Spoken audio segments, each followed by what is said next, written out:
Fear. Can you feel it?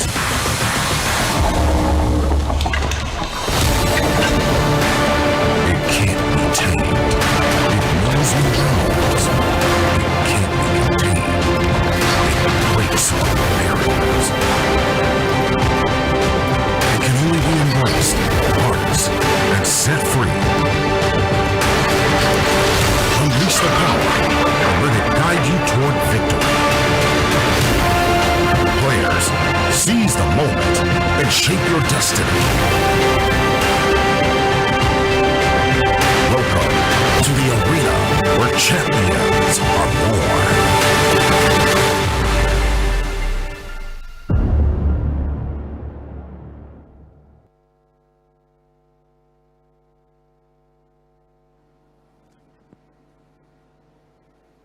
Hello everybody, how are we doing?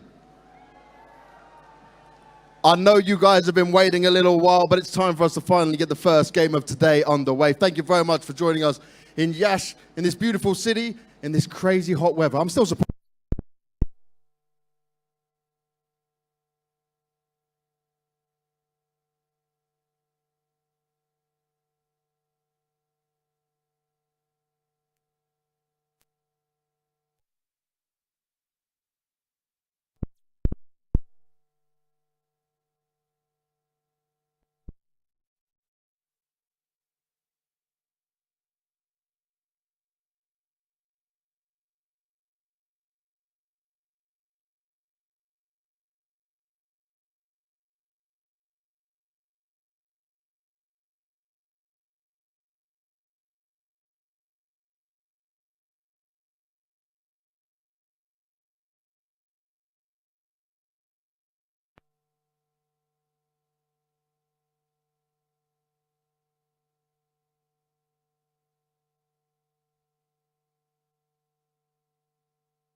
Well, hello everybody. Let's try this again. How are we feeling?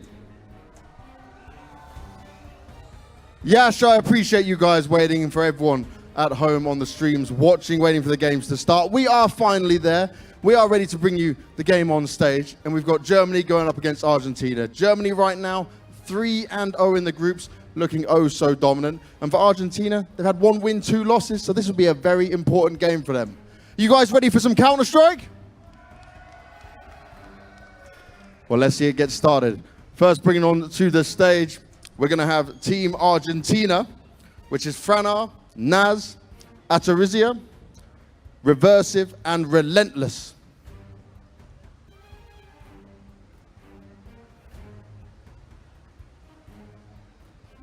Hopefully they'll come. Maybe they need some noise to see if they're going to come to the stage. Guys, you want to see the team, right? Bring on Argentina. There we go. It'll take them a little bit of time. We'll give them a chance to get used to it all. Then bringing on Team Germany, right now looking to top the group, looking to go through an absolute dominant run. It's Arrow, Hyped, Sky, Farven, and QB. Make some noise for Team Germany.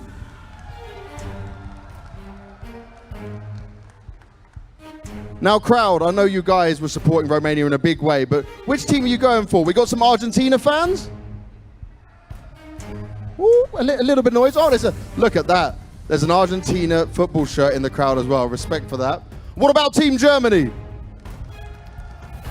So a little bit more for Team Germany. I like it. Well, let's get ourselves into the opening game. Let's have some fun, cheer, enjoy, and get yourself hyped for Germany taking on Argentina. Anders, Neo, take it away. Hello, hello, and welcome, ladies and gentlemen, to the beautiful country of Romania, to the wonderful city of Iași. We are finally underway with some Counter-Strike action. Germany taking on Argentina, and of course, Germany an opportunity to lock in playoffs. I'm Gors Neokai, joined with one for Anders.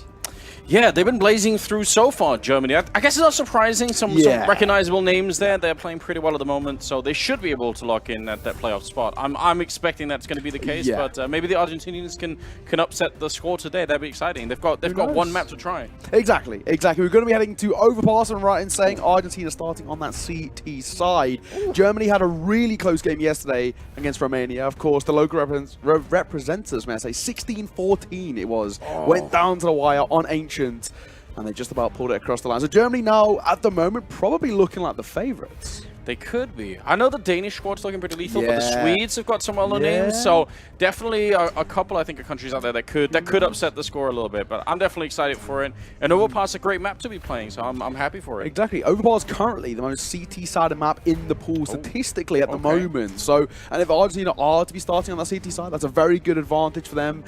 Coming in technically as the underdogs, right? They've got a decent little position to hopefully start pushing their way forward. But ladies and gentlemen, let's have a look at the players once again over towards Argentina. Franar, Relentless, Naz, Reversive, and Ataraxia. Ataraxia is someone who I've casted a few times. He's very, very talented.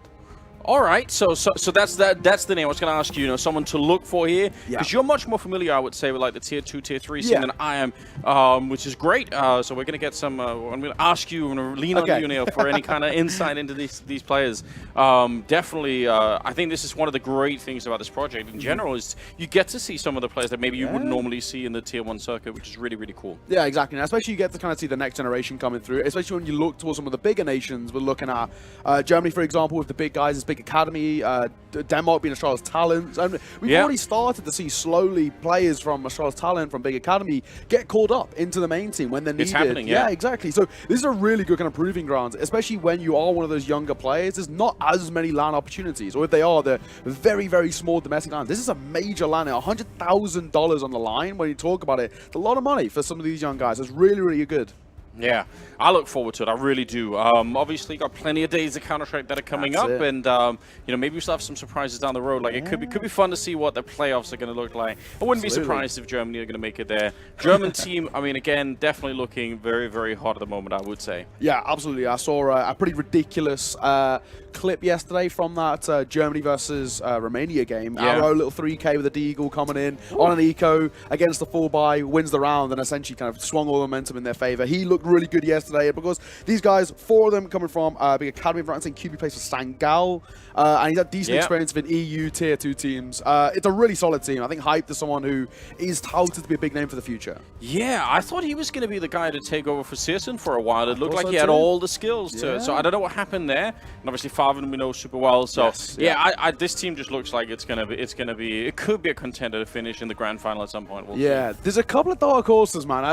A couple of teams I want to keep an eye on. Mongolia is one of them. They always just pump out so much talent. And it's not even the guys who play under the Mongols banner now, but it's actually a few of them who are ex-Mongols players and now play within a variety of Asian teams within the region. Serbia as well is the ex-I-Nation boys, and they look super good. And they did, obviously, we saw them at the RMR. Unfortunately, you know, didn't get a win there, but to even make it to that stage shows that they're kind of climbing in to that sort of tier 1.5 level, you want to say. So they're a team to keep an eye on. Yeah, they got some legends to look to as well in the Serbian scene, obviously. I mean, Yanko, I think most especially.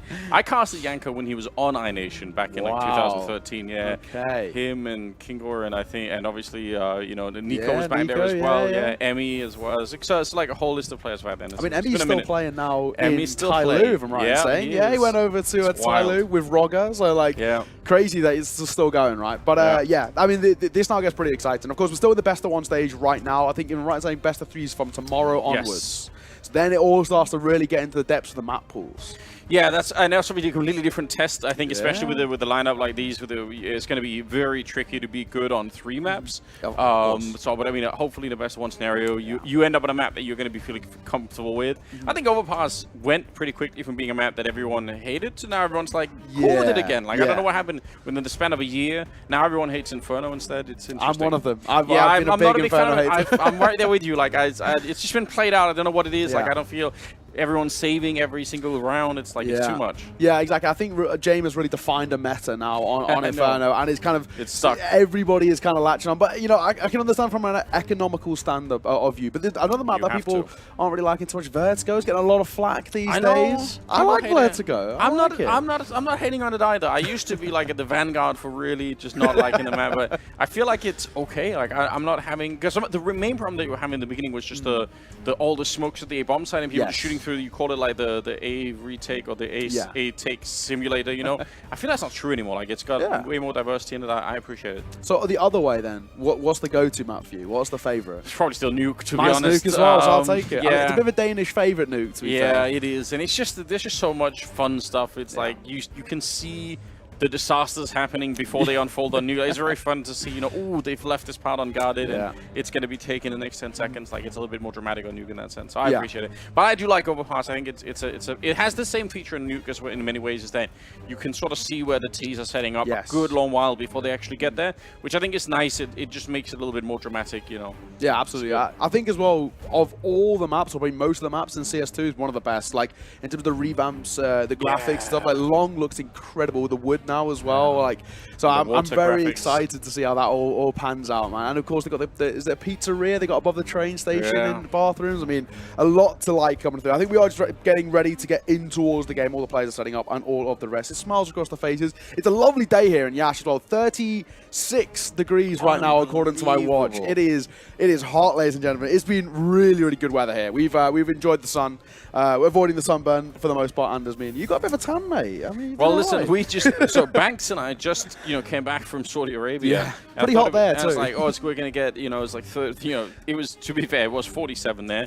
When you come back here and you think, okay, it's gonna be manageable, but apparently in Yash it's out of control at the moment. We're getting tanned and we're having a good time. So I can't wait for it. I want to see this game get underway. Curious if anyone's who's going to be now there's like a price on the German team's head, right? You start off this hot, other teams are going to start to look at you and say, okay, like, how do we bring these people down? Who's going to be the giant killers, right? That is the big story. And you've got the other side as well, with there's teams who, maybe there's one team in particular that have gone 0-2 in their opening games, United States of America. The Americans have gone 0-2, which is a bit of a shock to me, because it's 4 guys of the Detonate team, who obviously made the RMR in the Americas, and then Kojimo. Kojimo came through Davenport University. He's actually a very talented, and one of the very, very few AWPers. America's a region which struggles with AWPers. I mean, it just always has been that case all the time, and Kojimo approach him as a young AWPer coming through who looks pretty good, you know, coming on towards his team. So it's surprising to see them go 0-2. Of course, it's not the end of the world. They can still make their way back. I think if they go 0-3, that's where things are then starts game to look, over. Starts to look grim at that point in time. Yeah. No, that's fair. Yeah, I mean, it's also maybe hard to prep for a tournament like this, where you have to assume it's going to be very, very hard. Like, you're not going to be able to find a ton of demos and everything else like that, you know. So definitely a rough time. But it looks like we are in the game now. So let's get this underway. We've got Argentina starting on the CT side. We've got Germany on the T side. We're an overpass here.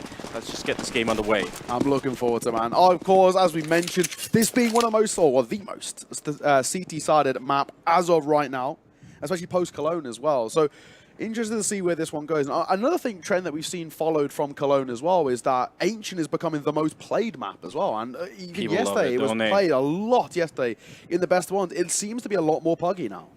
Yeah, I think it's just a very, very comfortable map for everyone. It's very, I wouldn't say one-dimensional, but it's a little bit of an easier map to play.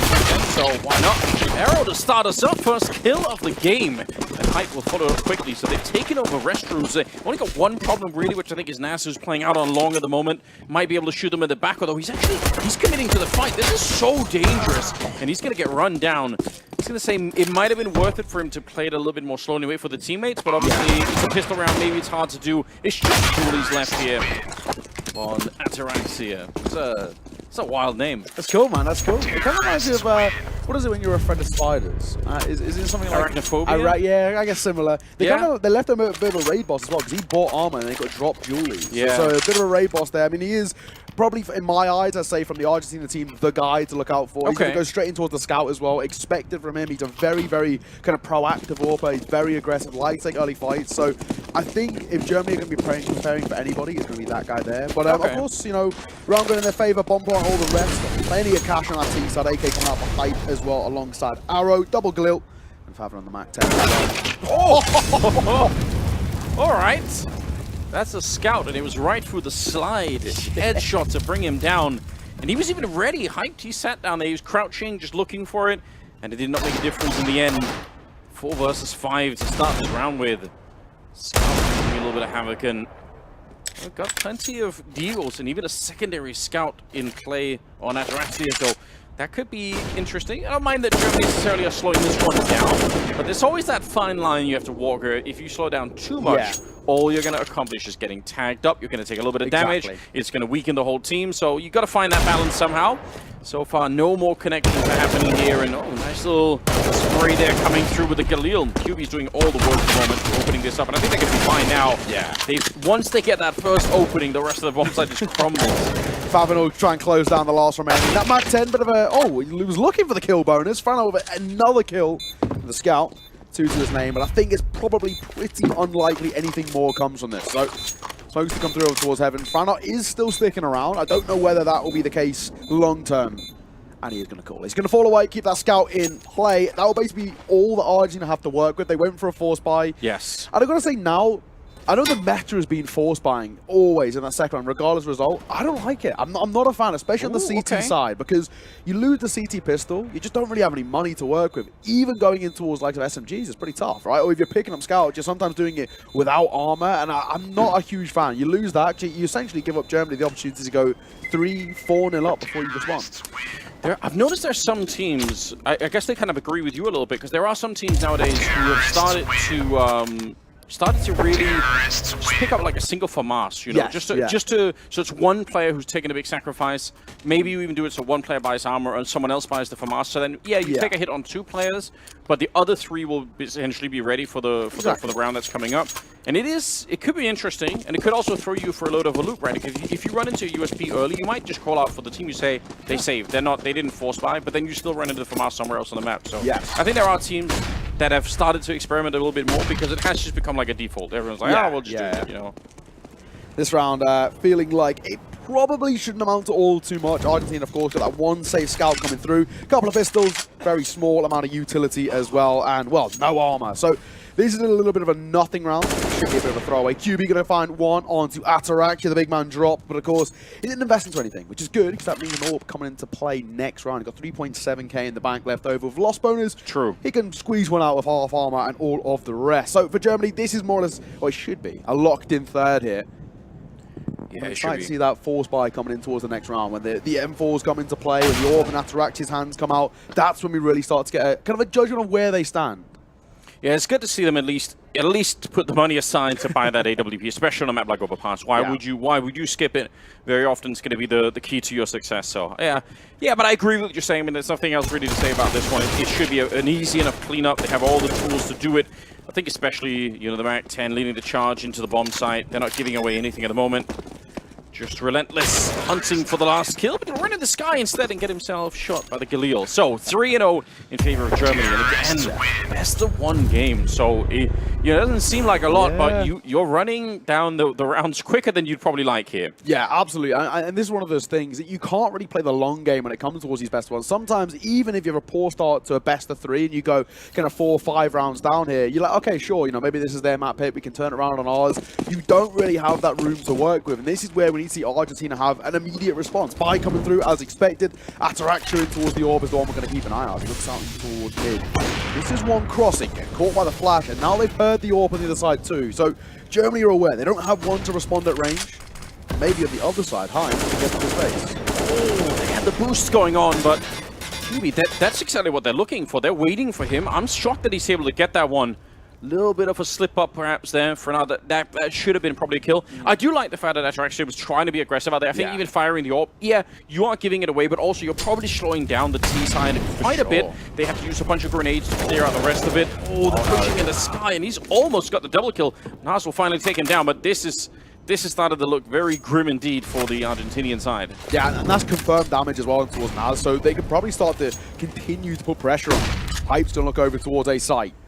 And he'll find out in just a moment that, well, no one's home. No one's there to meet him and greet him. They're going to get this for absolutely for free. And the second that bomb goes down, if it goes down towards A, I'm expecting a bit of a save to come through here. Reversive still putting the pressure on.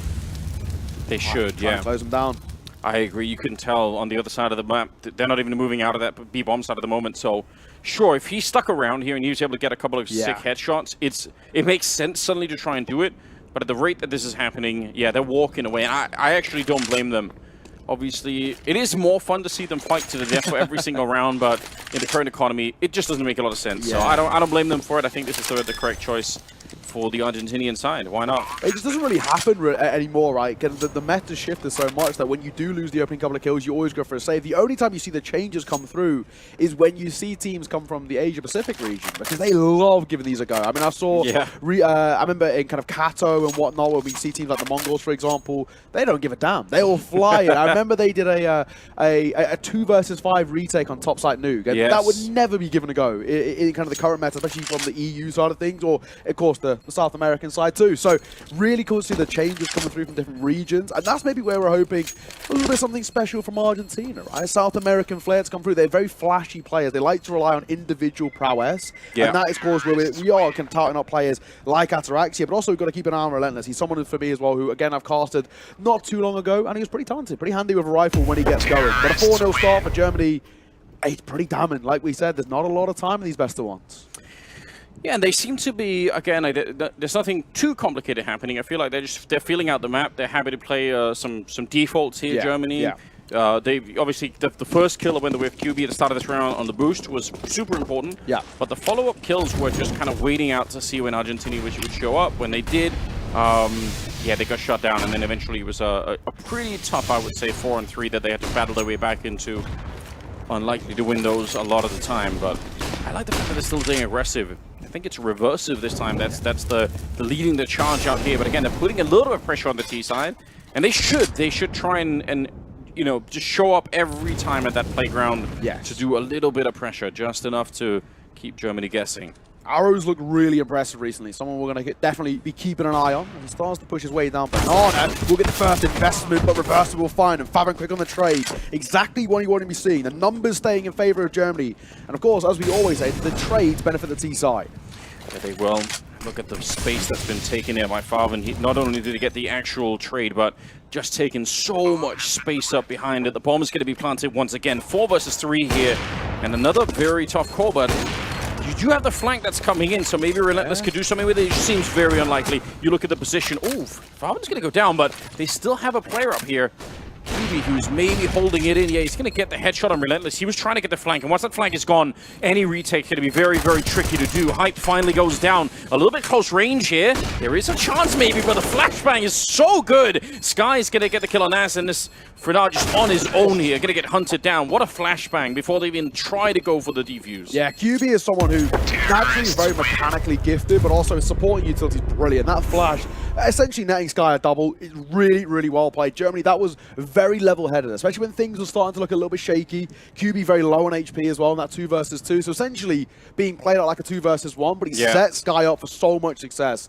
Really well played coming through. It was good to see a quick pause coming through, and I think this is a very good opportunity for Argentina to have a well-needed conversation. It's not been the dream start so far. We see all of the wonderful crowd here in the shade. As we said, it's pretty damn hot in Yash right now, so they're enjoying the time out in the good weather, so it's good to see everybody out here. So far, take a look through Argentina's scores as well. They started off yesterday's match with a 16-13 loss to Hungary. Hungary are a very good team. That's not a bad result at all. And then unfortunately, lost 16-14, but it was to Mongolia, another team that we're saying is a very strong team, and then destroyed Vietnam 16-6. So they do have it in them. The losses they're picking up are very close losses to very strong teams. Okay. And when they play against teams which they're expected to win, they win handily. So there's still a chance here. I'm not going to count them out, but 5-0 down, it's not exactly the dream start. No, it isn't. Money's really building on that T side as well. But again, some of the aggressive moves, I do like it. And Reversive's going to be the one to find Farven early on. They had the AWP down there in the connector. That's going to finally give them the lead. That's what they've been searching for the last couple of rounds. Now they're playing the 4-on-5, and there's no immediate trade available. Although, look at this push up long. This could be very, very lethal. You can see the mentality shifting for Argentina. Off that opening kill, they fall back with a start and stack over towards A. There's 3 players here. The AWP over towards Banana. 1 coming out of bank. Banana might be in a little bit of trouble. Those flames might tickle the toes here. Needs to be careful. Has the support. It's a quad stack towards the top side. And it looks like Germany might be walking into it. Might be walking into this AWP. Yeah, easy gap shot coming out there. They were so sure they had them locked in on long, and they were not wrong either. I would say it's a bit risky. They could have maybe slipped the net. If you're wrong in that position, then the B bomb site's probably going to fall. Good little flick there as well. Arrow taking down to 11 points of health, and they're going to get some kills in return here. So the round's not dead yet. Still got 40 seconds. Still a 2-on-3, and actually, never mind, make it a 2-on-2. It's QB to pick up the kill on Nas, and suddenly it's right back on for Germany. They never wait to get back into this game. Yeah, just when things are looking so good for Argentina. You know, a little bit of a worry now. And I think the best way to play this if you're Argentina is stick together. Use the buddy system. Try and play for trades and hope that they work in your favor. 2 versus 2 as Germany go down towards that lower site. Fanor is here. He tucks his head, so he wouldn't have been spotted from out of heaven, but he's mollied out, he's smoked out of heaven, and now there's really nothing to work with. The bomb will have to go down, and Argentina, they're playing retake. Yeah, we're just look at the clock as well. 7 seconds left. If they didn't throw those grenades, maybe you could slow it down. They have flashbangs. They actually have a couple of HEs as well, so they might be able to do a fair bit of damage. It doesn't even matter. Hype's going to get the shot, and now Relentless on his own, trying to see if he can get back into this round. His team needs it right now because they are down 6 rounds after that kill. It was 5 just before.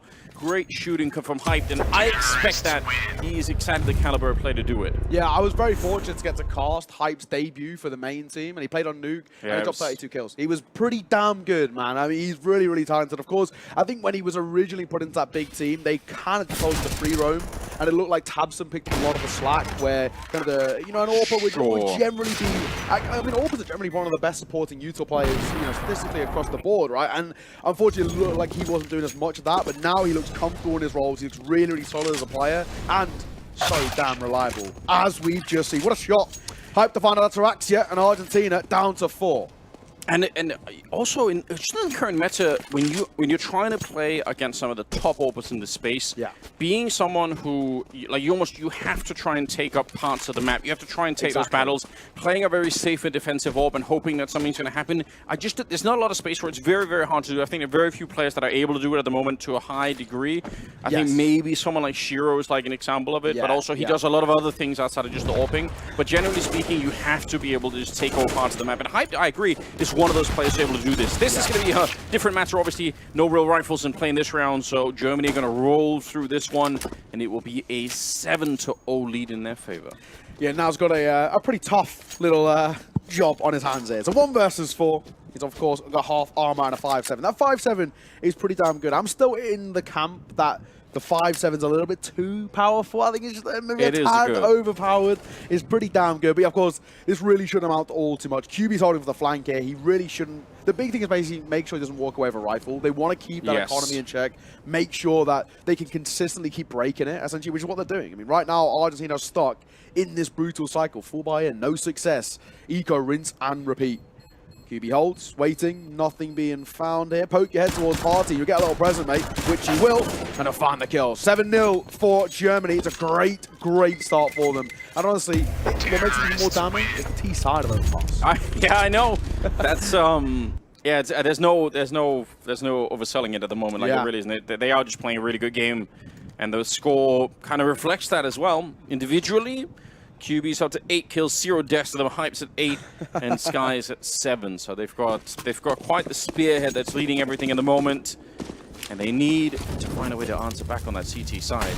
They've already tried with a bit of early aggression, and I don't know, it's hard to walk away from that, though. It's hard to say, let's play more passively, because on overpass, you're just giving up all the map at that point. Like, you're just staying in CT spawn, basically. Yeah, and honestly, rotations aren't the easiest in that in this map, right? I think generally it's very, very easy to be smoked and mollied out of rotations. Yeah, true. Make it kind of impossible, and you kind of already start to sow the seeds of doubt in your head of, do we even give this a go? So you really can't afford to be uber passive because you have no idea where it's going, and the second you lose a sight, it kind of feels game over. But then, of course, as we've seen so far, when they overextend, they get caught, they go a man down, and it leaves them in a lot of trouble. First kind of 30 seconds of this round, nothing really being shown so far.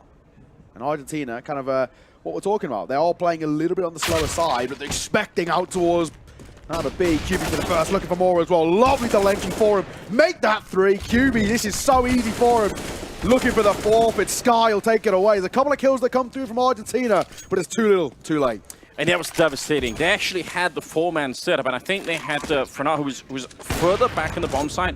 He had a flashbang in his back pocket, and the whole point of that defense is to flash them onto the tunnel, double peek it, and just mow them down. But unfortunately for Argentina, it was the German side that made their way through the tunnel first, and they had flashbangs, right? Hype did get the flashbang in. Once they got the opening, there was a follow-up flashbang to get the second kill. So it worked out the extent that was it. Unfortunately, not going to be the right timing for them on the defense. Yeah, I really love that round as well from Germany because you kind of see what the mentality is. It's all about that opening contact, but they are playing contact. They're not flashing. Yeah, like you said, they flash off to that first kill. It's so well played because it really just catches Argentina so stunned. Yeah, right? that's hard to play with. It's not even in the last 30 seconds, which you see a lot of kind of CIS teams do, for example. It's, a minute 20 on the clock, and they're like, right, take contact now and flash straight away after. It's really well played. QB, 3 kills to open things up, and of course, his first death, he's 11-1. Loving life in the server here. And, well, if you're a German fan, you're loving life wherever you are. This is great in terms of their opening start. And winning this game locks in playoffs for Germany, which is awesome to see. Yeah, it feels like they deserve it the way they've been playing at the moment. You guys, if any of you are watching this for the first time and you missed some of the stuff that was happening yesterday, once the sun sets here in Iasi, it's really worth checking out the stream. And obviously, if you're in the region, you should definitely drop by. It's really wild. Like it was sort of an outdoor festival, outdoor party happening yesterday. The vibes were immaculate. It was really great. It's a really, really cool setup. And of course, that opening ceremony is one of the best I've ever seen. That was insane. It was fantastic. Drone show? Oh, dude, that was nuts. Fireworks. Yeah. They had laser imaging on the entire palace. Yeah, it was quite impressive, quite stunning stuff. Yeah. And we've got some fireworks in the server. Unfortunately, not for Argentina at the moment. Maybe. And of course, they are starting to leave things a little late, and we're hoping not too little, too late. We'll have to wait and see. Vaven, of course, a man with a very experienced tenure. He's obviously been at the top level for a long, long time. In the server, someone definitely looking towards to make a big difference as well. Hasn't been called upon Ultimate. It's QB, who is just a man possessed. Sky will fall, but they've still got the B side. Some good shots coming through here with the pistols. They're doing the work that they can at the moment. See Hype throwing away the AWP, probably expecting that they might have tried to run through the smoke, and they will. That's a good read. Yeah, they flashed their way through, but Hype was just a step ahead. giving up that sniper rifle for that exact scenario. Yeah. And it's just Ataraxia left 1 versus 3. There's nothing you do. He's got the AWP. It's not worth giving up trying to go for the retake, unfortunately. So it will be a 9-0. Yeah, exits. That's all he can look for. He will get one here. Oh, this shot though. Now he's under pressure. Flash coming through. And he's caught by it. Looking for the kill. Another flash as well, just for insult to injury. Arrow with the supporting util, and of course the kill from Hype to see things off. 9-0 start for Germany. They are on track for one of the more dominant victories you've seen so far. But of course the most dominant is a 16-0 by your own kind, mate. The Danish picked up a lovely 16-0 yesterday. I heard about this, yeah. They got some skill players. there. They do, yeah. I think for a while Denmark should have been the hub of just producing talent all over the space. Sometimes more than can fit inside of the country. They have to go. They have to go elsewhere. Yeah.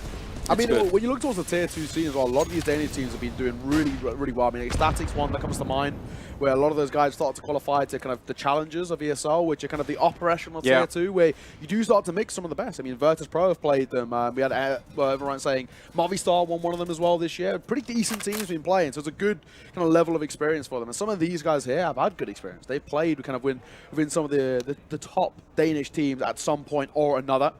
Of course, same contest for Germany, as seen in the server. QB again for entry. This guy is incredible. That's got to be the 4th or 5th entry alone in the last kind of 9 rounds. Yeah, and like you pointed out earlier, even if he gets traded, it's still worth it. Exactly. It still works so well for the T side. Oh, maybe he had a rifle out there. There might have been a chance. Reverse was going to get the kill on Hyped, and there might have been another kill happening almost there. Farvin fallen back and ready for it, but Fnar's going to be a little bit quicker this time.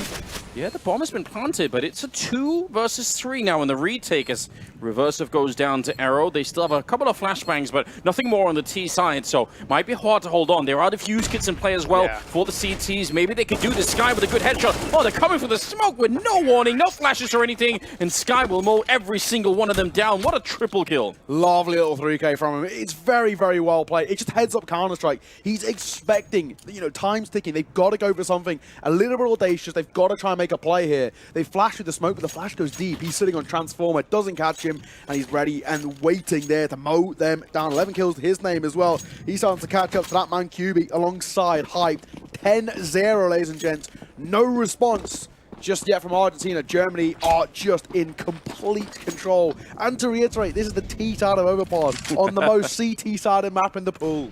It's not painting a great picture, is it, for the CTs at the moment? It's really not. No. Hard to put it nicely. Hard to find like a good PR story for. Yeah. It's going to take something magical, man, for sure. And of course, the way it matters worse, like we've spoken about, they're just consistently getting their economy just shattered. They're never able to kind of save their guns. They're always being hunted on the way out, which is obviously, really well played from Germany. They know they have the money left in reserves to start hunting and how effective the hunt will be. And they're playing it very measured once again. There's there's no crazy rushes coming in. There's no stress really in the German play.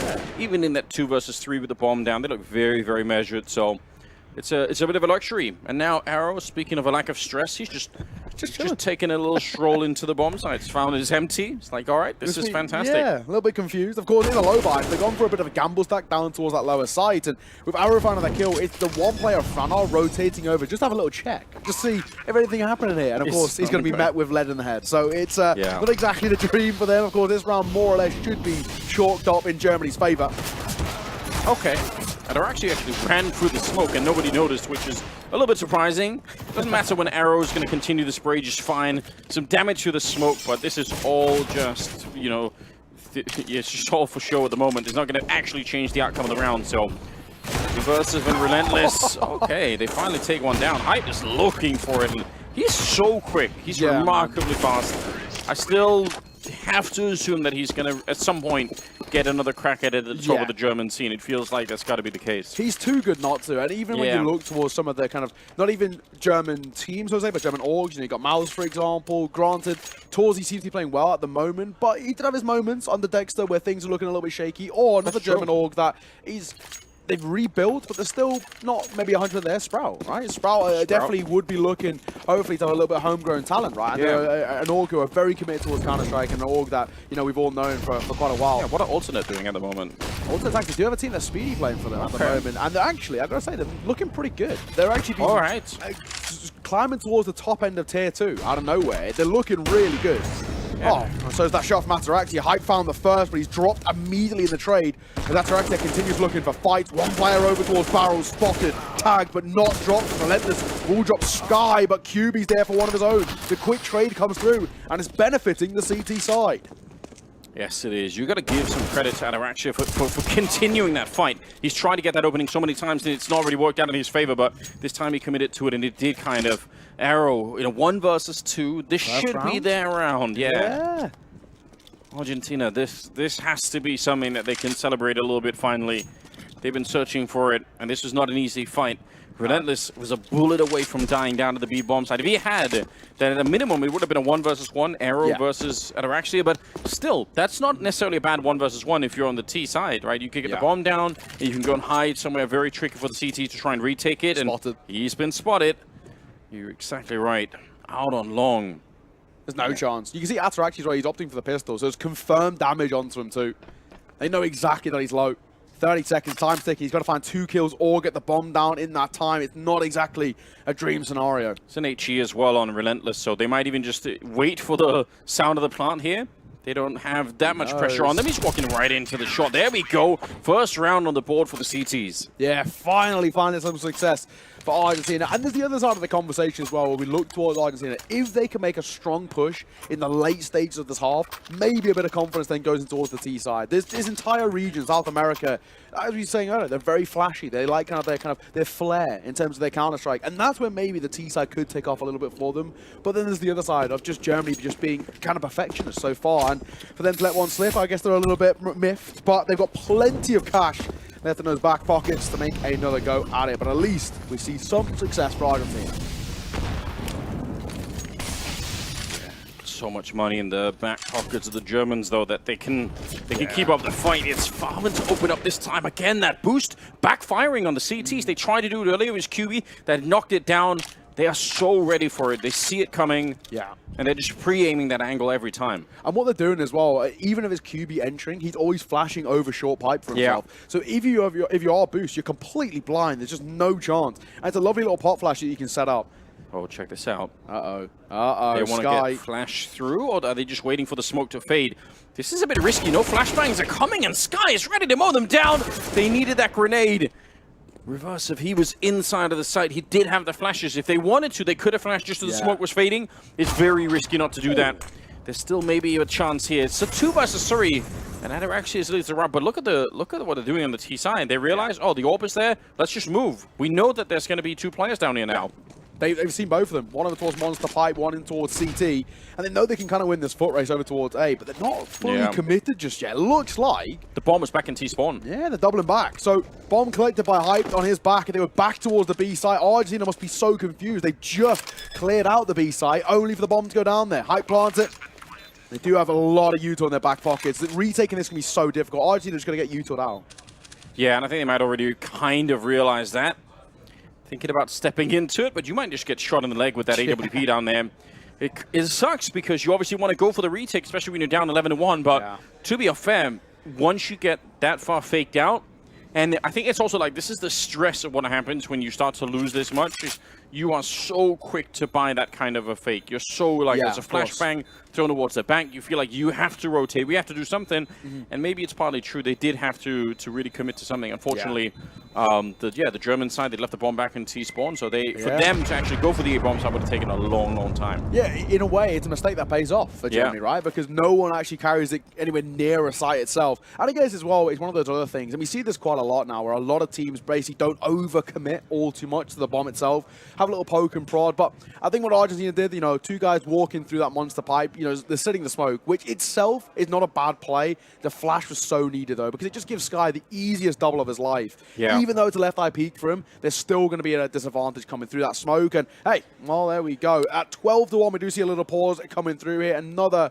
great opportunity for Argentina to have a conversation, which is so desperately needed. Yeah, I think the power of waiting inside of the smoke for it to fade in the monster tunnel is if someone's holding back by the stairs, players on the T side, if they're just kind of looking at it, then sometimes you have a double setup inside of the smoke. You can definitely get the advantage there. But if you're if they're on the side like he was, you're going to get blown up, unfortunately. So what a rough start. But not for Germany. They're loving life at the moment. Yeah, I mean, Germany, they're just looking so clinical. Everything seems to be going their way. And obviously, they're just playing very heads-up Counter-Strike. We're not seeing anything actually too, immaculate or impressive in the way they're playing. It's just very, very standard. Of course, as you can see here on your screens, this is the setup that we've kind of got here. We're playing in front of this stunning palace, man. This is absolutely beautiful. And of course, fantastic. Everyone's sitting in the shade as well. Understandable. Currently, going to our watch, 36 degrees here in the wonderful city of Iasi. But honestly, so far we've been here, what, 3-4 days? Beautiful place, beautiful place. And of course, we've got the beautiful weather to join it. It's really remarkable.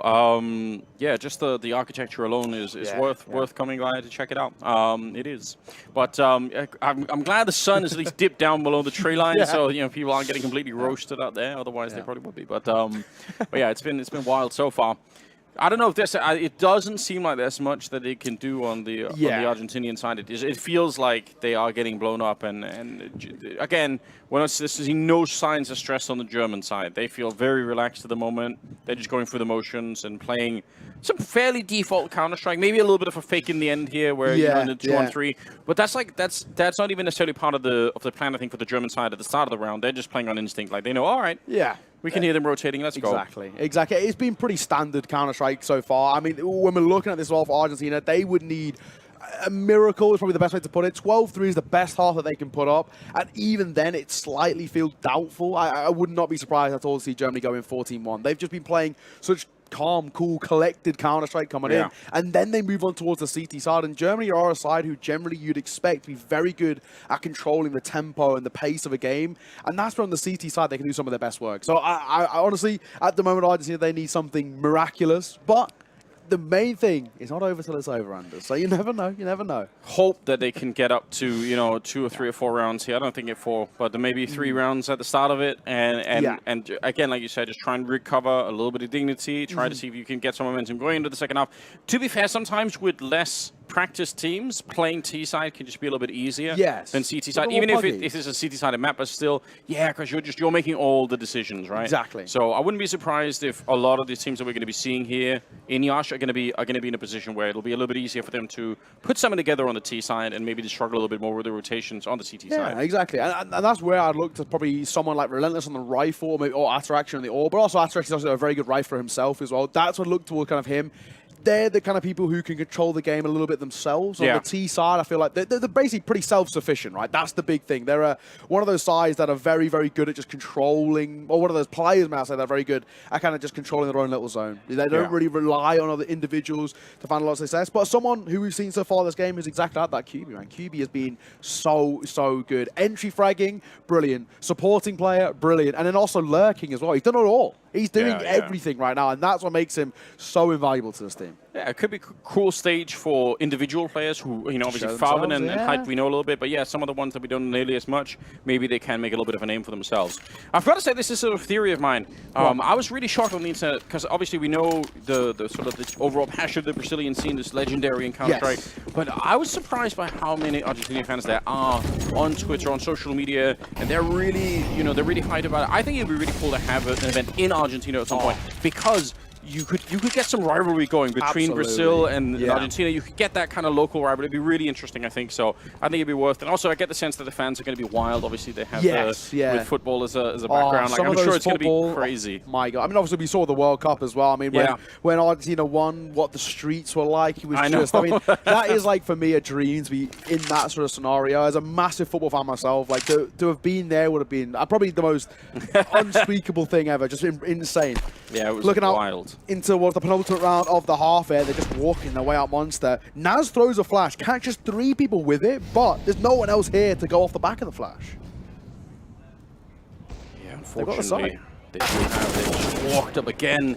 It's not too dissimilar from the push that we saw for the Monster Tunnel. That contact play, you're not getting the smokes and the Molotov to signal that there's an attack coming, which is the default way of playing it. Normally, 4 or 5 different defaults you can do at the B-bomb site with, you know, Molotovs towards the barrels, flashbangs around the pillar in the middle, but this is just a naked walk-in, and they are absolutely caught every single time, it feels like. So, quite tricky stuff. I mean, even if it looks somewhat simple for the German side, it's actually very hard to play against. Yeah. And they're not ready.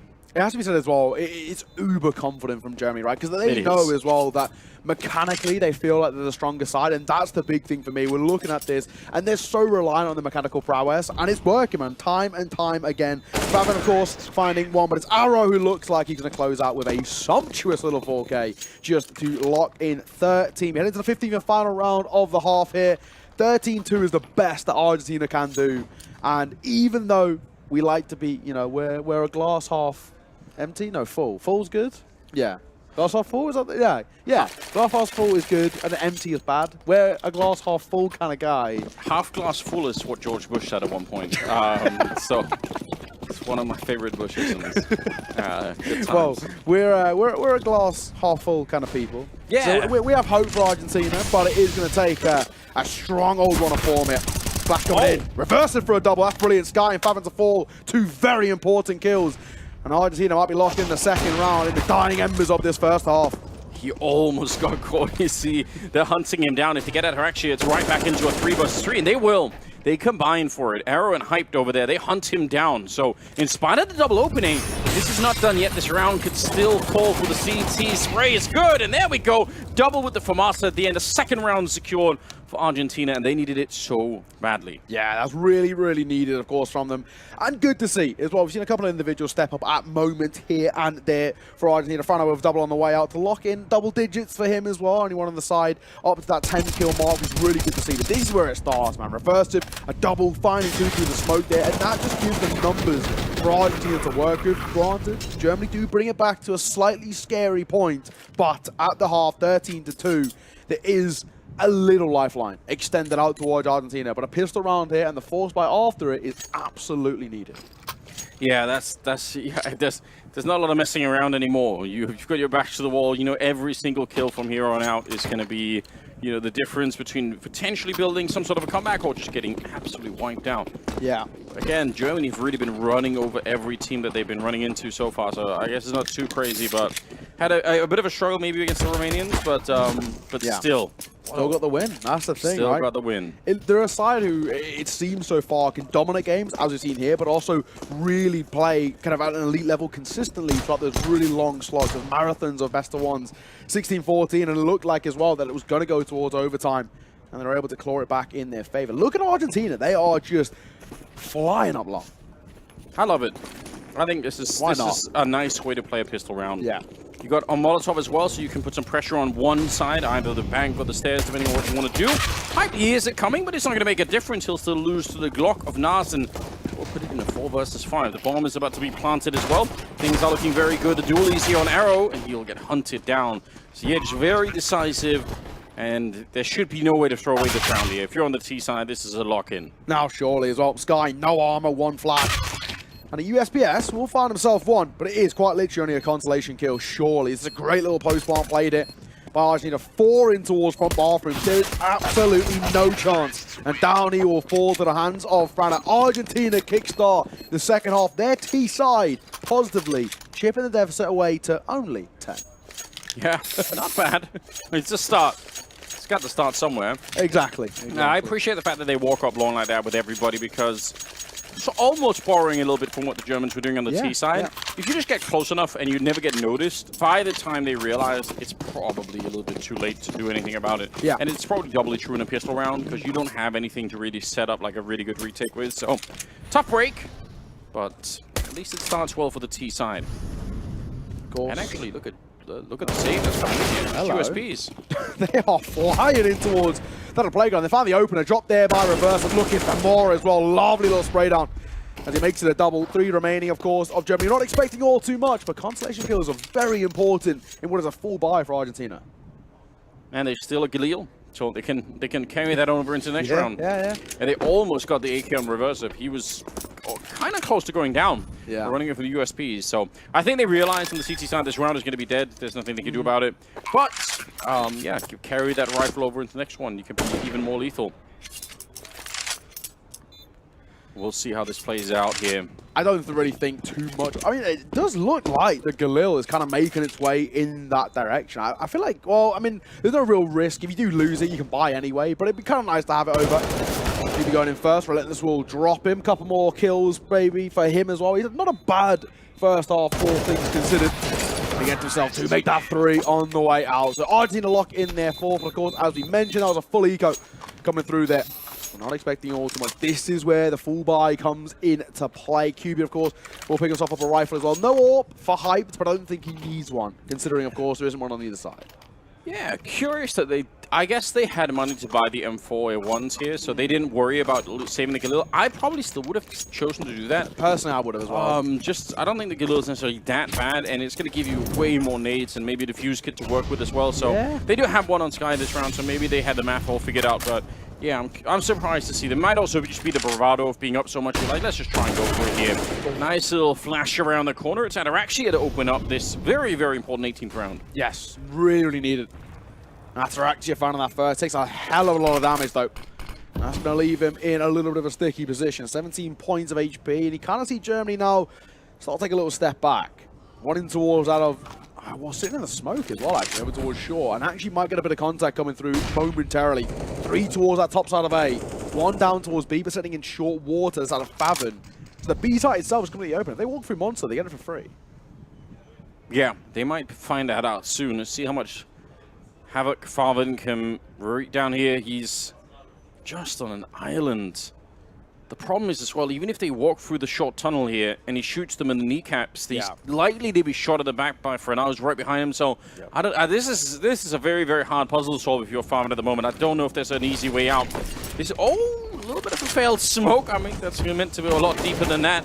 They will get the kill on Sky, but yeah, you can see he's worried about it. QB to the rescue, and Favon will get the kill. This is back online here. And look at how low Ataraxia is from earlier. You already said it.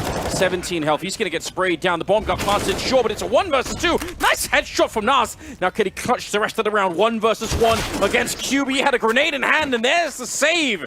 They're back on the scoreboard here. Triple for Nas, saving Argentina, at least for now. Really well played. I mean, Nas has been pretty uncharacteristically quiet in this game so far, but he picked his moment to step up. Really, really well played.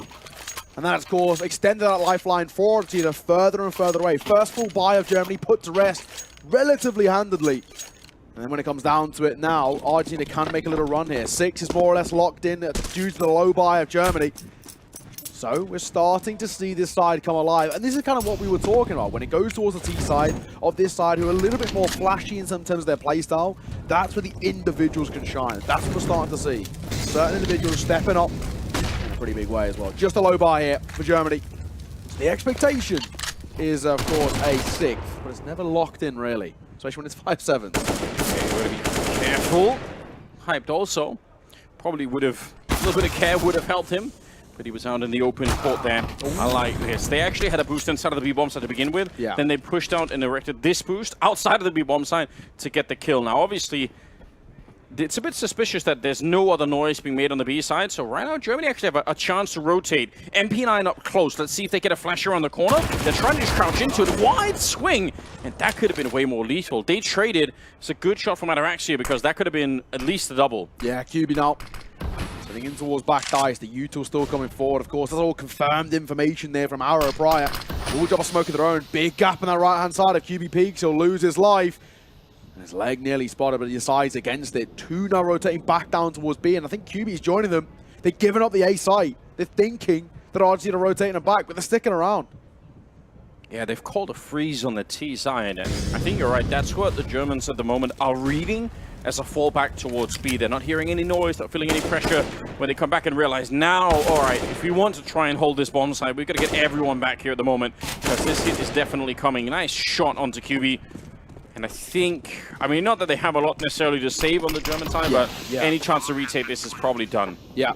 It's unfortunate. I think if QB had stuck around, and I think it was Sky as well, who rotated over for support, it could have been a different story. 2 pistols in towards the backside, you never know what happens, but Not to be. So a 6th locked in. They were made to work for it, Argentina, but they get it nonetheless.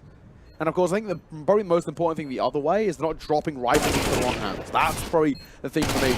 Not living on an AK over toward the CT side. Favin will find himself a consolation. Ataraxia closes things out. Argentina find their 6th. Got alive a little bit.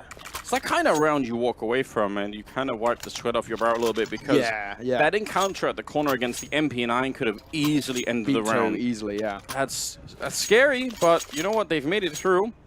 Fernand is playing super well, but he's got 15 kills. Reversive at 13, and then not that far behind Ataraxia at 11. So they've definitely got a couple of players right now that are doing pretty well. And Relentless not that far behind either on 10 kills. So in a way, if they could have started this way, it would have been a little bit cooler for them.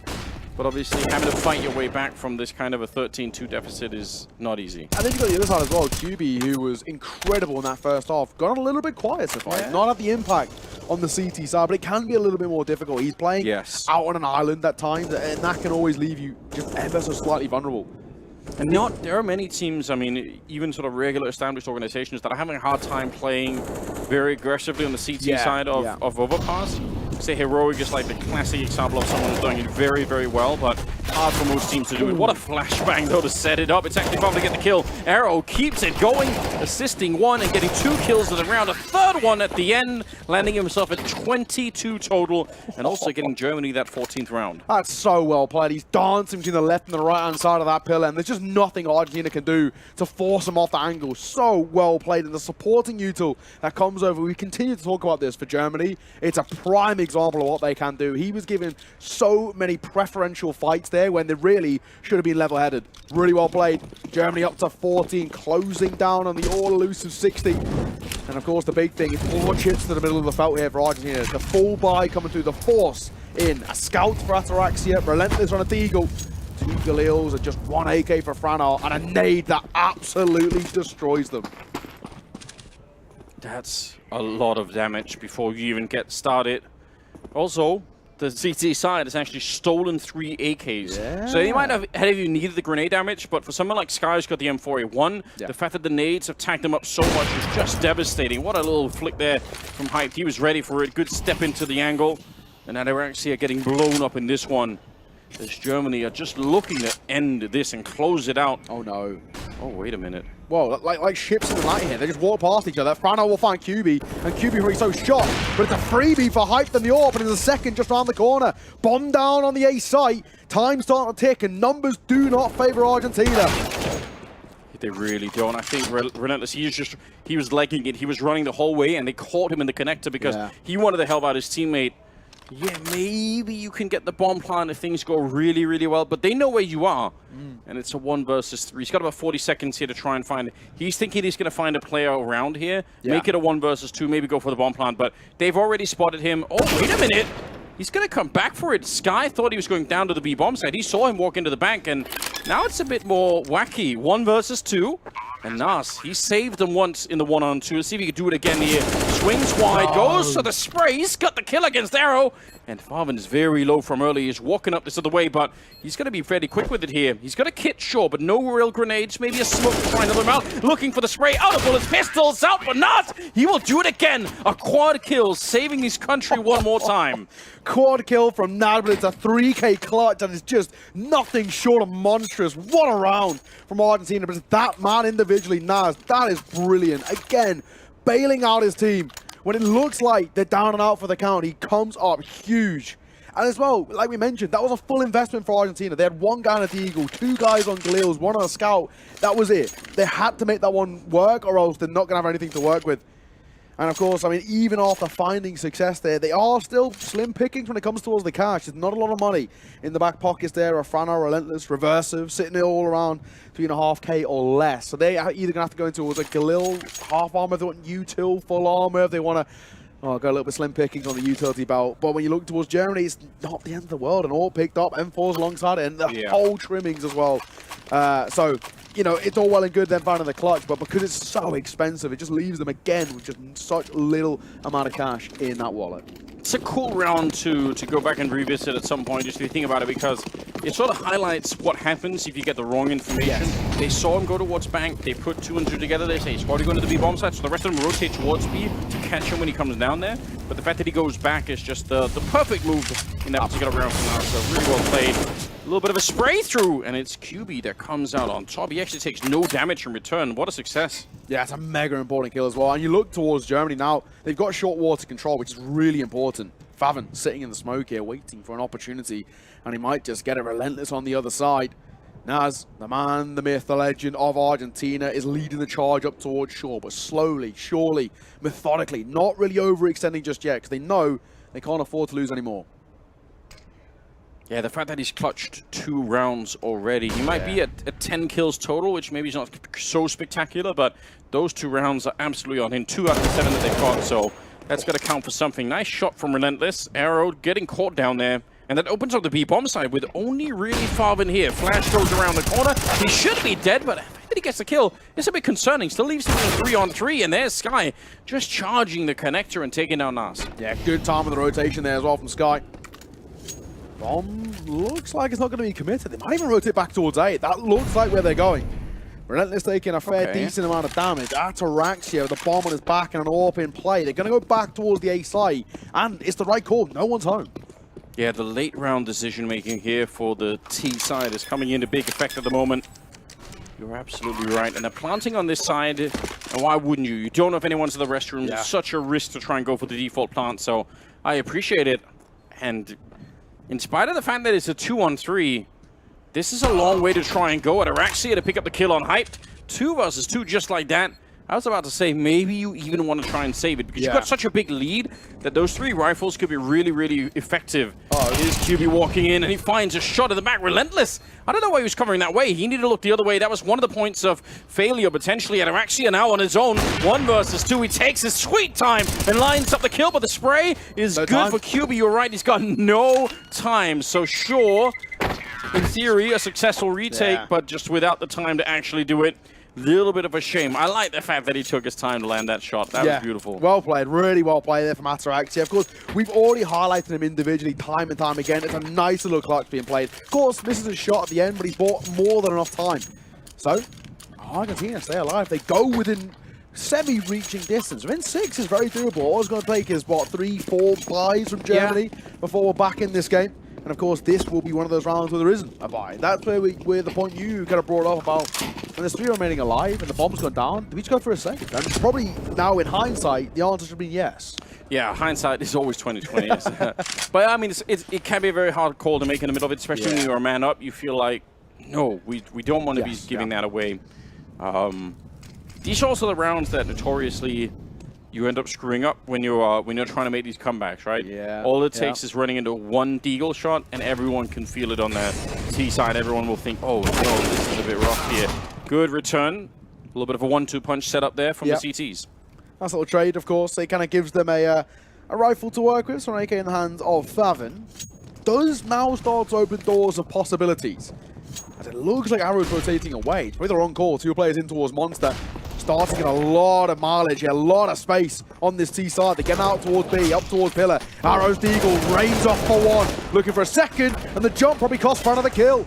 He would have locked it in, but he mouse wheel scrolls. We've all been there, and that might cost him. It's one of the worst feelings in there. Like, nobody likes that. But still, jumping on the mouse wheel just feels so satisfying. So you have to keep it, don't you? Look at the clock as well. 35 seconds. The bomb is making its way back through the tunnel. I don't know why. They don't have time, I think, to go to the A bomb side. That seems like such a risk. So you might as well recommit. Maybe they want to go for the L band, and you can try and do that. But that's very well defended at the moment, as we can tell on the minimap. 20 seconds to try to really make their way through. A little bit of a repeat. Hype will take care of both of them. And now it's just Relentless. Hunt it down at the end. 15 on the German side. We did warn you. Yeah. It is the classic Counter-Strike scenario. Yeah, it is. Every time. Just when you think we've done the hard work, we've pulled off, you know, a 3K clutch, we've pulled off another one as well in this game. They're just pistols. We'll be fine. No, that's where you kind of, you see a lot of players, their mentality changes. They get a little bit too overconfident. They get too comfortable. And that's where they start to give away sloppy kills and sloppy mistakes start to be made. So, 15th locked in for Germany. Match, and well, I guess series point in the best of ones here for them. And of course, playoff point technically as well. They are 1 round away from locking in playoffs. Germany going 4-0 in their group, where Argentina, they'll go 1-3. It's not do or die just yet for them, but getting pretty damn close. Yes, it is. Not a position you want to be in. But just luck with the draw, you end up playing one of the better performing teams in the tournament so far. They probably knew it coming into it as well. Oh, good trade. Nas back with the deagle. 4 versus 4 in this one. Sky getting traded for Anaxia. Bomb is very, very far back, which is not a problem yet. Yes. But you want to make sure that someone's keeping an eye on that. Hype spotted an elbow. Now he knows they're looking for it. Relentless. Wolfang one with the eagle. Looks for more as well. Missed shot. Hype starting to feel the pressure a bit, but he's starting to thrive under it. As they always say, diamonds are made under it. And that's a shiny shot from him. 3 versus 2. And Argentina now vying to stay alive here in this best of 1. And it's all down to 1 man. It's the clutch criminal of Naz in this series. He's pulled off 2. Needs a 3rd here. Hype just really saved by his teammate in the end. It's Arrow to pick up the last kill. 26 on him. And Germany picking up the victory over Argentina on the main stage here in Yash. That's a very convincing win for Germany, you've got to say. They look absolutely fine right now. Yeah, they had, you know, a few moments of sloppiness coming in towards that second half, but for the most part, that lead that they built up on in the first was just so dominant. It was such a wealth of a lead. There was no point kind of coming back in towards that. What a game, though. What a game. And, of course, Germany now locking in playoffs for them. 4-0 they go in the group so far. And, honestly, the way they're playing, I don't think they're going to lose. Well, at least in the groups, that is. It doesn't look like it. Yeah, they look very, very relaxed. Just the defaults were looking good. Some of the late round decision making were on the T side, obviously looking very good. Quite impressive stuff, I'd say. Yeah, I mean, overall very good. But again, on the other side, I think for Argentina, you know, they're 1-3 in the groups, right? It's not quite done just yet. They still can't make it through, but it is going to take them now winning every single other game. And it's a pretty tough group, all things considered. You got, of course, the local heroes, Romania, who look like an incredibly solid team. You got Hungary, who look really good as well. Yeah. It's not exactly going to be the easiest run coming through from them. They've got 1 win already, but they're going to need to be flawless from here on out, and that is not an easy task. Yeah, but surprisingly, Arrow was leading a lot of the charge there. I would, again, we talked about Fire, we talked about Hype. That's sort of some of the main headline names there, but Arrow at the end of it really running over the show. That's pretty cool. Yeah, I got to say as well, he's very handy with a deagle, man. I saw it yesterday against the Romanian side where he put off that 3K on the B side of Ancient, and then we've just seen it again today. I mean, even in that round which they, realistically, Argentina shouldn't have lost, but they did. Arrow was he came out huge. 2 deagle headshots from him. He's very, very good with the hand cannon, but also pretty prolific on the rifle as well. That setup from Germany, it looks like a well-practiced out of course. The bulk of this team playing for Big Academy, and you can just see the mannerisms and the way in which they play off each other, just the cohesion, the synergy. It's just so seamless. You mentioned a couple of times like the confidence to walk into some of these bomb sites. I mean, it goes a really long way when you come into a match and you have a feeling that we're going to beat these guys, we're going to win. That's how they play. That's how they acted in the server, and they weren't wrong. So more power to them, I guess. Yeah, I'm really excited to see what it's like when we see a side like Germany against Denmark. Denmark, of course, the Charlotte's talent. They're going to be in the same boat where a bulk of them, they all know how to play off each other. Right? It is going to be seamless. And that's, I think, where we get the real test. You know, you look toward Argentina, they've got a few a couple of teams here. They've got a couple guys from Boca Juniors coming in, a couple guys from a few of the South American teams. But when you look towards them, you know, as Big Academy versus essentially Charlotte's talent, that's when we really get to see what they're like in terms of they have to break down a team, not individuals. But speaking of, we do have an interview ready. Nice. James Banks is on the stage to speak to the winner, so we're going to throw it over to him. Let's see if this thing works again. Yes, it does. Well, Hype, things have been looking really good for Team Germany. You guys have been cruising through. What's it feeling like playing on the stage over the first time? Nice crowd? It's insane. It's insane to be here. The crowd is good. Everybody's enjoying the show, and yeah, we're happy to be here. And for you guys, right, you've got a good mix of players who are up and coming for Germany. Someone like Farben as well, bringing a lot of experience. You yourself had your time on Big for sure. Do you feel like you're one of the favorites coming into the whole competition? Yeah, for sure. I think we're pretty experienced for our age, and we're pretty skilled, so I think we should win this thing. Ooh, I like the confidence coming in from there. In terms of this game, though, towards the end against Argentina, they were able to get a few rounds. You had a dominant first half. Why did you struggle towards the end? I think they played some really good rounds, and we struggled to get, like, after the CD pistol, we struggled a bit to get into the flow, and our economy was pretty bad. And, yeah, that's it. And in terms of looking at this, right, you've guaranteed yourself a spot in the playoffs. You had a dominant showing so far. Doesn't matter what happens in your next game either way, but what other teams you're looking at maybe in other groups that you think, okay, they could be tough to deal with? Maybe looking at like Team Denmark or one of the Swedish ones, for example? I think Ukraine and Sweden are like the other two favorites. I think they're really strong, they're really skilled, and yeah. We'll have to see how they get on further in the tournament. Hype, congratulations on getting another victory. Guys, give it up for Team Germany and Hyped. And the next game coming up is going to be Ukraine taking on Denmark. Stick with us, stay tuned, and we'll see you in a few.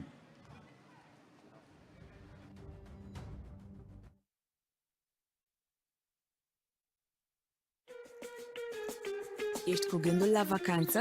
Transformă spațiul în care trăiești în locul la care visezi. Până pe 31 august descoperă mobilierul și decorațiunile MobExpert cu reduceri de până la 50%. Alege relaxat în magazinele MobExpert și pe mobexpert.ro.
Cu Vodafone EasyTech, distracția vine cu tine în vacanță. Ai mai mult timp împreună cu familia și prietenii, fie că ești deja client sau te portezi acum. Vino în magazinele Vodafone și alegeți gadgetul sau telefonul dorit cu asigurare de ecran inclusă. Cu EasyTech ai tehnologie în 36 de rate fără dobândă, plus 3 luni cadou HBO Max și cea mai bună rețea certificată.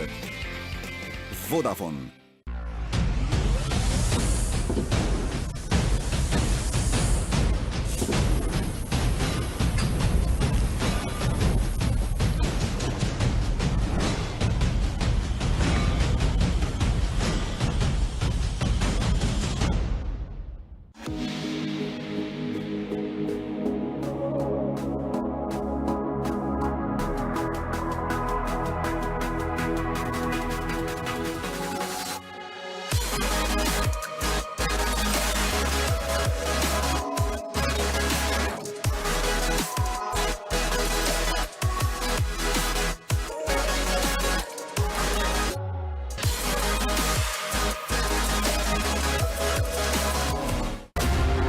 înceapă jocul.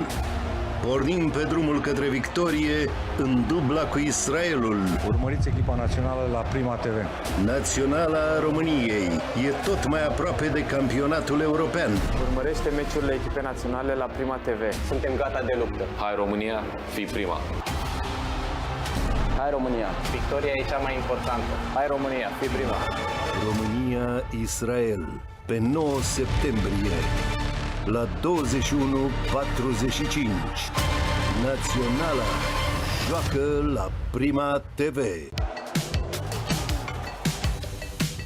Cel mai tare festival ține tot anul la Prima Sport. Fotbalul, handbalul, tenisul, sporturile cu motor, basketul, rugbyul, canotajul sau gimnastica sunt mereu pe scena principală. Pentru milioane de români, Champions League, Superliga, cele mai puternice campionate din lume, meciurile naționalelor aduc idolii planetei zi de zi în fața ta. Prima Sport. Spectacol fără pauză, sport fără egal.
It's finally time to get the party started once again. And there's a lot more of you out right now. How's everyone feeling? You are with us, you are awake. We're ready for some more Counter-Strike action, and we've got two of the toughest teams when it comes to these groups going up against each other. Both of them losing to Uzbekistan, both of them with a chance to qualify though. It's Denmark taking on Ukraine. We got some Denmark fans here? All right, not bad, not bad. And what about Ukraine? Ooh, bit 50-50 split, I like it. Well, let's start by getting on our first team. Please make some noise and welcome to the stage, Team Denmark! Denmark right now are 2-1 throughout the group stage. They managed to take down Colombia and Saudi Arabia. They beat Saudi Arabia 16-0, but they lost out to Uzbekistan 16-7. A win here would be all important for them to make it another step forward. But bringing on their opponent, put your hands together for Team Ukraine! Now, Ukraine started off very strong. They took down Team Tunisia and they took down Saudi Arabia, but Saudi Arabia, it was a lot closer, 16-14, certainly could have gone either way, and they also did just lose to Uzbekistan. So for these two teams, especially considering they come from playing at a very high level, it's all to play for, it's all to come in for, and this is one you guys won't want to miss. It's going to be exciting from start to finish. So guys, make some noise for Team Denmark taking on Team Ukraine. Let's get it!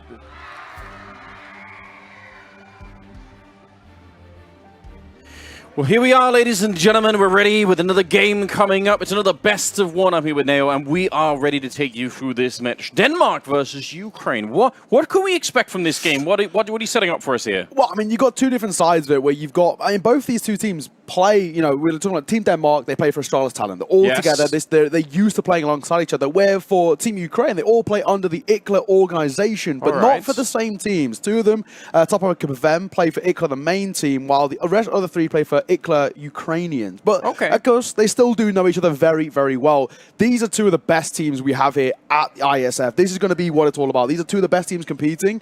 But as Banks was talking about, they've had, you know, slightly varied results. While for Astralis Talent, the Danish boys, 16 over Saudi Arabia, it wasn't close. Where for Ukraine, they were made to work 16-14. So if on paper you're looking at this, your favourites lean towards that of Denmark. Maybe. I'm always very skeptical about approaching this kind of logic where you take two different results, you try and match them up. Like, it's so tempting as a form of analysis, but in reality, I feel like you've got to be really careful. No, that just isn't, unfortunately.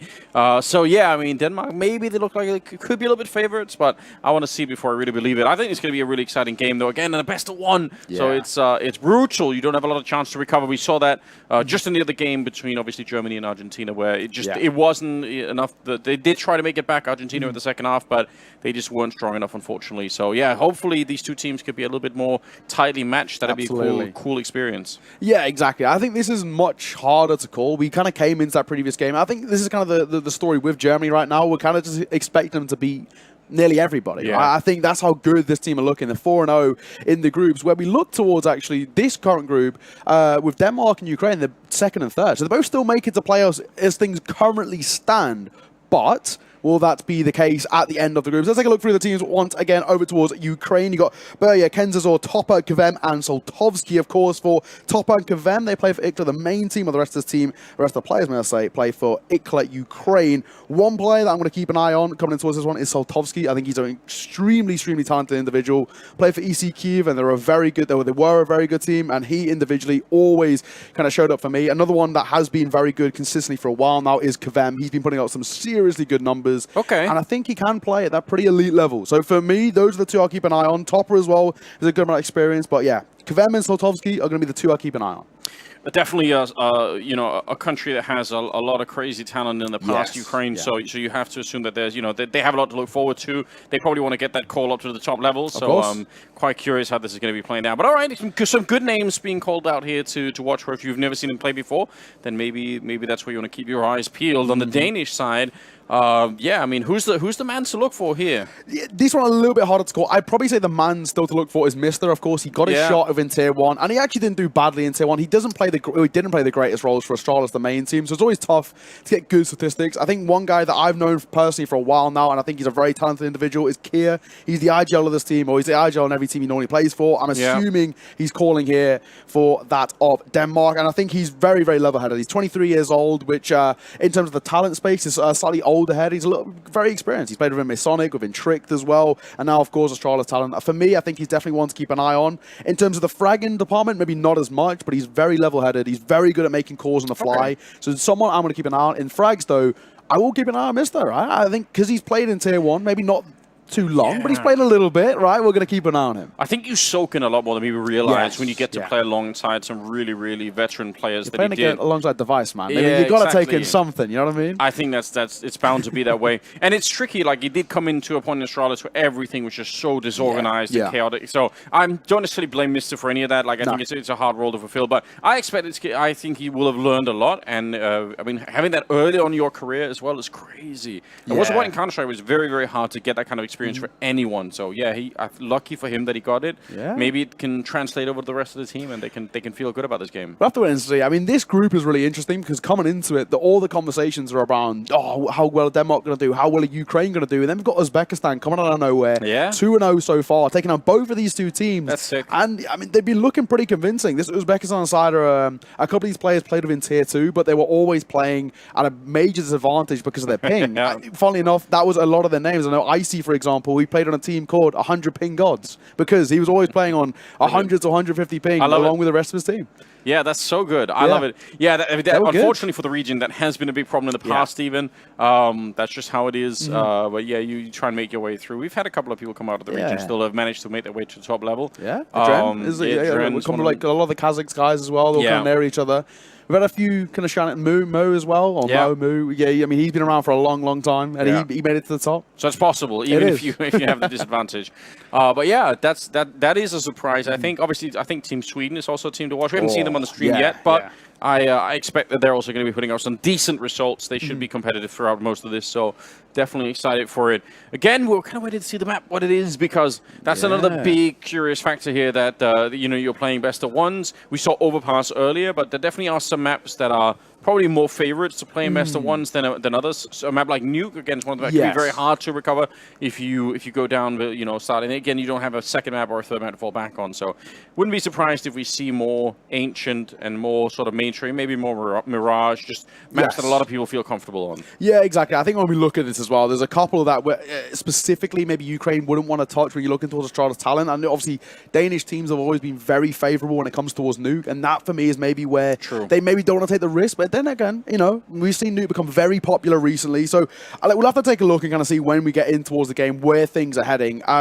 This, for me, feels like it has that air of pugginess around it. We might be heading towards the likes of Mirage or Inferno. I think that's where definitely Ukraine would like to push this. They've got some incredible mechanical talents. I mean, we've already mentioned about Kvem and Topper, Soltovsky as well. They can rely on themselves very comfortably. They're very self-sufficient. So I would not be surprised if we went to one of those slightly more puggier maps. And I guess, the conversation we were having earlier in the day, Ancient's kind of becoming a bit of a puggy map.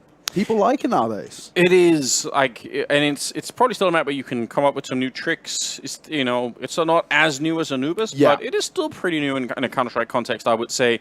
So there could be a lot to surprise an opponent with. That's it. And it has the classic Counter-Strike layout, right? There's sort of three main paths you can take. There's a strong middle. You can end up doing a lot of fights in there. I think everyone feels pretty comfortable with Ancient at the moment.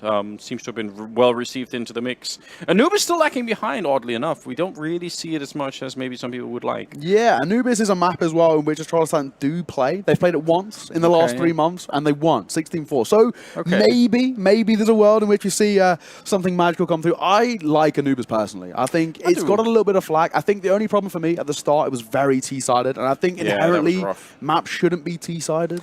Yeah, I'm on that same train. Yeah. I don't believe in it either. I think it has made up for it. I think you're right. It was mostly like some growing pains at the beginning for the map. Yeah, exactly. Some teams have figured out how to play the CT side a little bit more, but it still seems like a lot of teams are shying away from it. So I wouldn't be surprised if you don't get to see a lot of it here. Yeah. Maybe the same for Vertigo. Again, a lot of teams do have that problem with it, where it's like, it could be very, very hard to play. Maybe that T side sometimes is just going to fall fall apart and you're not going to get a chance. So, yeah, we'll see once they get into it. Best of threes are all tomorrow. Yes. I think we have 4 best of threes that are coming up. It's going to be a wild day. Absolutely. But yeah, for today, it's best of ones still. I think 3 more games after this, is what I'm saying? I think or is it 3 games more, including this? I think 3 including this one. The There we go. Romanian team's going to be playing, I think, in the next one. Argentina as well, who had a bit of a shaky game earlier against Germany. So I think for Romania, who was 16-14, there's a world in which they can think things could look good for them on paper. Of course, you never know when you get into the server. I think, ladies and gentlemen, we do have a few technical issues, so unfortunately, it looks like I might be throwing this one to a break. But we will try and get the game started as soon as possible. Sit tight, and we'll see you all soon.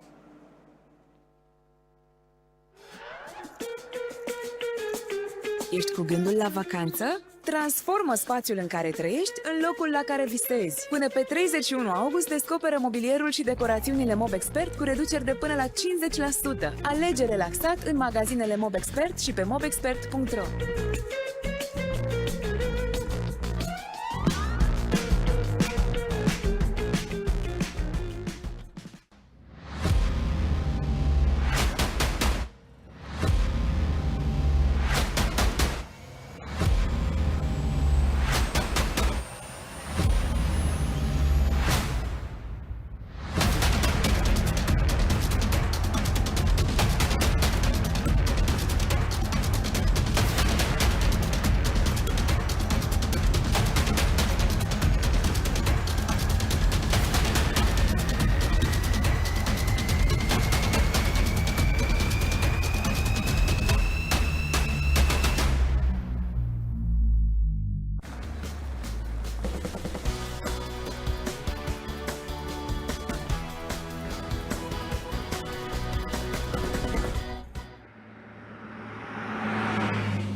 Cu Vodafone EasyTech, distracția vine cu tine în vacanță. Ai mai mult timp împreună cu familia și prietenii, fie că ești deja client sau te portezi acum. Vino în magazinele Vodafone și alegeți gadgetul sau telefonul dorit cu asigurare de ecran inclusă. Cu EasyTech ai tehnologie în 36 de rate fără dobândă, plus 3 luni cadou HBO Max și cea mai bună rețea certificată.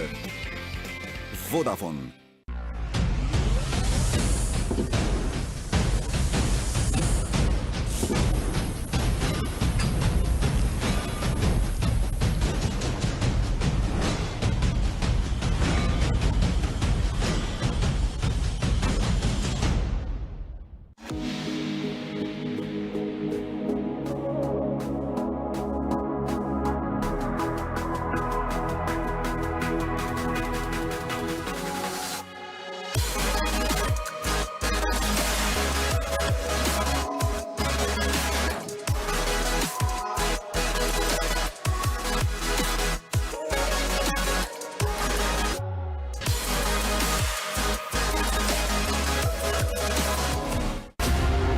Înceapă jocul.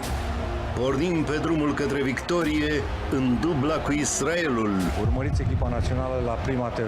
Naționala României e tot mai aproape de campionatul european. Urmărește meciurile echipei naționale la Prima TV. Suntem gata de luptă. Hai România, fii prima! Hai România, victoria e cea mai importantă. Hai România, fii prima. România-Israel pe 9 septembrie la 21:45. Naționala joacă la Prima TV. Cel mai tare festival ține tot anul la Prima Sport. Fotbalul, handbalul, tenisul, sporturile cu motor, basketul, rugbyul, canotajul sau gimnastica sunt mereu pe scena principală.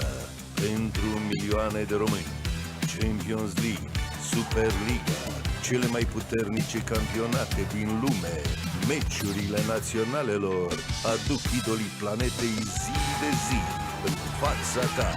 Prima Sport. Spectacol fără pauză, sport fără egal.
Hello and welcome back, ladies and gentlemen, to the wonderful city of Iași. Of course, we're finally about to get underway in towards our second game of the day. It's a bit of a banger. Ukraine taking on Denmark. Of course, Manas Neokai joined the wonderful Anders for this banger. This one's tough to call. Currently sitting second and third in their group. And of course, you want to kind of confirm yourself being just behind that Uzbekistan looking towards playoffs. Yeah, there's so many unknowns going on right now. You don't want to take any chances. You just want to qualify for the playoffs as soon as you possibly can, because who knows what's going to happen. Exactly. You know, I think both teams just want to make it through here. Best of one game, but I agree. This could be a banging game. The other one, little bit slow. You know, Yes. Germany just looked a little bit too strong over Argentina, unfortunately, in that one. But I think it's going to be a little bit different this time. I think this will be a closer match. It's definitely tough to call, I think, right? You know, we can look at previous results, as we mentioned, best of one results are kind of hard to justify off, right? So it's very tough to call in towards this one. But let's get the action underway. Ladies and gentlemen, we're heading to Inferno here in our matchup between Denmark and Ukraine. Ukraine starting on the CT side, Denmark starting on the T side. Yeah, we're on Inferno. It's a classic match. Everyone should be feeling quite comfortable here. A little bit of a jump from Soltowski. Going to be looking down the middle just to make sure that He could see if anyone is in second mid. It's a good indicator that there's going to be less action immediately towards the B-bomb side if you see anyone in that second mid position. So he might have spotted it. I'm not sure. Oh, look at Jaboden already are looking, but shut down. What a headshot to start the match with. I love it. You got Soltowski playing Raid Boss over on the CT side with the Julies, but same for Kvem as well. Double Julie coming out of the CT side. Over towards Denmark, missed that with the P250. Looking over towards B. Only one man here to stop them is Kvem. Doolies, he's counting on the smoke and they're jumping past. They should call it out, but the bomb gets shut down. A little bit of an unfortunate moment there. The P250 on Mr. though, finding a kill, and they should be able to find a bomb plant. And this is where you get to the tough part of Inferno. Notoriously very hard to retake these bomb sites. So they'll look at the start here. Soltowski even just getting the kill. They would get the bomb plant down, but Keir's out of the round already. It's Mr. and Croc left. 2 versus 3 at the moment. The numbers favor that of Ukraine. On the retake here, but they're running low on utility, they're running low on time. And now Bodies Topper all alone in a 1 versus 1 versus Mr. Backside, but Mr. steps up, and Denmark kickstart things here. It was looking so good. Those kills on the retake were lightning fast on the Danish side. Unbelievable. They really thought they had. They even had the defuse kit in the retake, so they actually had plenty of time, and somehow just the bullets landing for the Danes, at least to begin with here. So yeah, they're going to start off on the right foot, and they will be able to upgrade into rifles. They got 2 MAC-10s. I'm not surprised on a map like Inferno because you have to get close. You might as well do it jumping around the corner with a MAC-10. It's such an advantage. That kill bonus is nice and sweet as well, right? You know, you're kind of expecting your opponents not to have at least the full layout when it comes towards head armor, so it makes the MAC-10s actually very scary at close range. Croc, not close and personal here. You're going to realize there's not a lot of presence over towards top car, so they're going to get this all for free. Flash going to come through around the corner. Nothing really being shown so far. Ukraine playing a much more passive approach in towards round 2. Yeah, they really are, and I don't blame them for it. Yeah, for sure. They have the smokes to back it up. If they can force Denmark to slow this down a little bit more, then in the fading seconds of a round, you get down to like 30 seconds, one of these 2 smokes that they have left at the moment could be so valuable. So we'll see if they're going to be successfully doing that. It feels like the Danes are putting on a little bit of pressure on both the top mid and banana. And they're doing that, I think, in an attempt to lure out any last nades that they might have on the Ukrainian side. That's kind of... You obviously don't want to be so aggressive that you're walking into a deagle or a scout. That's it. But if you're too slow, you risk those last grenades being left on the CT side. And it's really worth keeping that risk in mind. It sort of feels like they might go for a little bit of an attack here towards the archway. They're not going to be splitting the B-bomb side. They're just going to be wrapping around. And this kind of pressure nullifies all the nades that are left on the CT side. Good shots here, though. Kvem doing it. It doesn't work. It's going to be Mr. finally getting a couple of kills in return, but that almost got out of hand. Yeah, nice little double there. Bomb will go down, but Beria trying to get up close and personal with a 5-7. Hasn't confirmed the kill. It'll cost him his life. Mr. pulls out the pistol, but it's not enough. Croc, he might be too far away. There's no kit, though. Topper. Oh, no, I thought he was going to stick it. That would have been a ballsy play, but he opts to jump off and look for the fight, and Croc is not showing face. He might have had it, but unfortunately now the position for Croc is just so powerful here. Topper, there's no way that he could have known, but he would have had that full 10-second defuse. Very rare indeed. I think now there's nothing he can do. I would even say at this point, just walk away with the AK. It's such a powerful rifle. You're not going to be able to get a 10-second defuse. He gets the headshot in the end, and he'll be able to hide in the corner, so he gets the AK after all. I guess that's not too bad, but Denmark still wins the round. Exactly. You got kind of silver linings both ways. You got Denmark walking over another round in their favor, which is good. And of course, the bomb plant plus the kills gives them money to work with. They can reinvest in, not the end of the world. However, on the other side, for what is a force buy, but a very low investment in terms of firepower, that's a pretty decent round, all things considered for Ukraine. They're walking away with 5 kills, and they made it pretty expensive. And of course, the saved AK is not too shabby at all. Quick pause to come through. Mr. could have been dead 10 different times when he was alone on the bomb site. It's a very, very risky round. So, I don't know. The problem for Ukraine is it's very hard to justify another buy here. Look at the people that are showing up out here. Yash, this is the vibes yesterday were just amazing out here. And you can see people showing up again. I can't wait. I mean, again, when the sun really goes down, you get all the lights coming out the stage. Looks really good. Exactly. It's such a cool feel out there. And again, just to remind everyone, it is the Romanian team that's playing in the next game after this one, so I'm expecting some fiery fans out there. All the Romanian CSGO fans, stick around for the next game. Romania taking on Argentina. That should be a bit of a bang, and Romania are the favourites going in towards that game, so it makes it probably even more pleasurable viewing for you guys. But shout out to the crowd, man. You guys have been awesome so far. It's been pretty damn electric, the atmosphere. Yes. I mean, we walked past last night when it was Hungary versus Romania, and that was insane. Hundreds of people here supporting what was actually a really good game as well. Yeah, it's been fantastic. So the super local support here for the games coming out has been really cool. And of course, we do have a bunch of different games being played, right? There's Dota, there's I think Tekken's been played. eFootball as well. Yeah, so large representation across different games. Really cool. Yeah, 111 countries, man, here for this event, which is awesome. I think everyone saying it was Vlad, who's from IESF. He was saying this is the most there's ever been in Europe for an esports event. I think he'd be absolutely spot on. Wonderful. Yeah, that's the kind of growth you like to see. Exactly. Coming into this is our World Cup, you know what I mean? Yeah, so, and you know, and then just in an interesting time in Counter-Strike as well, obviously with CS2 right around the corner. So I'd be very interested to see, you know, if this kind of progress can continue, and you can see more local support, and maybe maybe teams can sort of take it back to their own regions and say, you know what, we want to do better next time. Let's see if we can put together a really strong team here. Yeah. Yeah, like we said, Denmark probably some of the favorites. Germany certainly are. Yeah. Sweden are going to be up there as well, and then, of course they're on the last game of the day. Right. So that they are ones I'm going to quietly keep an eye on. But there's another team that I have to now quietly keep an eye on, Uzbekistan. I mean, they've earned that. Yeah, they've earned it, right? Wins over Ukraine and Denmark is no easy feat at all. And technically speaking, the rest of the group for them is relatively comfortable. They should theoretically go flawless, but you always say theoretically because you never know. There's upsets here, left, right, and center. We do have an ever slight tech issues. Hopefully we get this sorted in just a moment. Currently it is just 8 p.m. here in Iasi, and it's 31 degrees. We've got a nice little temperature for the evening. It's lovely. It's a good time to sit outside and watch some Counter-Strike, man. Yeah, during the day it's been rough, but now it's absolutely perfect. Yeah, and there's something magical. 37 today, I think it was here. So yeah, that's too much. That's too much, you know. Especially for a UK man on the day, and we're used to a little bit colder weather. A lot colder, a lot more rain. I've got to say, there's something magical about watching Counter-Strike outside, especially in like the summer heat. Like, it's beautiful. I wish we had more opportunities to do it. For a bunch of reasons. I mean, especially in some countries where it rains a lot more, it could be very tricky. But, right now, you know, just sitting out there, having a drink and having a good time, it's beautiful. Here we go. We're back into it.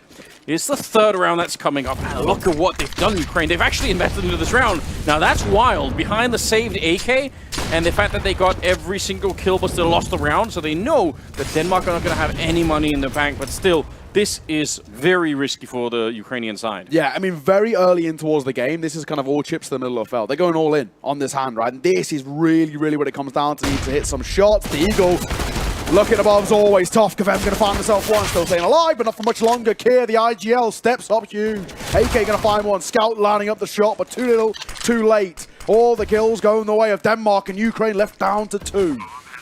He would have had that kill as well with the scout, but he was already very low on health. Croc there, but he managed to find a way through. So, yeah, a sketchy moment coming out of the palace like that or out of the apartments. They could have maybe been shut down, but the right kills at the right time for the Danish side, and it leaves just topper left. Yeah. Not much he could do. Saving the AK once again, of course. That's what he should be doing. Absolutely. Third round. Does make things a little bit awkward now, because when we look at kind of the standard meta, normally it's kind of force buy into the second round, doesn't really go to your plan, then you can buy, maybe into the fourth round, for example. But now with them forcing into the third round, it pushes it back a little bit further. We can now start making conversations about this Danish side looking towards a 5-0 start, really, before kind of a real response comes through, or at least in towards kind of that fifth round. So, interesting to see, because stuff from Denmark all the same, a very, very kind of easy A execute there, really. When it came down to it, they had the firepower, they had the util as well. Quick in towards the site, and a third round locked in for them. Kit, great trade onto a very important kill that I can bet. And of course, he found the rotating player Buria as well. So, 3-0 start. And as expected, and there's not much of an investment now around that saved AK, just a few upgraded pistols. It also, I think, it speaks a little bit to the kind of mentality that you come into a game with. If you expect that maybe you are the underdog team, then maybe you want to roll the dice and take a risk and go for a third round force-up. I think if you have the mentality that we are, over the longer stretch of this game, the better team, then you probably want to play it a bit more safe. So I don't know if I'm reading too much into it, but maybe the Ukrainian side are also recognizing we do maybe need to take some risks to be sure. Unfortunately, when it backfires, you're in an even worse position. And that's a very crisp shot from Mr. coming up with that one on Kansas, or that's going to be absolutely perfect. Mr. look really good, 7-1 so far. He's been pretty comfortable. That's pretty uncomfortable from Croc, but he will make it a double lock, pull it on towards Kavem, and still staying alive as well in towards Wood. Croc trying to do what he can to make this as expensive as possible. Buria will get a trade. but I'm sure he's done more than enough. Soltovsky on 3 points of HP, Burya on 57. It's 60 points between the two of them. And realistically, this AK should clean house, but Mr. fluffs his lines. Okay, they've taken a lot of damage on the remaining CTs. Obviously, the round is lost. There's nothing they can do about it, but two still, rifles. Saving those two rifles could be a really big deal because they need to make up for that early force buy. So these couple of rifles can take them quite a bit of distance there. Yeah. Man, they're off to a hot start here on the Ukrainian side, unfortunately for them. But you've got to say, Mister's hitting some pretty good shot at the moment. He's 7-2. Yeah, not bad, not bad. I'm assuming what the buy's going to be looking like is Soltovsky will drop over that M4. He'll pick up an AWP. Is my expectation coming towards round number 5. A 4-0 start for Denmark. Good to see as well. I know we have some Danish fans in the crowd. I saw a few people holding up some flags. Yeah, cool to see. They're out there. Cool to see. So your countrymen. There, Anders. Here, surprisingly easy to get here from Denmark. I don't know why I thought it would be a bit more tricky, but how many hours drive roughly would you say? If you had to guess. If you had to drive here, is driving a little bit too long? Question. I don't know. I would happily take the drive. I think that'd be remarkable, but yeah, I mean, even by plane, it was like an hour and a half to get to Vienna and then an hour to get here. So I thought it was like a hop, skip, and then boom. But yeah, driving probably be a little bit more of a, you have to drive across. We're basically all the way at the border of Moldova, so we're like really far in. But here we go. The opening, the 180 spin as Kavem goes down. Mister doing all the work. Jeboten on the other side of it, and they've cracked open the A-bomb side once again, and there's nothing really they could do about it. I hate to say it, but it is Inferno. You have to save. Yeah, absolutely. That was lightning fast coming through there from Denmark. Brilliant from Miss at the double. First over towards short, 180s over towards long, finds that kill, and that more or less concludes the round. You know, Jeboten, he'll get him one of his own, but in the end, it was those opening two from Miss that just completely crack open that A site. And there's just nothing Ukraine can do. So Topper, Burya, they will keep hold of what they can. The real awkward thing, of course, is now, how do they start to buy around this? If you're 3 staying alive, you can maybe get some drops over. 2 staying alive, however, makes the buy pretty uncomfortable. And you see a lot of teams actually in this kind of next sort of round where they actually go for a less buy. They kind of stick around 2k in the bank and then have money to work with going down the line. But we'll have to wait and see. 5-0 start for Denmark, though, and we already spoke about this a lot in the Argentina game. These best of ones, not a lot of time. They've got to start taking some more risks, which, to be fair, Ukraine are. Yes, they are, but it's a dreadful feeling when you realize we're now forced into the position of having to make some really cool comebacks and sometimes even more. Wow, sick kill. Yeah, he opened up middle on his own. Very cool stuff. A little bit of a break here. I think sorting out maybe a little bit of a headset issue, but hopefully we'll get back into it pretty quickly. Yeah, I've got to say this is. The kind of confidence that you're seeing on Mister. Again, we talked about the tier 1 experience for him, having played at a very high level with Astralis. Then coming into this kind of thing, he should be feeling confident. This is how you want to play. If you feel like I've got more experience, I've got more in the tank, I'm going to go for it. And there's another sort of thing as well, right? It's a thing that people don't talk about as much is that when he got that call up towards Astralis, obviously he's playing alongside a lot of the tier 1 guys, but not only in officials, in scrims. When you're in like the likes of these tier 2 teams, you don't get as many opportunities to scrim against the tier 1 guys, against, you know, the best of the best. You're not playing against your G2s, your Navis, your FaZe, Vitality, etc. Where, you know, when he was in Astralis, he definitely would have on a regular basis been scrimming against them. So he gets to learn and watch the best of the best. So that for him is a really big thing, and I think it's something that can really elevate your game tenfold. Yeah. No matter how young you are, how inexperienced you are, you can gain all of it in the matter of mere moments. So hopefully we get these tech issues done in just a second. We get back underway. But of course, we've got this game, and they've got 2 more best of ones after. We've got Romania, Argentina playing after this one, which should be a banger. And then, of course, the Swedes that we've been, you know, keeping an eye on. We don't know really. We've got high hopes. We've got high hopes, yeah. They've got some big names. Plopsky, man, he's had tier 1 experience. You know, the same like we were talking about Favin earlier with the German guys. Plopsky's been in the same boat. Of course, he played at that elite level. And at this kind of like, well, maybe kind of classes are in and around the tier 2 level.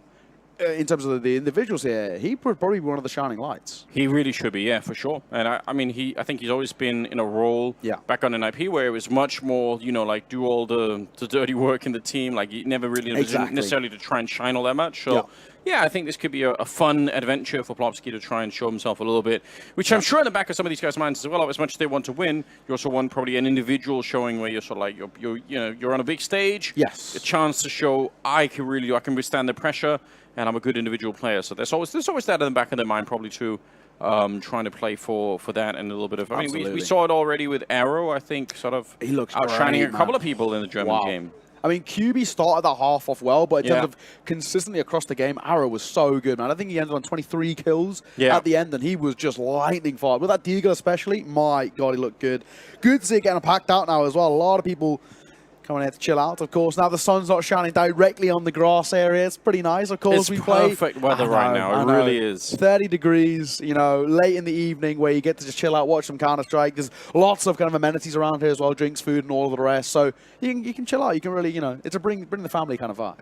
Yeah, I mean, you probably can't obviously see the shots necessarily, but yeah, it is like almost like a giant food court that's close right next to the palace here. So yeah, it's the palace itself, it's man. a beautiful place to be. Oh, stunning, that palace, right? It's, we've had a little walk around, and of course it's, well, right in front of us. It's pretty damn nice. No, it's been great so far. Hopefully, if you guys missed the opening ceremony, you can go back and find it somewhere. I don't know if it's on YouTube or somewhere else. I think it was streamed actually on Twitch. Yeah, worth watching. Worth going back and watch. Really, really a remarkable opening ceremony that was happening yesterday.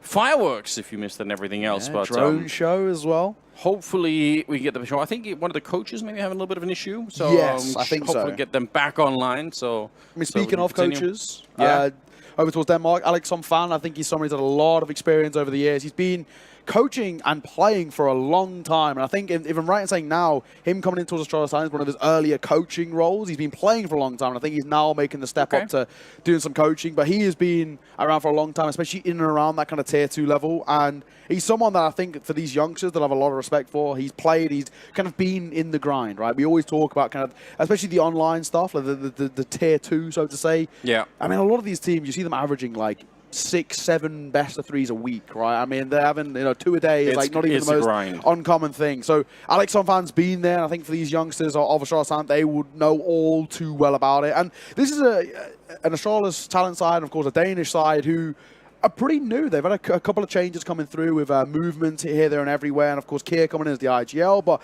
a couple of new boys, well, Jay Bowen, the Yorper. I don't know too much about him personally, and I know quite a lot about the tier 2 scene, so he's kind of come out of nowhere, but they seem to be gelling really well. Nice. It's fun when there's some unknown quantities as a player you might not know too much about. Well, as they're getting everything, I kind of want to ask you, there's been a lot of conversation in the community about this change potentially between MR12 and 15. Yeah. Do you have a strong opinion about that, or are you just kind of waiting to see what happens? I mean, I don't have the strongest. I know people are downright against it. Yeah. I think the problem is, I hope that if they do make the change, because I play a lot of short games when I play MM with my friends. Me and my friends have a very wide range when it comes to face at elo, so sometimes it can make those games pretty weird. I've got friends with like 4.8k elo, so they'll queue and they'll play against pros, but if we play with them and they're not that good, it's pretty tough, right? So we play a lot of MM, and we play a lot of the short matches, and they're pretty fun because you can just kind of, we'll put on all the maps, right? And we can just go through in one evening, a few hours, we can go through all the maps, and it's like, we've got a good little variety. But it seems like the players, what they're doing is they're getting rid of long games, they're getting rid of short games, they're just making it all MR12, which is good. I mean, it means it's good middle ground. The average game of Counter-Strike at the moment takes about 45 minutes, 40 to 45 minutes. So this will kind of reduce it to in the range of kind of 35 minutes. Yeah, which another pro playing the average game is an hour and 15 minutes. God, exactly. I mean, they'll still find a way. But yeah, it's I like it in the sense that I think sometimes, especially if you get best of 5s, those days can be long, man. We can have 7-hour series, and it's like a normal thing, and I don't think it should be, maybe. No, it feels like something has to change. A lot of discussion, obviously, where people say, well, should it be necessarily the amount of rounds you're playing, or should you shorten the round time? There are probably different ways to approach it. For sure. You could also make it so that there's more of an incentive to just fight for every round. So that, like you don't get much for saving guns. Like there are a lot of ways to try and attack this problem. I think it's very hard to say overall. I'm sure Valve are in a tricky position in general because it can be hard to theory craft this without putting it into the real world and testing it. Yes. But I'm for testing it at any rate, because it just feels like there's going to be, we're in a stage where it's a little bit out of control. Yeah, absolutely. I think, if I'm right in saying, we might be throwing this one to a break. I think we have some headphone issues. I'm sorry, ladies and gentlemen. Hopefully we get back into the game as soon as possible. We're going to throw it to a break, and we'll be back in just a moment.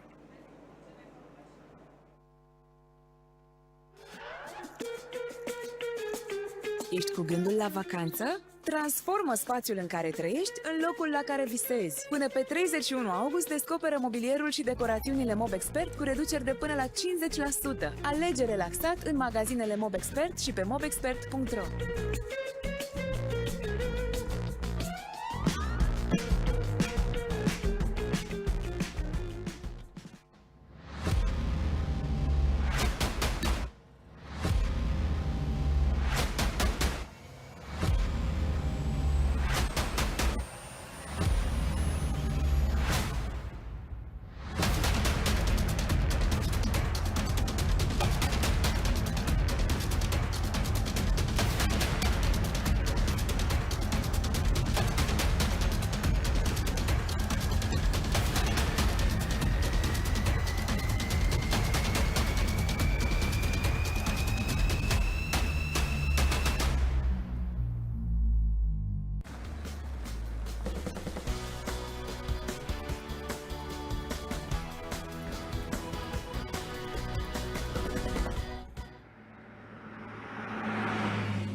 Cu Vodafone EasyTech, distracția vine cu tine în vacanță. Ai mai mult timp împreună cu familia și prietenii, fie că ești deja client sau te portezi acum. Vino în magazinele Vodafone și alegeți gadgetul sau telefonul dorit cu asigurare de ecran inclusă. Cu EasyTech ai tehnologie în 36 de rate fără dobândă, plus 3 luni cadou HBO Max și cea mai bună rețea certificată. Vodafone.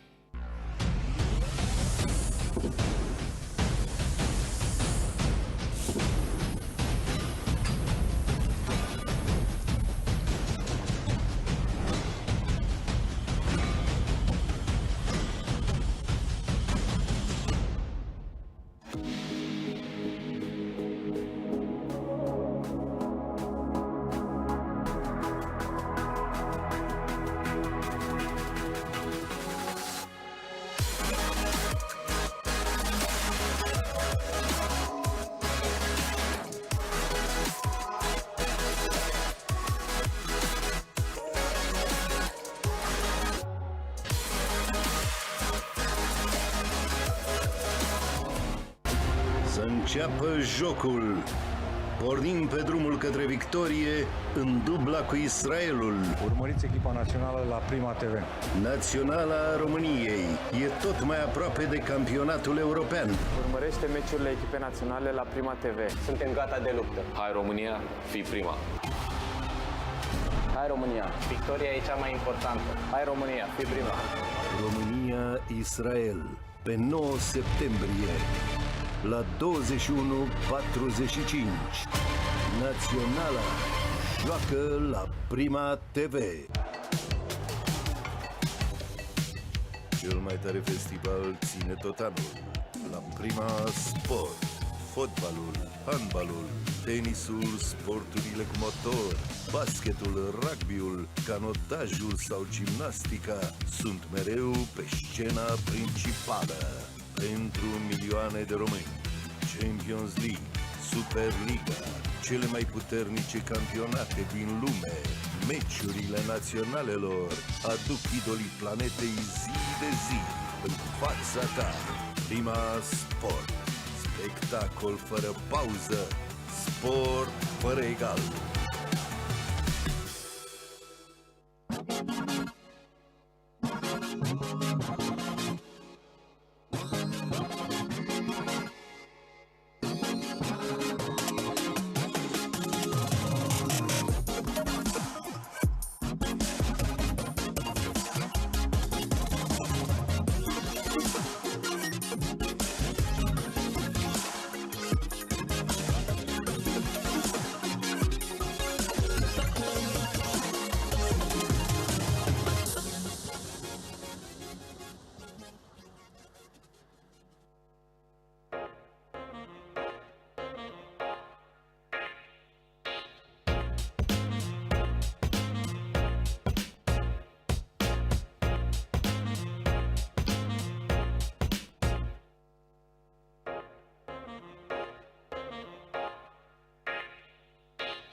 Here we go. We're back once again. Round number 6 is live. It's Denmark versus Team Ukraine here in Iasi in Romania for the IESF World Championship.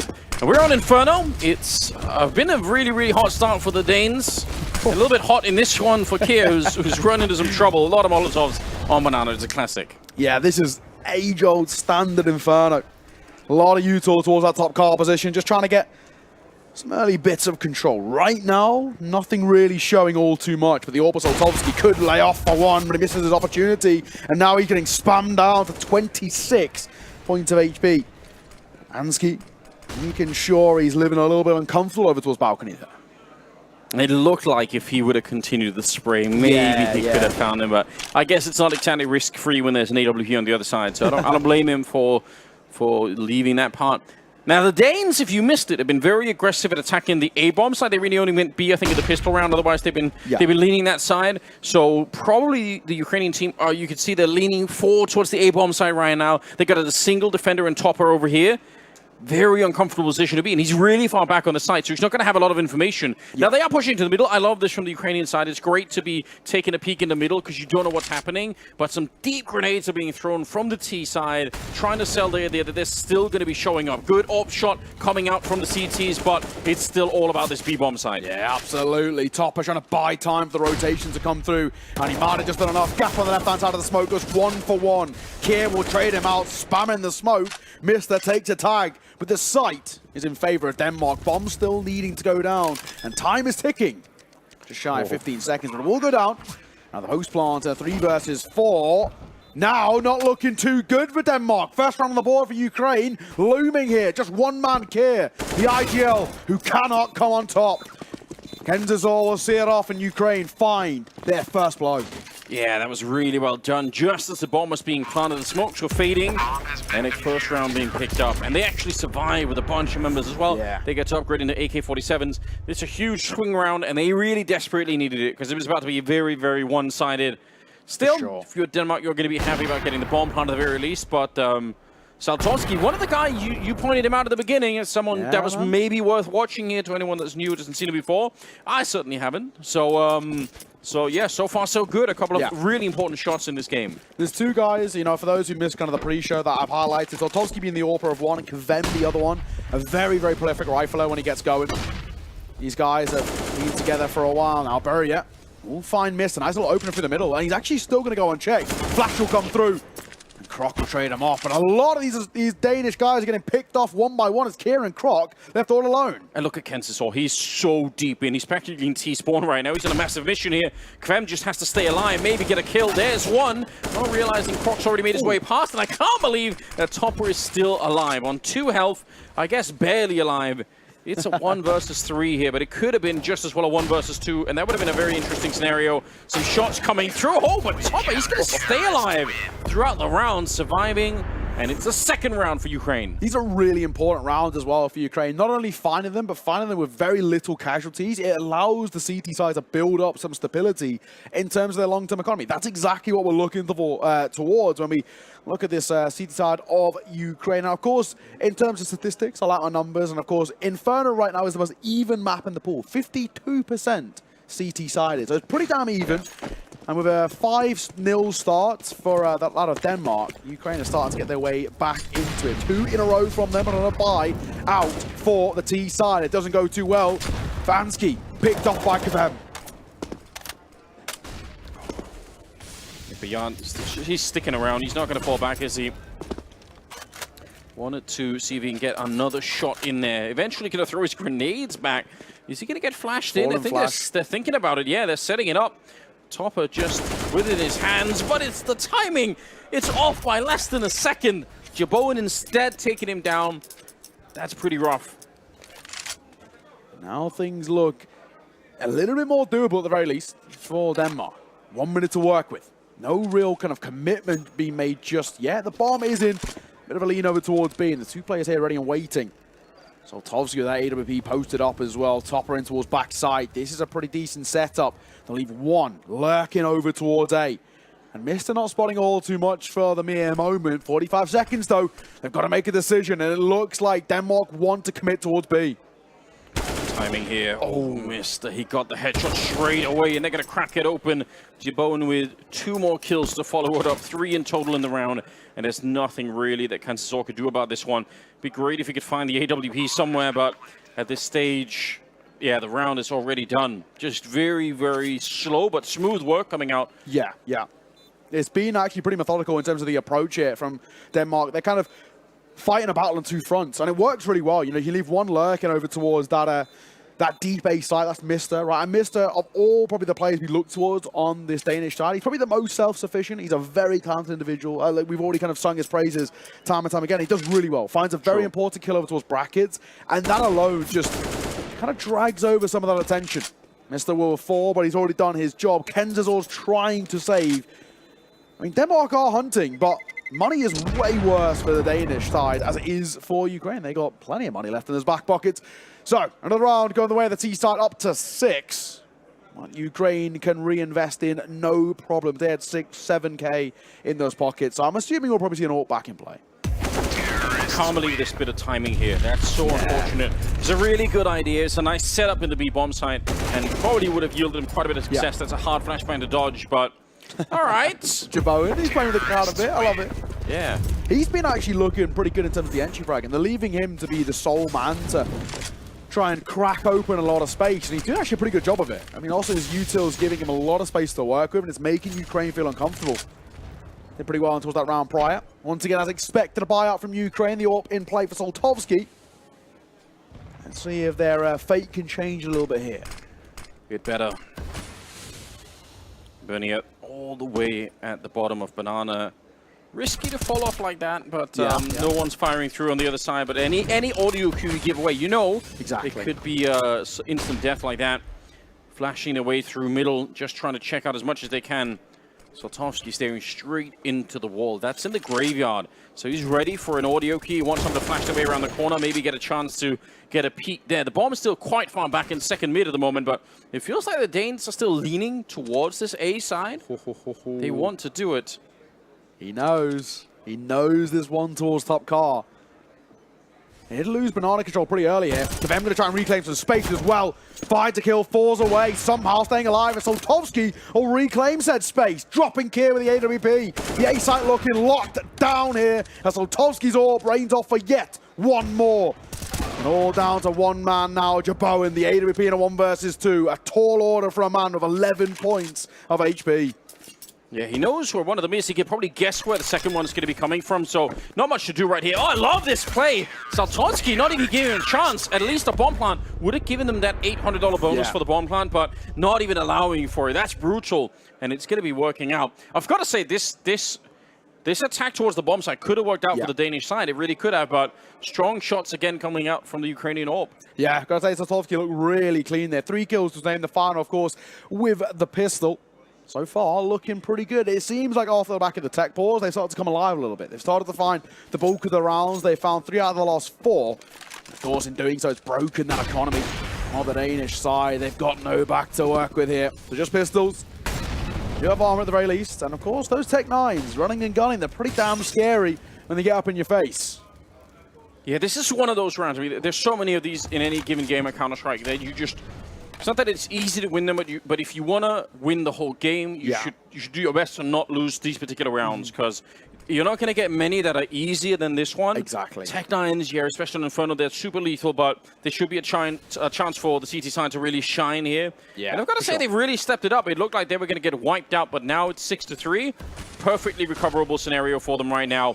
Smokes are up, though, and look at the pace behind this. Kavem, he has to get more than just the one. It's not going to happen. Grenade on the Kensasor as well, and they trade 2 for 1 getting into the bomb site. Yeah, that's huge. Retaking a site with an AWP is not the easiest. As Soltovsky waiting for support. And Croc, he's got his head tucked. He might go overlooked there. Topper walked past him, and he will fall. Croc's picked himself up a rifle. This round's done. A save to come through from Ukraine, and Denmark are walking away with an eco. That was so well planned. The smoke to stop any CTs from the Arch to actually do anything, and then they just got way, way, way too close. And that's part of the problem, right? If you're defending that deep inside of the A-bomb site. That's for sure. Once you lose the first fight, the rest, the floodgates are open, and they're just going to be running onto the site. And now they're hunting down Soltovsky. They want to see if they can make sure that he doesn't save this AWP shot here. They might try and go for him. They can't really wrap on the other side. Maybe they can. Mr.'s close. That is so close, but he didn't get him. Still 7-3, and the Danes hard to put away right now. Yeah, he gave him a little love tap on the shoulder. Just dropped him for like 20 HP, but, you know, just to scare him, really sow the seeds of doubt there. It's good work, though. That's a really, really important round to be converting. I mean, we're already saying about this. If you're a side like Ukraine in that position, those are rounds you just can't lose. Like, because in a best of one, it really swings the momentum the other way, and it's such an important one to be taking. So, oh, they're going for it again. Push down the middle. Almost caught off guard, but now they know. The Danes, they're aware. Oh, but yeah, doing it better. Oh my god, he's actually doing a fine job, finally. Angsty coming into it, and he will get the kill. It's still 2 versus 2. The bomb site's open. It's definitely going to be a bomb plant. And the question is, can Kavem and Topper actually go for the retake here? Bomb will be planted by the Rifler as the Orc will hold at range. Both retaking through long. This is not easy at all for Ukraine. Graham and Topper, of course, they play together in Ikla's main team, but the other 3 on this team play in Ikla Ukraine. So these 2 know each other very well. They've played a lot of Counter-Strike. This team, of course, of the new look Ikla was formed during the player break. They brought in the likes of Mihu.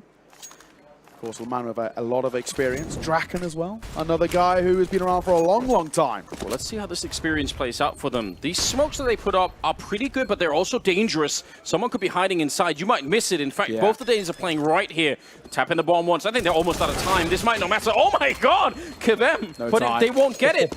They actually clear out the bomb site. Those are some really crazy shots, but it's not going to win them anything. And again, they did use all the money going into this round. They are very poor on the CT side at the moment. So the Danes, they will shrug off this particular, like 5 casualties. It sucks, but they're going to be fine. Yeah, absolutely. Absolutely. I don't think I'm right in saying as well, Topper was able to scoop up an upgrade. I think he still actually has that FAMAS. Am I right in saying? I think, unfortunately, we do have another ever so slight technical issue. Hopefully, only a minor one. I just saw a thumbs up there from the youngster over towards Denmark. So hopefully it's all right, we can get back underway. Been a very back and forth game of Counter-Strike these last few rounds, and really showing actually how even these 2 sides actually are. It was a bit of a slow start for Ukraine, but they found their form, and I think they're a side that once they start playing their game, you know, we saw until what was that round? Burya walking down mid, getting a double. That's really good. Soltovsky, aggro AWPing. That's what he's always loved. He's a shotgun AWPer. That's always been his style. In-your-face kind of AWPing, right? So if this side starts to play that level of Counter-Strike where they're very, very aggro, that's where I think things get very exciting. Yeah, and I think it's a little bit of a deceptive scoreline. 8-3 looks somewhat one-sided, but it definitely could have been. It could have been a way more rounds. It could have been something like a 6-5 scoreline instead at this point in time. So I'm sure that the Ukrainians are thinking about that too, and just trying to keep their heads high at the moment. A Max 7 being brought out and a FAMAS, so quite aggressive. I do like it. Oh, Burya, hello. Give me 2, and he'll find it here. Good night, sunshine. Down he goes. Shotgun to the face. And now things looking very good for Ukraine on a very low buy. Yeah, but they still have to survive on this quad side of the A-bomb site. If they would have hit it right then and there, it's possible that they could have made their way through. Yeah. Been a while since I've seen a jumping Max 7 shot. It. Oh, that's a tier 2 classic, man. I'll tell you. They love it. And XM gets a decent little run out in the tier 2 as well. I need to watch more of that. It's wild, man. It used to be the obviously Wild West. back in the day, you definitely had it with JW on Snacks. So there were a couple of players like that like to bring it out, but I would say it's a lot more rare nowadays. And let's see when there's good ones, mate, I'll send them your way. When there's the Wild West, yeah. You feed me those. Look at this, man. Over towards the B site. Mr. Mike 4 here does take a tag, but Topper lines it up. That safe FAMAS going huge. A double onto the new boys, and Mr. to follow suit. Massive round for Ukraine to be taken off the back of basically a minimal buy. Yes, Burr coming up with 3 kills, 2 of them at the beginning of the Max 7. That's beautiful. Doesn't get any better than that. That's gonna make up for a lot. They're riding that edge at the moment on the Ukrainian side because a slip up here or there, and they really do get wiped out in the first half. But they've done a reasonable job at staying competitive, and they still are now. There's a chance they can recover this half, even if it looks a little bit rough. Like you said, it's very even map. So Danes already have 8 rounds, but it's pretty good. Right? It's pretty good. Yeah, it's a start. We'll have to wait and see. Slight little techie over towards Denmark before we get back underway. But of course, all started here with Berja and the Mag 7. God. That second shot. I mean, in your Kira as well, there's just nothing you can do there. He's behind the wall. Yeah. You see his head for a quarter of a second maybe before he rips yours off with the shotgun. So very little you actually can do there. It's fantastic. But in the late stages of this half, there's a little bit of a kind of a never so slight comeback coming through here from Ukraine. Best they can do is 7 at the turn of the half, and they'd be very happy with that. Yeah, and I think as long as they get up to maybe even 5 or 6, I think they're going to be fine. I'd say 4 is a little bit on the low side, perhaps. But yes, 6 I think is okay. Yeah, you're building something. You can make it work. Look at this push down the middle. This is the 3rd time they've done it, but a slight variation as they're pushing into second mid, probably with flashes going over the wall behind them. But the Danes didn't run into it, and now they know. They only have a couple of pistols here, but still, this is scary, though. If you get caught, Kenso again is out on a mission. Missed it with the headshot to bring down Kevem, and now you've got to keep it tight on this one. They know. Kenso, don't give this one up. They know they're rotating, but Berja falls flat. Kenzo found his kill. They're dropping away, but then now they know they were heading over towards that B site. And it's that man Topper lurking once again in towards Coffins. Has to go huge here. Luckily, firepower on the other side is pretty minimal. It's going to be tough. Yeah, but they have the smoke. They can get rid of him. They have another one even. So they should be able to get the bomb plant down behind it. Molotov going all the way through, and they've re-smoked it again. Kerr to take down Kenzo, knocking him out, coming through Banana. Saltovsky and Topper, how do you play this one? Yeah, man. 2 versus 3, the bomb is planted. If you get a quick kill, maybe it's doable. You have a flash as well, so maybe you can set up your teammate with the AK, but that's a lot of maybes.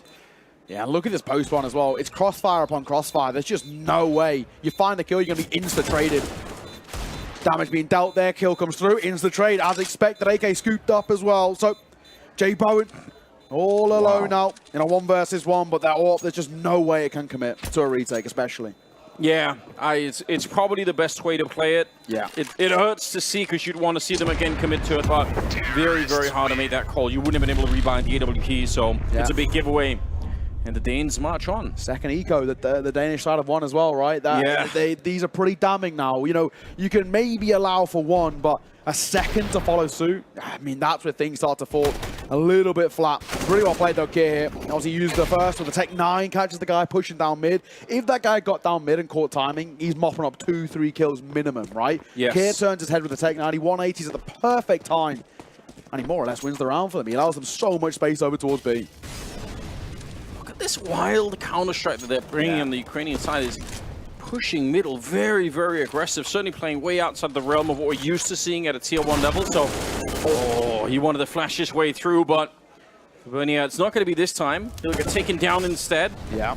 And it puts so much pressure. They're now 2B, 2A, which is a very weak defense really all across the map. It's very hard to hold. They don't over-rotate as well. Oh, but Saltovsky threads the needle between 2. That makes things all the more uncomfortable with Topper with 3 kills to his name and a lifeline extended for Ukraine now.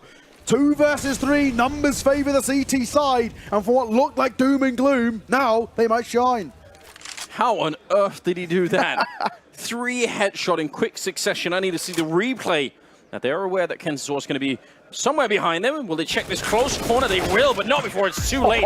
The Galil chews them up, and I can't believe it, but Ukraine have picked up the round. 5 on their side, and with a chance for a 6th. This was one of the harder rounds to win for sure. I think Denmark should have won this one, but Topper just outrageous work with the M4. That transfer for the 2nd and 3rd kill is just monstrous. But just as we were talking about kind of Danish ecos being converted, we look the other way as well, and we talk about Ukraine picking up a round when they desperately needed 1 in their favor. That's really, really well done. Such a minimal buy, such an important round to extend the lifeline. 15th and final round here. Berja will crack things open, but Kavem dropped to the scout. The scout headshot to start the round with? Okay. Oh, we love it. We love it. Yeah. I mean, you don't have a lot to work with. Oh, my for the God. smoke! He's found him. Saltovsky still got it. 3 versus 4. And Kenzo, again, this graveyard position is so powerful, especially if they don't have a lot of Molotovs to get rid of you. Yeah. The timing could not have been better. Mister, no chance to return that kill. And And it's a 2, well, make it a 1 versus 4 now. Yeah. They're all putting in the work here. So we said 6 rounds might be acceptable for the Ukrainian side. Looks like that's exactly what they're going to get. Yeah, I mean, it's a P250 here, and for Lama, this is a mammoth task here for the youngster. And we will not amount to all too much. 9-6 is where we find ourselves after 15 rounds. And I don't think that's too bad. When you consider we were 5-0, then we hit a tech pause. Off the back of the tech pause, it's not that bad, you know, in the grand scheme. Only 4 rounds going the way of the Danes, or 6 go the way of Ukraine. They won kind of the latter stages of that half. So they can go in towards the second half with a lot of confidence. I think so, and I think, you know, they lost 2 rounds to Pistols, which is, you know, without that result, I think they're probably going to be saying to themselves, okay, it wasn't great, but honestly, the straight up rifle rounds that we had, some of them looked really good, and, we're going to be fine. We had some players warmed up. Yeah, I mean, there's definitely some individual talent on the Ukraine side. And again, they are playing on the CT side, which is normally a little bit more tricky when you don't have your regular lineup. So we'll see how they fare when they're on the T side now. Yeah, that's it, right, of course. And we've already seen there's been some very audacious plays from our friends that are in Ukraine. They've been, you know, pushing down mid alone with an AWP. So now on the T side, they're actually being given the freedom to go for these aggro plays, to go for these kind of solo individual look-ins. So I'll have to wait and see. In towards the pistol round here, of course. Bit of a investment for Soltovsky. Got the P250 or the util alongside him. He got a double flash and a smoke. Over towards that CT side. Mister in towards the Julies once again. Yeah, this looks like it's going to be probably a smoke towards Little Pit or towards the library, and then flashes out if they keep going this way. They were setting up for it at least. Oh, they're going to go back. Okay. Maybe not feeling 100% like they cleared out too much of the rest of the map. It can feel weird executing into the A-bomb side if you haven't pushed Banana first. Yeah, absolutely. There's the smoke towards Little Pit, and Flash is going over, but they run into the headshot. Jaboan in the middle, picking them apart, a third headshot, taking down Kensiso, and whatever plans they had are absolutely cancelled. 1 man left versus the 5 of Denmark. Yeah, and Borberger as well. His whole role was to be kind of the distraction, right? Stay over towards bottom of Banana and see if he can bait in a little bit of tension. There's just no way now. Bomb down in a less than adequate position. Time ticking as well. 35 seconds in a 1 versus 4, and he's taken a tag already. This feels nigh on impossible. Yeah, especially with the time. I think that's really the big problem here. Julies on the one side, Mr. Not slow to react. That was his 15th kill, by the way. Yeah, not bad. Good at the moment. But yeah, I'm sure at the start of the round, it looked like they wanted to do the apartments pop into pit, and they changed their minds. I don't know what it was, but something made them think, let's go Arch instead. Yes, yeah. They still had the same flashes and the same smokes. They just decided on a different part of the map, and it didn't really work out. See the grenades in the middle here. That's really what they wanted for this, but it just didn't work out. Yeah, absolutely. I think the big thing as well, when you look at this, it's, you know, Denmark are now 100% on pistols. They're 2 for 2, right? Which in a best of 3 is not the biggest stat to really care about, but in a best of 1, that is uber important. Much better buy to come through here for that CT side. And of course, that really comes on the back of no bomb plant, but it still doesn't matter for Burya. Kia will fall. I mean, yeah, the P250 is a powerful pistol, but that wasn't even really the optimal range for it. So a little bit shocking. I would have expected the SMG to come out on top every single time. Puts a bit of pressure, I would say, on Mr. over here, because if he dies, the round is lost for Denmark, so he has to do some work. Got to be careful there's not a Deagle finding him on the other side here. Some pistols showing up, but he's done a fair bit of damage. That's not bad. Not bad at all. No, not at all. And now we can jiggle as well in the corner. He's going to reload off. Croc can come and reclaim some of the space. He'll take the first engagement. Croc for 1. Easy, simple, effective, and Soltovsky left all alone. Now 1 versus 4, maybe 1 versus, I guess, 3.5. Yeah. Bo is pretty low. So is Mister, in all fairness, but he will confirm that final goal. 11-6. Astralis talent, of course, under Denmark is now starting to push towards the elusive 60, and they're getting pretty damn close as well. They are. I've got to say, again, the confidence that's evident on Mister here is really shining through, allowing him to take some of these fights, sticking around just long enough, but again, also the experience to say, okay, I got the 2 kills I needed. I pretty much put it in a winning position. Exactly. Let's fall back. Let's not stretch this any further. 18 and 11 on him right now, so doing a fine job. It's not bad at all, man. Big nades come through. Mister actually avoid the bulk of the damage here, or basically all of the damage. It's really good to see. In the early bits of U-Tour towards top car can always be a bit of a precarious space to go. Croc, Mr. Jaboan, all trying to take contact here. Sam needs to be careful. Does take a tag down to 50. Makes those M4s all the more scary. This is the first full buy for Ukraine on the T side. If they don't convert it, they're in a lot of trouble here. They've got 1 minute 20 to work with too. Oh, yeah, the timing is there for it. Kabem the one to go down. A lot of people still. I mean, it's a minute. It's not that uncommon for the CT side to push 3 people towards the B-bomb side. But, you know, there's a point in time where you say, okay, we have to give it up. We have to put somebody back at the archery. And I guess around the minute mark is it for the Danes at the moment.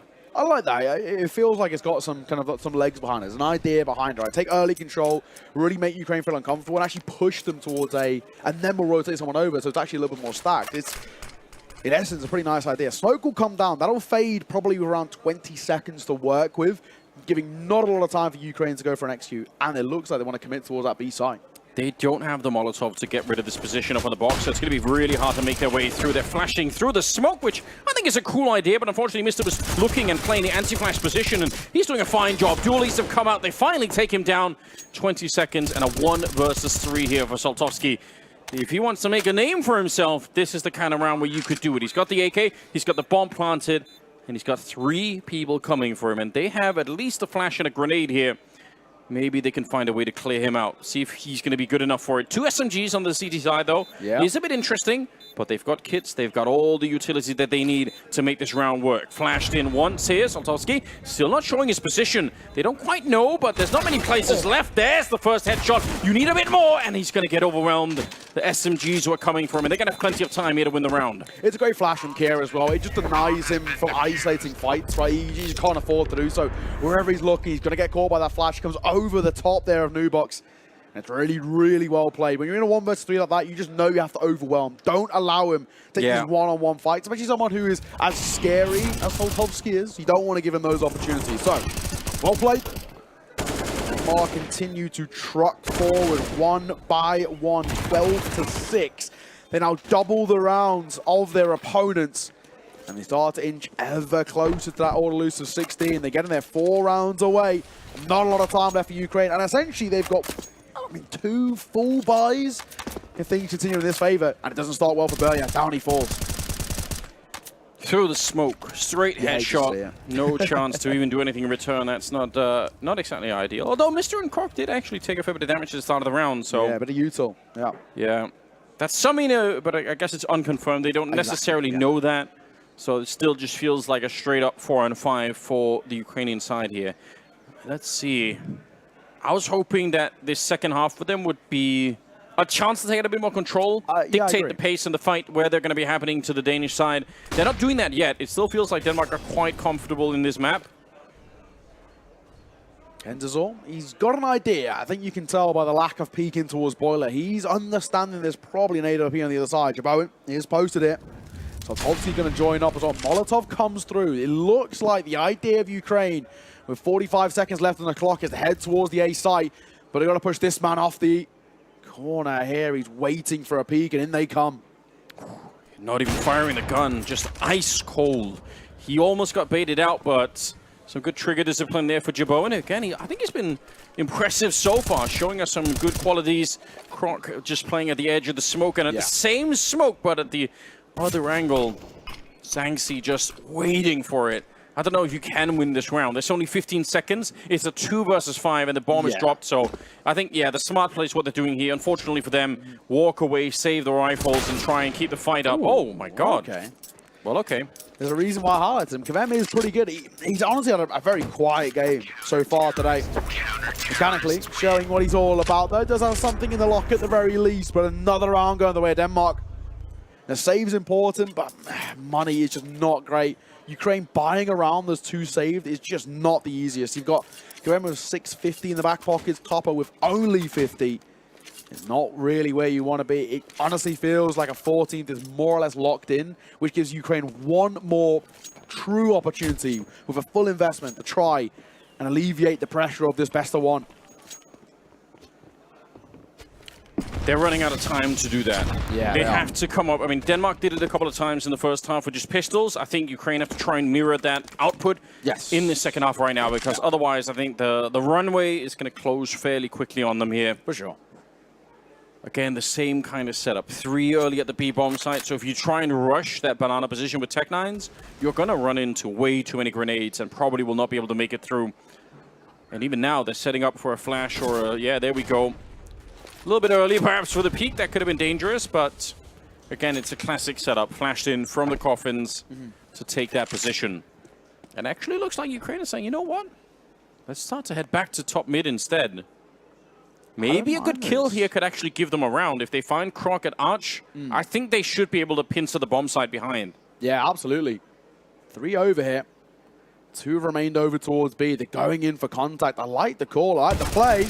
But Kavem will be the first to fall. That's the one of the rifles as well. And Berrio will follow suit. Topper goes 6 feet under. And this round starting to fall in the same suit. 1 man in towards Pit. Kier the IGL, but it's Croc who comes from long to try and decide this fate. Bomb will be planted. Soltovsky once again caught in a 1 versus 3 post plant.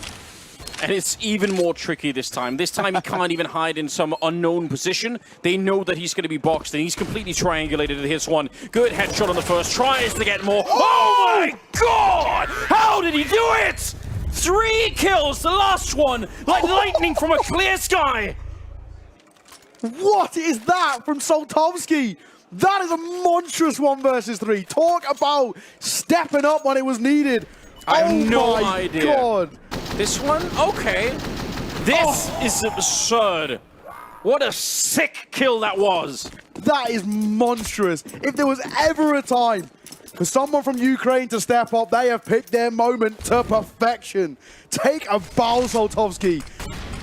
That's a 1 in a 10,000 round. That's so hard to win a round like that one. Again, he didn't have the element of surprise. Yeah. He was completely triangulated into that position.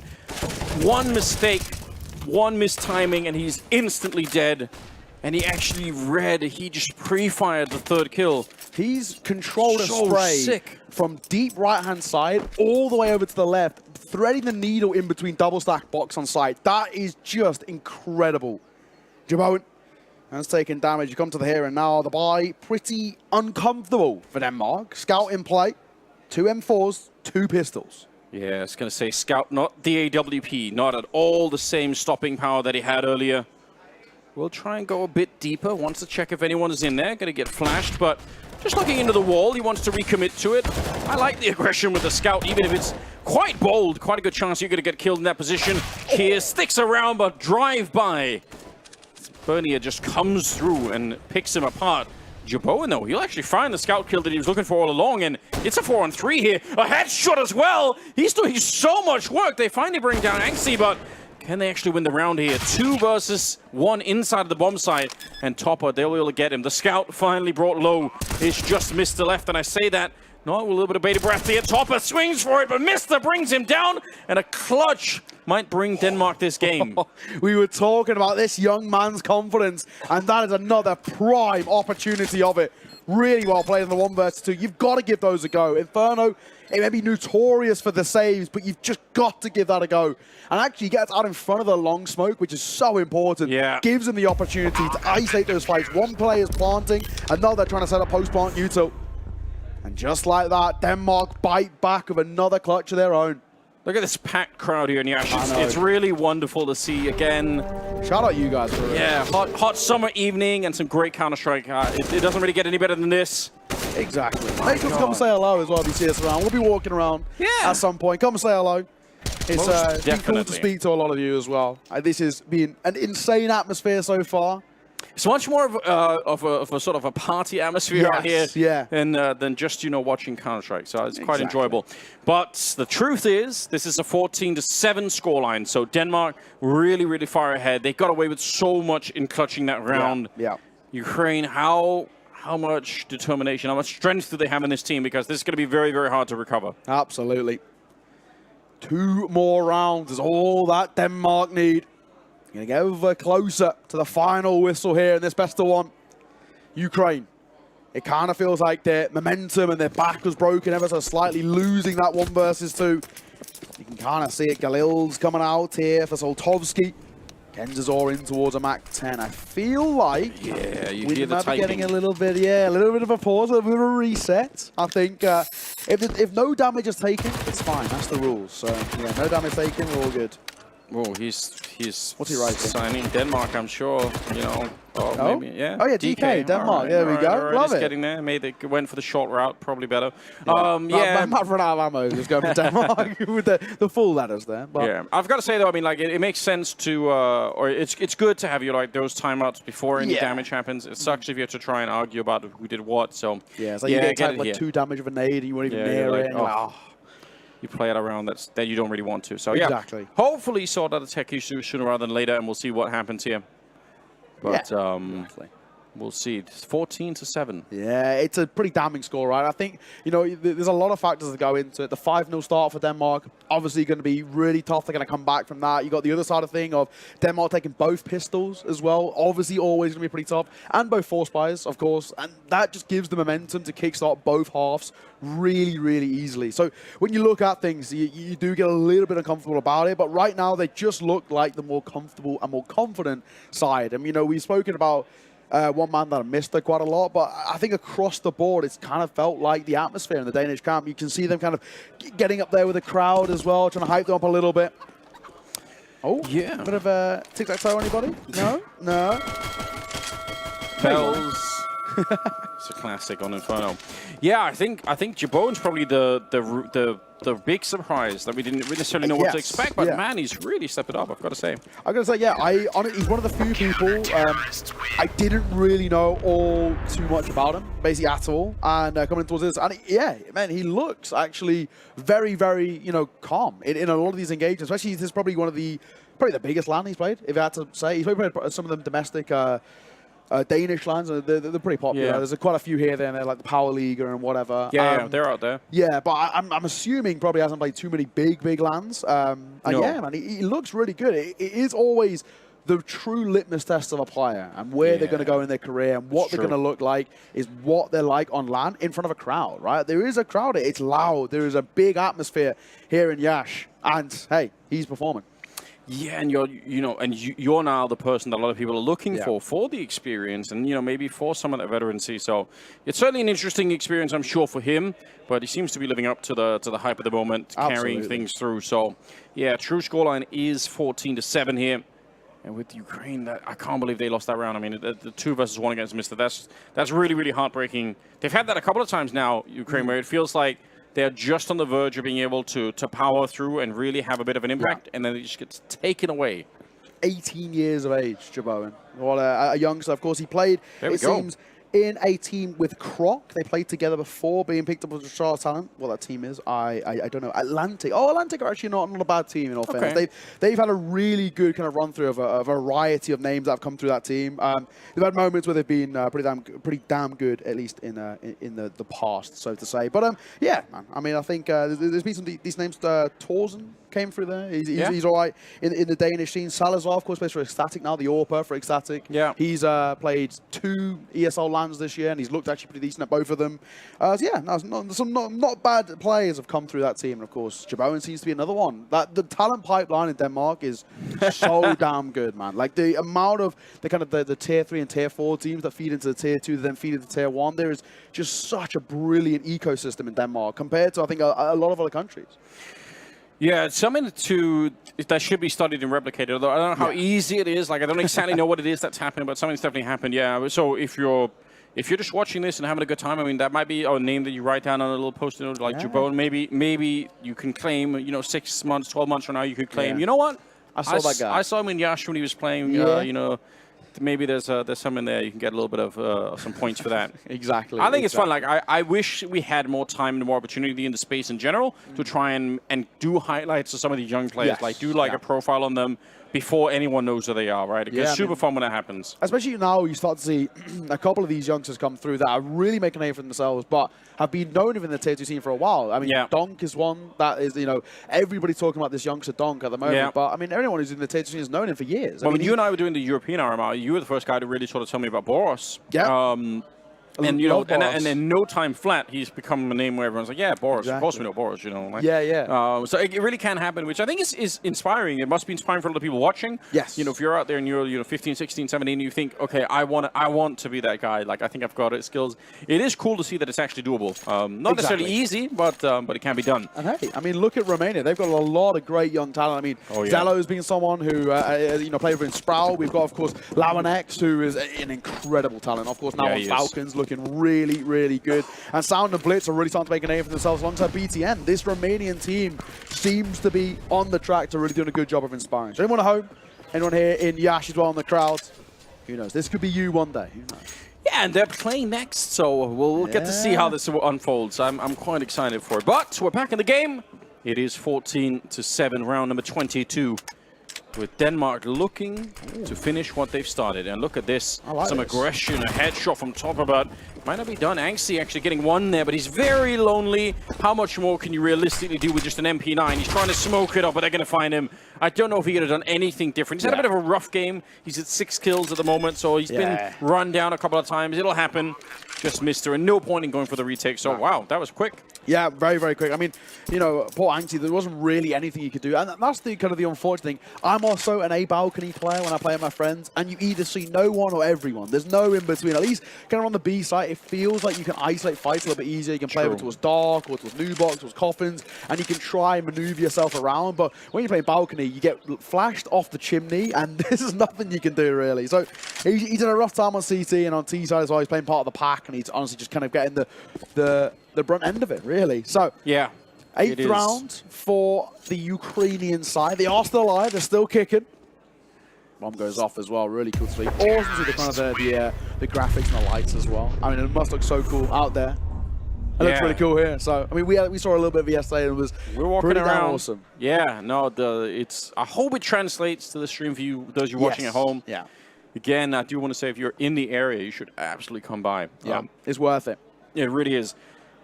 But you're right. They do. They put a bit of a stick in the middle of Denmark at the moment. 14-8, and just the AK saved, purchasing an MP9. They actually do force on. You're right. Okay.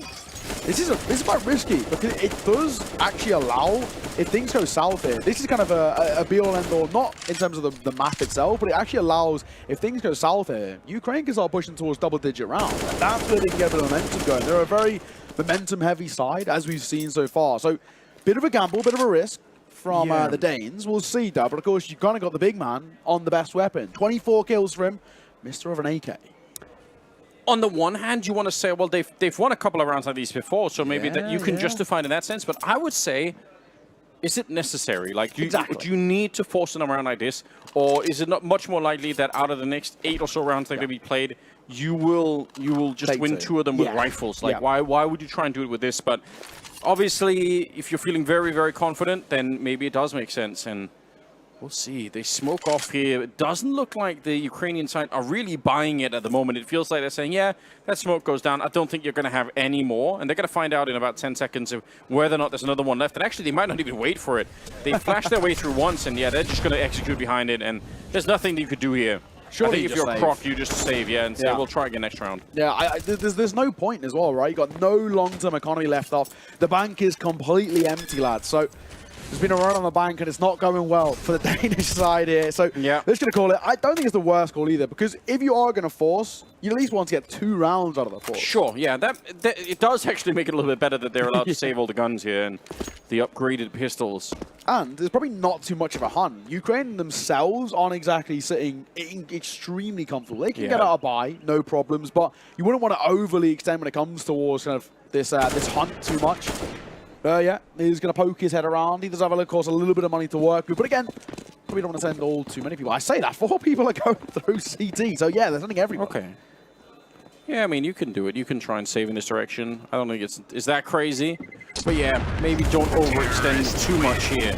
A little bit spray at the end. So, Croc getting too adventurous, a little bit too curious about what's happening. He's going to end up going down. The scoreline, when the dust settles, is 9-14. Moving into the 24th round.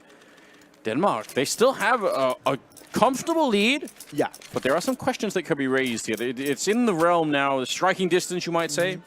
Yeah, I mean, starting to breathe down their necks ever so slightly. Of course, on top right there, our next game is going to be Argentina taking on Romania, the local team, which will be really awesome to see. So, stick around for that one. This one, far from done so far. Mr. and the AK, hello. We'll find the first. Kenzazor to 4. Did he spot him? Yes. Gun barrel betrays Mr. here, and so does his head as it falls to the hands of Topper. Good eyes on a young player. That's really important. If he would have missed the tip of that AK, he could have been dead as well, but they're going to be ready for it. Jaboan showing up. There is someone holding it, but he steals the AK. Okay. All right. That's not bad. Hey, they can keep recycling it. Go one kill, get traded, pick it up, 1 kill. Not the end of the world. They're going over towards B, or at least one is, that of Kavem. Having a little look over towards the B side. 3 players here. They might be able to have a little crossfire. Maybe another rifle in those hands, but it's left just Jaboan over towards the A side all alone. But he does have the AK. A bit of a risky play here for Kavem. If he can get a kill, then maybe it's going to be okay. But if he straight goes down, they might have time. He's snuck right down in front. They don't see him, and there's the kill. He should be dead. Traded from the coffins. The question still is, how much could Jaboan do? His teammates are coming in, but it's going to be another 10 seconds before they're there. And Saltovsky, he stopped right in front. That was the most shallow peek that he could have taken. If he steps a little bit further in, he's probably dead. Yep, absolutely. Ansky's got the AK, and I don't really think he'll overcommit to looking towards the A side. They can leave Kier. Kier's going to have a buy regardless and towards the next round, and he has taken damage already, so he will have to rebuy armor. He's going to have to buy a weapon anyway, so why not stick around? So you can find exits. Of course, saving over towards Pit, not always the easiest with the new, well, I say new, the bomb radius that got extended on Inferno. I think we always say new, but it was about 6-7 months ago now. But it feels new in our eyes. We've been around it for a while. So yeah, things do change kind of slowly in Counter-Strike. They do, right? So I agree. Keep calling it new for a while. Another year, and then we'll start to. I've heard people call this the new economy. Yeah. 4 years. It's true. Nobody wants to be the first person to say, okay, it's just the economy. Yeah, it's just normal. Yeah, this is normal. Accept. Well, here we go. 14-10. Round of 24 concluded in favor of Ukraine. Double digits now for the T side. And this is what we spoke about. This is what we alluded to at half time. We said this Ukraine side, when they get the ball rolling, when they start playing their game their way, that's when they become scary. And that's actually what we're starting to see. But of course, off the back of the force buy, we now see a proper full buy coming out for Denmark. If they let this one slip, though, Ukraine get within reaching distance. Yeah, that's definitely true, although a lot of aggression at top. Banana Croc to get the first kill. Kenzazor goes down, and Bernia, he's in a lot of trouble. I can't believe he's still alive, and finally they're going to get the return, but the frags just keep going back and forth. This 3-man defense from Denmark that have been running over and over again, this is the reason why. It's so hard to break down if you go hard at it, and actually Denmark come out on top. 2 versus 3. And no one was there to support on the kind of the final trade. If they had found that trade there as well, on towards Kier, they would have had the B side, but you had Saltovsky deep over towards ramp, holding mid, and you had Topper lurking over towards second mid, so they had no one there to help for the trade. And that's now left them pretty vulnerable. Man disadvantage, and HP not great on the AWP, but of course, abided by Bogdan Laws, the best one to have on the AWP. They look over towards long, and one is rotating into brackets. Whew. There's a free kill for you. Topper taking down Kia, and see if they're going to be ready, if you're aware. Again, Ansky, he's been having a really bit of a rougher time of it here, but right on the other side, Topper, and my bullet or two might have done it here, but now he's been faked out. The bomb is at the run, and a headshot comes through. What a victory! 2 versus 3, and Ukraine are back in this one. Yeah, not bad. Not bad at all. They are starting to get into this game bit by bit. Ukraine are really starting to put the pressure on the Danes. Of course, that's such an important round as well. That was the reinvestment coming through from Denmark, and it doesn't go well. So this should put them back on a pretty low buy here, unless they go for a force, which this time, thankfully, they don't opt to do for. So just going to be 5-7, half armor, little bit of util, 1 mag 7 for Croc. We saw the mag 7 earlier look not too shabby, so let's see. Oh, he's mollied out, though. He actually really can't do too much just yet. On towards Sandbags, getting close and getting a kill. Croc! He finds the double on the jump. Oh my god, Kenzazor. Good night, Sunshine. There you will trade, but he's done his job. Max 7 in both halves. I can't believe it. It's such a throwback for me. You really don't see it a lot, but... Welcome to Tier 2, Anders. Yeah, this is the Wild West, brilliant. It makes it so much fun to watch, doesn't it? It's entertainment, honestly. I wish we had more of it. 4 versus 3, and unfortunately for Ukraine, again, the Danes have got away with this kind of a round more than once. I think we're up to 3 or 4 rounds that the Danes have won like this that they shouldn't have. Yeah. And it's really changed how this game's been flowing. Oh, hello. Bernier, that's a nice shot.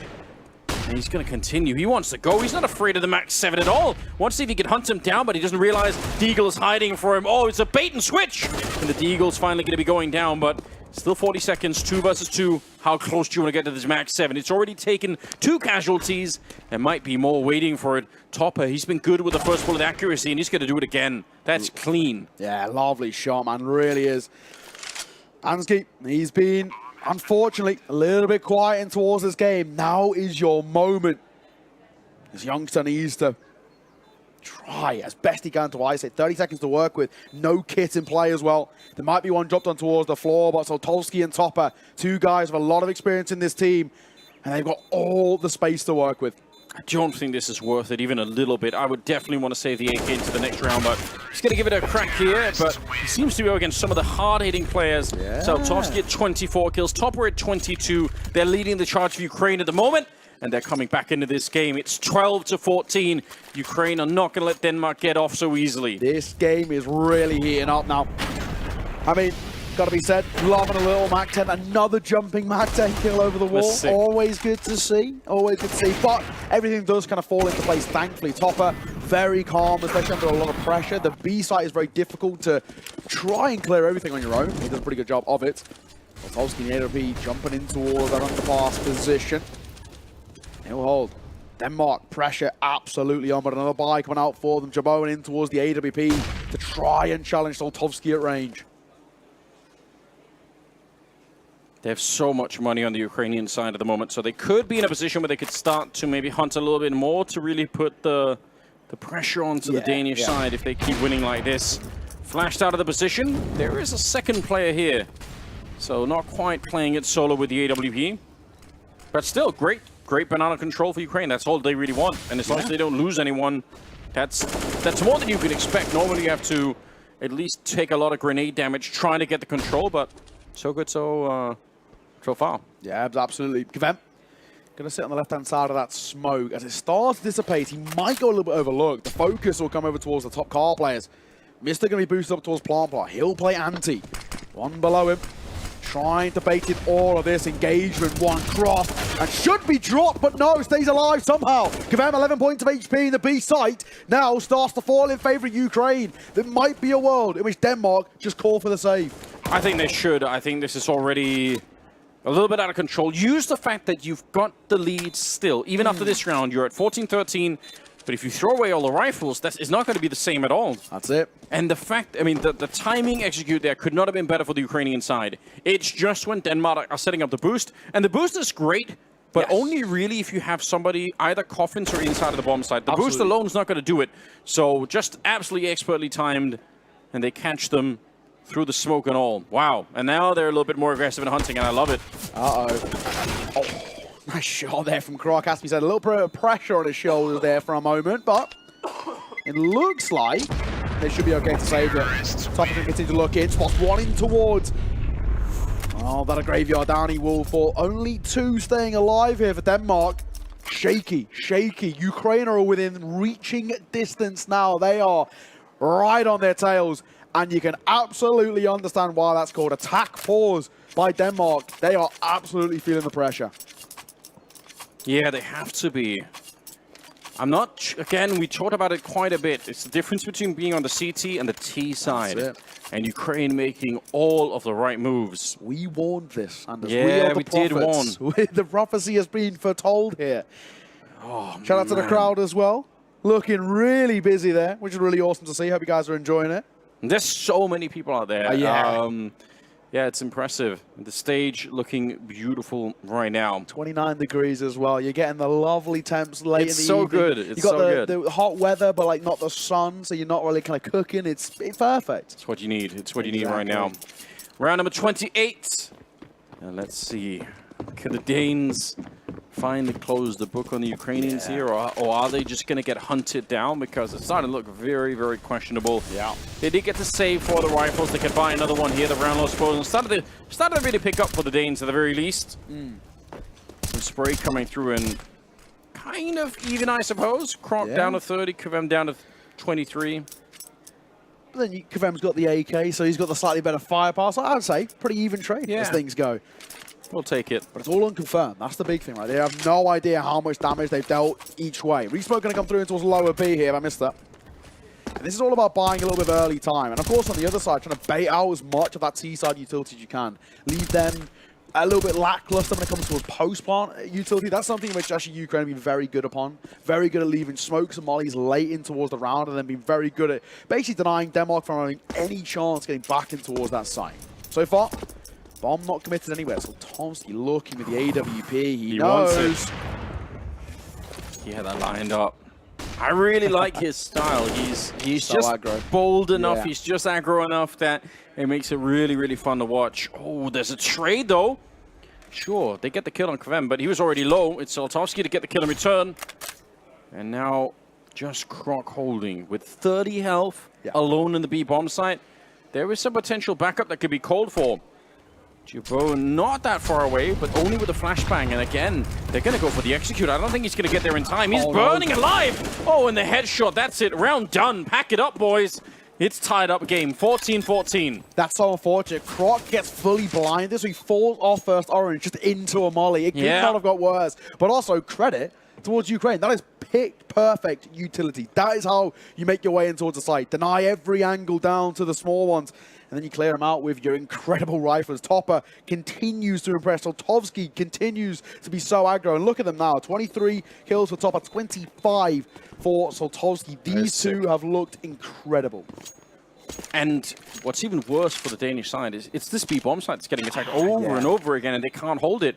That's frustrating. It's really hard to deal with because they've already been playing 3 at the start of the round in the bomb site, but the Ukrainians just wait them out. They wait until they get a pick, they get some mid-control, they force the Danes back, and then they're happy to take in the 2 versus 5 fight on that side of the map. They'll do it every time, and they seem to be winning every single time. So, I don't know. We're going to need to see a lot more out of that B defense. Well, they look pretty happy. Ukrainian flag there, of course, as we saw being waved. And, of course, they've seen their team pull off what has so far been a really good comeback. Oh, absolutely. They're on track for a miraculous win here, especially going 5-0 down, not winning at the half. They were down 9-6, and now 14 apiece. It's the full buy.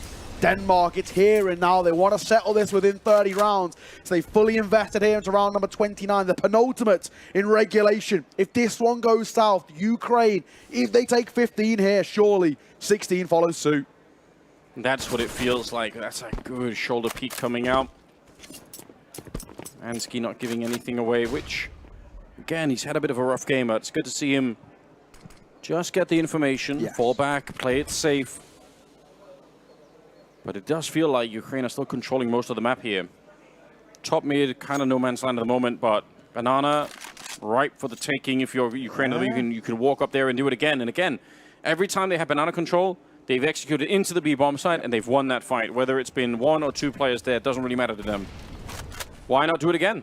I mean, kind of, you look at what Ukraine are doing right now, there's no actual commitment, which I like. They're leaving 2 different people to prod. You can kind of see that of Topper over towards apartments. He's looking to see if anything shows where they can leave someone like Kvem over towards B and see whether he can maybe find a fight or find some information. The information is there's a smoke coming from site, which makes him think there's probably no one over towards CT. But that's smoke they've been ignoring. They flashed their way through. They really don't care about it. They don't care. Oh, look, he's walked through it, in fact. Kvem, he's just on the other side, ready. Oh, it's panic time at the moment here. Croc doing the best that he can, but they've lost Mister in the meantime, and Kier's got to make sure he stays alive. A headshot from Kensisor. This has fallen apart. Croc is doing a remarkable job, in spite of the fact that he's just pushed all the way back there. But once again, the bomb is down. It's a 2 versus 3, and I feel like Denmark, they might as well go for it here because they're running out of space. Yeah, they have to. They've invested everything in towards this round. This is the retake that has to come off. Soltovsky in the AWP is so quick. Jabo into fall, and Croc will follow suit. Night, Denmark. And all the pressure on their shoulders. 15 map and series point. Ukraine, what a recovery. Yeah, this is absolutely sick. The first game that we saw today was very one-sided between Germany and Argentina, but this is something else. Ukraine showing some unbelievable strength in the server here tonight. I think it was, what, 14-8, 14-7 at one point, maybe even. They had such a lead that every chance to close it out, but they left the door open, and now they're reaping what they've sown. 30th round.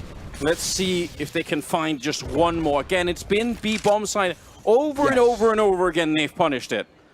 It does make you think as well. At 14-8, a force buy comes through, and we're questioning why. Why would you do that? Yeah. And now, of course, hindsight is 20/20 and all of the rest. But once again, Neo and Anders, the prophets, then the prophecy was foretold. So 15-14, the buy for Denmark is not pretty. Triple MP9, double M4A1S, and slim pickings when it comes towards the util. It's just tough for these youngsters. It is. I can't imagine the pressure on the Danish players at the moment.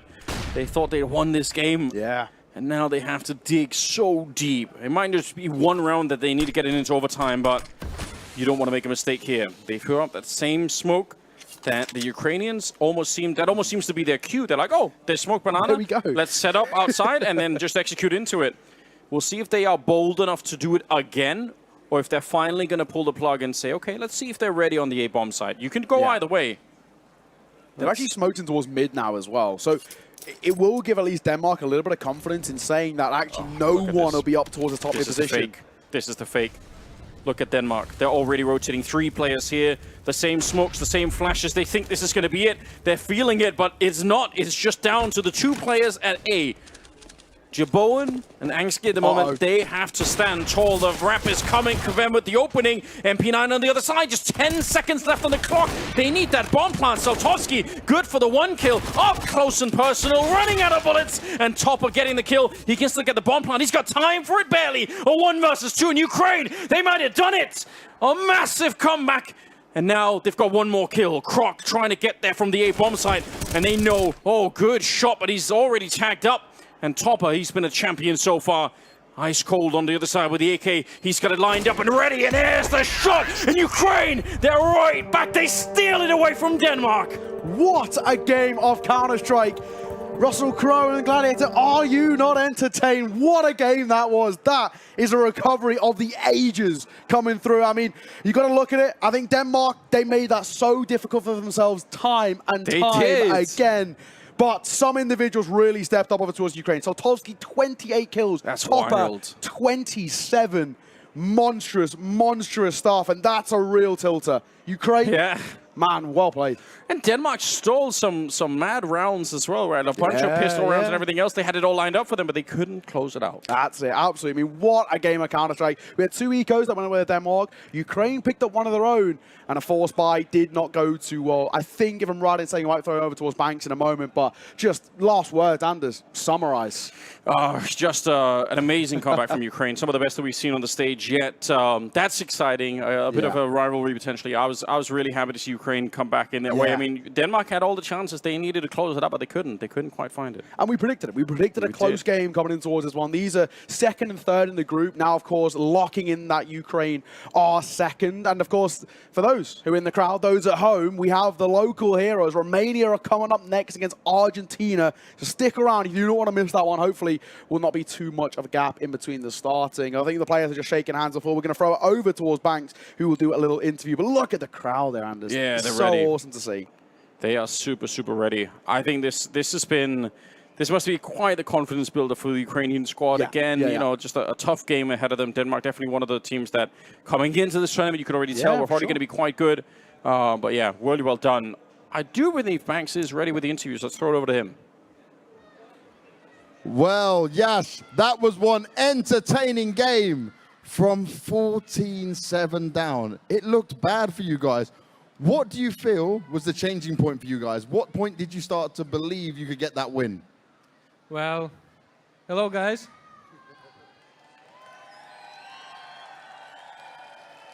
That was a pretty hard game for us. Yeah, but we have a lot of experience, I guess. And we really believe that we can come back easy. You know, they have to reset the economy, and that's it. And when score was close, like 14-14, we're like, calm down, guys, it's not the end. And that's how we play Ukrainian CS. Now, from the team perspective, though, I saw you guys were a lot of focus around B. You were playing with their rotations as well. Did you notice a weakness? Was that a focus for you, hitting B? Well, we play like a mix. So, actually, we try our best and we communicate in game. I think we becoming stronger each game. Yeah, that's it. And in terms of coming stronger each game, you both lost to Uzbekistan, right? So this game against you and Denmark was very important. Are you so confident now? You feel like, okay, we got this one done, that we can go all the way?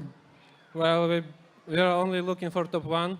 So we know we have to win every game. We have to snowball each other. We have to believe in ourselves.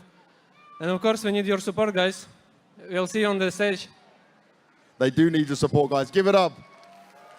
And finally, I want to ask you, there's a lot of Ukrainian flags out in the crowd, a lot of guys supporting and cheering. Look, we can see them around here. Slava Ukraini! And that's the perfect note to end on. Guys, give it up for Team Ukraine! And after that, we're going to bring you Romania taking on Argentina.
That was hell of a comeback from Team Ukraine, and congratulations on that, Topa. We're in the Vodafone Red Room right now, and we're taking the polls here from Topa because such a game, you really had a crowd supporting you. So tell me, how did you bring such a comeback against Team Denmark, which are actually Team Australia's talent? I really believed all the time that we can make a comeback because we were losing like our game. I feel like we throw like some weird rounds, like we was losing a lot of clutches, but I don't know, like the crowd, it was amazing when they are supporting us. Like, thanks guys, that's amazing. Thank you. Did you expect to have such a crowd here at Iasi? Not really, but it's huge. It's huge. Yeah, it was magic for sure. So run me through, how did you guys form as Team Ukraine? Because you are basically ICLA organization, but you have ICLA UA from Ukraine and ICLA, the normal team, let's say. Yeah, we have international roster. Like, let's say 1 month or 2 months ago, we made like split. So we have international roster now, like 2 players from here and coach, and we have 3 ICLA UA players. All right, and about the comeback, what caused the comeback actually? A tactical timeout, or who came with the idea, the spark that determined all of this? I think the pass maybe helped anyway, like to put off our pressure.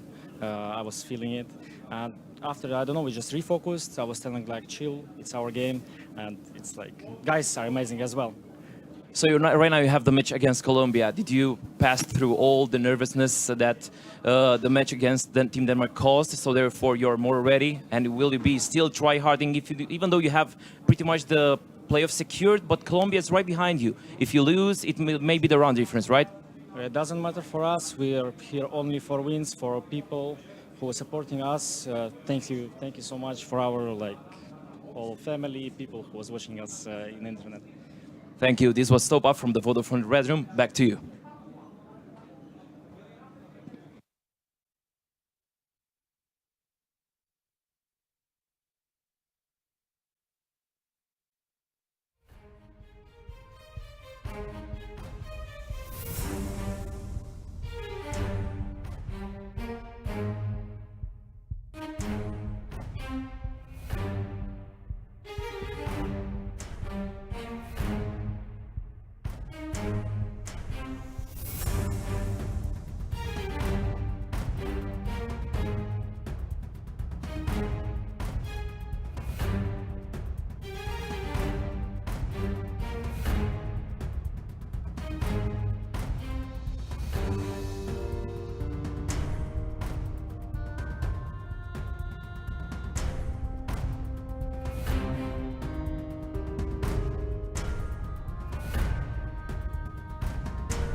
Well, this is one hell of a crowd. How are you guys doing?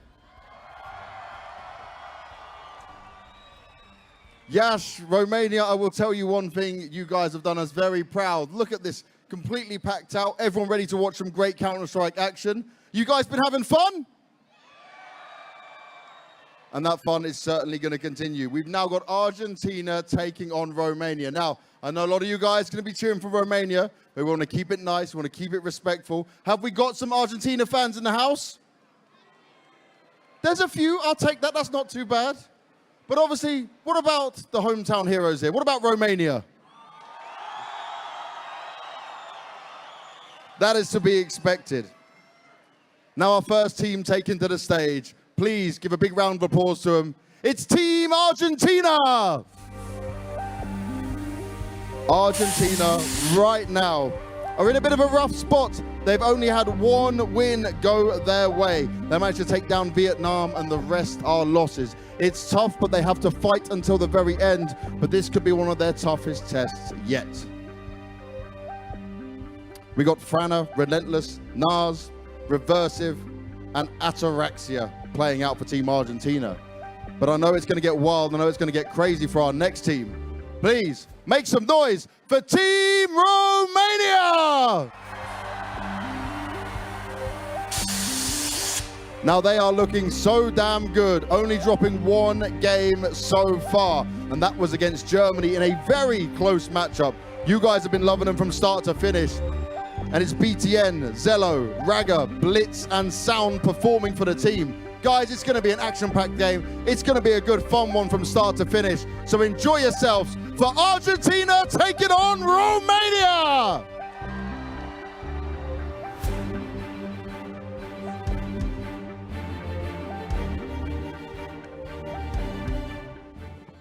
Welcome, welcome, ladies and gents. This one is touted to be a banger. Argentina taking on Romania. We've already seen Argentina today. Didn't go too well. Romania, however, they're looking pretty damn scary. This should be maybe a bit of a walk in the park for the Romanian squad, but it's hard to know. Maybe Argentina, they took the little bit of a break that they had to recompose themselves. They came alive at the end of that game, but it was too late. So this time they have to do better. It has to be a hot start, I think, for them. Yeah, that's the big storyline. I think Germany got things under control very, very early doors. Romania, when we look at this side, there's a lot of firepower, man. There's a lot to like on this team. There's a couple, of course, the big names that we all talk about. Lauernecht, Organizello, of course, we play within Sprout. But then we look towards some of these new guys coming through. I'll say new in quotation marks. New maybe to the international scene, but definitely not domestically. Sound, Blitz, BTN all look super, super in form right now. And this is a side who, if I'm right in saying, one win away from playoffs, guaranteed that is.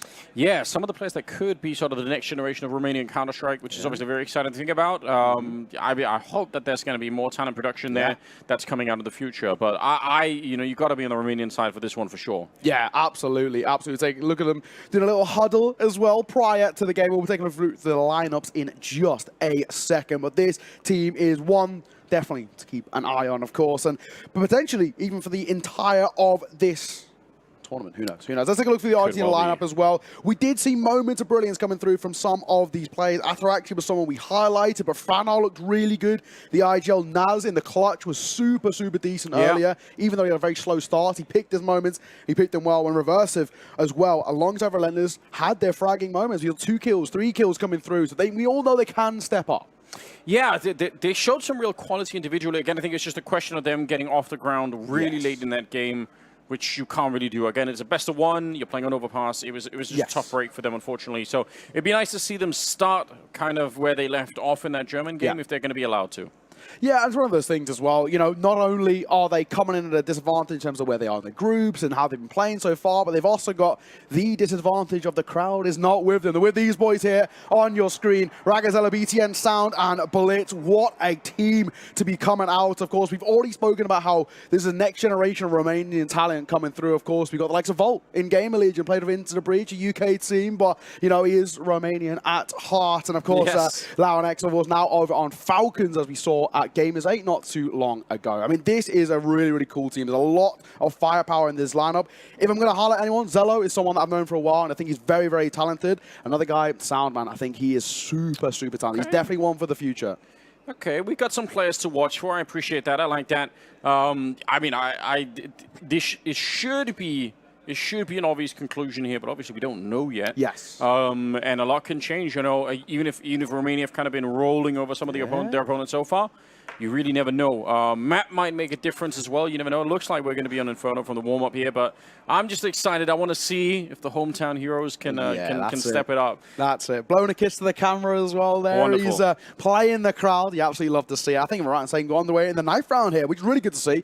Super important, these best of ones, right? This is a map in which generally Everton slightly favour the CT side. However, when I look towards this matchup, this is 2 sides that are inherently quite aggressive, right, in their nature. They like to take control, and that's actually maybe where the T side would be a little bit more preferential. It feels like that's where things have gone so far. You get to make more decisions. You get to decide where the battles are come. Yeah, I mean, Ukraine with the comeback on their own T side of Inferno. It's crazy. What a comeback that was. Denmark probably felt like they had that locked in, but it was anything but. And that's probably the most exciting game we've had so far today. But we'll see this one. In terms of the hype, again, the crowd is filled out there. People are on the grass ready and waiting to watch Romanian Counter-Strike. Exactly. We're behind the stage, but, you know, we can hear the noise. We've been hearing the cheers for Romania. Seems like people are pretty damn excited to be hearing and seeing Romania up on your screens. We will be getting on the way towards this game in just a moment. And I hope you're all pretty damn excited. Looks like we're heading in. Inferno is going to be our canvas for this wonderful display of art here at IESF in Iași. What a place. What a time to be here as well. I can't wait, Anders. Let's get on the way in towards our best of one. The final one in this group as well for Romania. This is their final game. And they'll be starting on the T side. Yeah, it's fantastic, isn't it? Here we go. No more delays. Yeah, Romania, let me hear you. Oh, it's beautiful out there. Oh, that's cool. I hope you guys at home can hear it. The crowd is packed. They're ready. It's late at night, but they don't care. They're here to watch the home team play, and it's Cello to start us off. Nice shot onto reversive again. The Argentinian team pushing quite aggressively, but they're getting shot down hard. A 5 versus 3 to begin with here, and finally, it's Ataraxia coming back into it, wreaking havoc with the USB 2 stunning headshots down the middle. They're still hunting for him, but they read it sound. What a great bit of information there. He knew that that was a threat. Yes. And he diffused that situation quickly. And now numbers favor that of the T side. Romania look towards A with the doubling back. They're going towards B. And it's looking like Nart is rotating away to go in support of that Ataraxia. He's left the B side barren. No one's home. The welcome mat not put out. And it looks like a bomb plant to come through. Romania should take the pistol round here. And that smoke just so cheeky, because otherwise he's going to snipe away for kills. He's going to look to make it a 2 versus 2, but that's been denied already. And Ataraxia, he's already been beat up. They don't have a kit anywhere that they can pick up, so I don't know how you can do this right now. You need some of the fastest headshots we've seen yet in the tournament, and BTN is doing a fine job. Just stay alive, just keep it going, and they're going to be able to trade this one out. Romania off to a stunning start. The crowd just erupting out there. They are loving it. We love to see it. That's what it's all about. What a round. What a start here for Romania. Great. Opening double coming through from Zella, really showing about individual prowess. And then in the post plant, confirming things in favor of Romania. What a start. And now we see a nice little buy coming through. Double AK, 1 Galil, double. Mach 10. And on the other side, all is an MP9 and a Scout. Not the easiest buy for Argentina. And it's already given shades that earlier game against Germany. Yeah, and we had this conversation earlier. Is it worth it? Is it a bit of a risk? Yeah. I mean, I'm not a fan. Yeah, you're not a big fan of it. I can definitely see some of the downsides. I think on this particular map, it makes more sense. Yeah, I'm I more agree. into the Forza. Yeah, because you know you're going to get so close, especially with that MP9. Yes. I probably would have traded some of these Deagles out for 5.7s or CSAT 75s even, because, again, you know you're going to have the point-blank range with the Deagle. Not necessarily the best anymore. At one point in time, it definitely was. Oh, that's very awkward for BTN. Caught looking the wrong way for no apparent reason. Yeah, fair enough. The IGL will level the playing field. Hasn't scooped himself up a weapon, though. That's the big thing. No rifles dropped into the wrong hands. Or I guess in that case, for BTN, the Mach 10. Speaking of the Mach 10, well, not even needed. Blitz from a double sound. One of his own, the Scout tagging through from Library. But surely, down he falls. Romania, second on the board, and pretty convincingly. Very, very well done. Yeah, it's a moment there where it looks like it's going to get a little bit hairy over on the arch side of things, but the Galil just making quick work of this one. It's a nice start, the flashbang setup, but this is the knockout punch. Yeah. Blitz absolutely firing off. So second round goes their way, and more importantly perhaps, the force up for the Argentinian side not necessarily working out, so they're going to be put on the back burner. They do have 4 HEs that they're trying to throw down the middle. They're going to blow up Cello. I like it. That's a gutsy play. It doesn't get them what they wanted, but you've got to try something. It's a quick round. Yeah, absolutely. I mean, Argentina tried to do something audacious. Down mid they go, but into the meat grinder. They get mowed down. Great round. Made it very inexpensive as well, which is really what you want to see. Zeliver, a triple to kickstart things as well before he falls to the HE, but that was an inexpensive round, all things considered.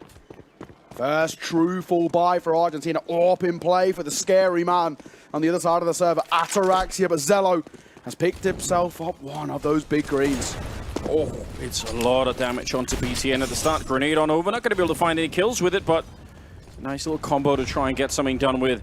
But you're right to highlight Ataraxia. He was amazing on overpass. Just didn't have the weapon quite enough. First couple of kills here. It's relentless with a double. Taking out Ragger and Sound, both as they try and make their way up the A apartments. That's a beautiful start.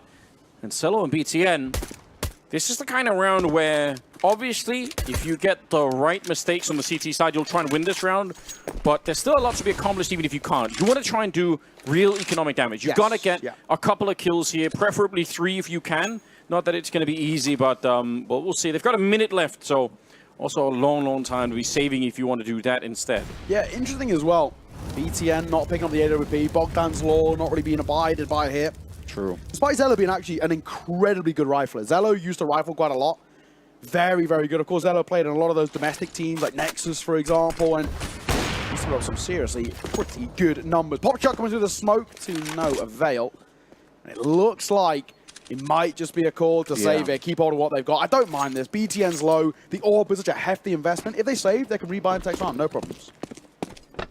Yeah, now they feel like they're not being hunted either, so it may be a little bit more reasonable for them to try and just look for that save. Saving for a minute is a really, really long time to be waiting around, but 30 seconds is a little bit more doable, and they're going to be fine. I don't think they're going to get hunted down at this rate, so still, good job. Argentina on the board much earlier. Yes. Point of conversation going into the game, they can't have the same slow start. I think Romania will roll over them if that happens, so yeah, get that 4th round in your pocket. Yeah, and of course, and considering as well, you know, Germany, it made it look pretty easy in the early rounds. And when you consider Germany versus Romania, 16-14, and Ryan saying in that matchup specifically. So we do see kind of where they're maybe on the same level, this and Romania. So you do have to be careful, Argentina. So it's good to see them get a notch on the board pretty early here, and of course start to build up a little bit of a repertoire on that CT side. But of course, as we mentioned, by saving, it means everybody can buy in, no problems asked. The orb kept alive as well is the absolutely important thing. And actually plenty of money still left in reserve for Romania if need be. Not the end of the world.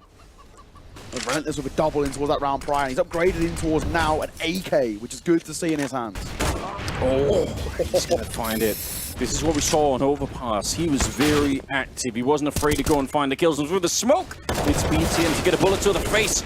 Reverse it, but this is actually a bit of a problem. Blitz coming through, flashed in by Cello to get the double kill, and that's going to open up the bomb side. And they know it. They smoke off that CT spawn position. Some shots are ringing through on the other side, but even if this is a 2-on-3, this is absolutely a scary moment for Argentina. You've got to be really careful. This is what makes Inferno such a hard map to play on the CT side. Yeah, absolutely. Zello and Blitz in a post plant here. 2 versus 3. Orb in play. Might want to try and get aggro. Blitz is a lucky man to still be alive. Just a slither of HP for him to work with all the pressure on Zello's shoulders. As he now tries to, I say, 20 seconds after that bomb unders. They have a Molotov. If they know that he's back here, they can bounce it off the corner, although they might have already thrown it out. No, that was the smoke. Oh, there we go, yeah. It's not burning him. Cello's still going to be fine. Let's see what he can do with the AWP. A missed opportunity there. Blitz trying to get through. It's not good enough. Relentless and Ataraxica coming into it, and they will be able to get the round just in the last couple of fading seconds.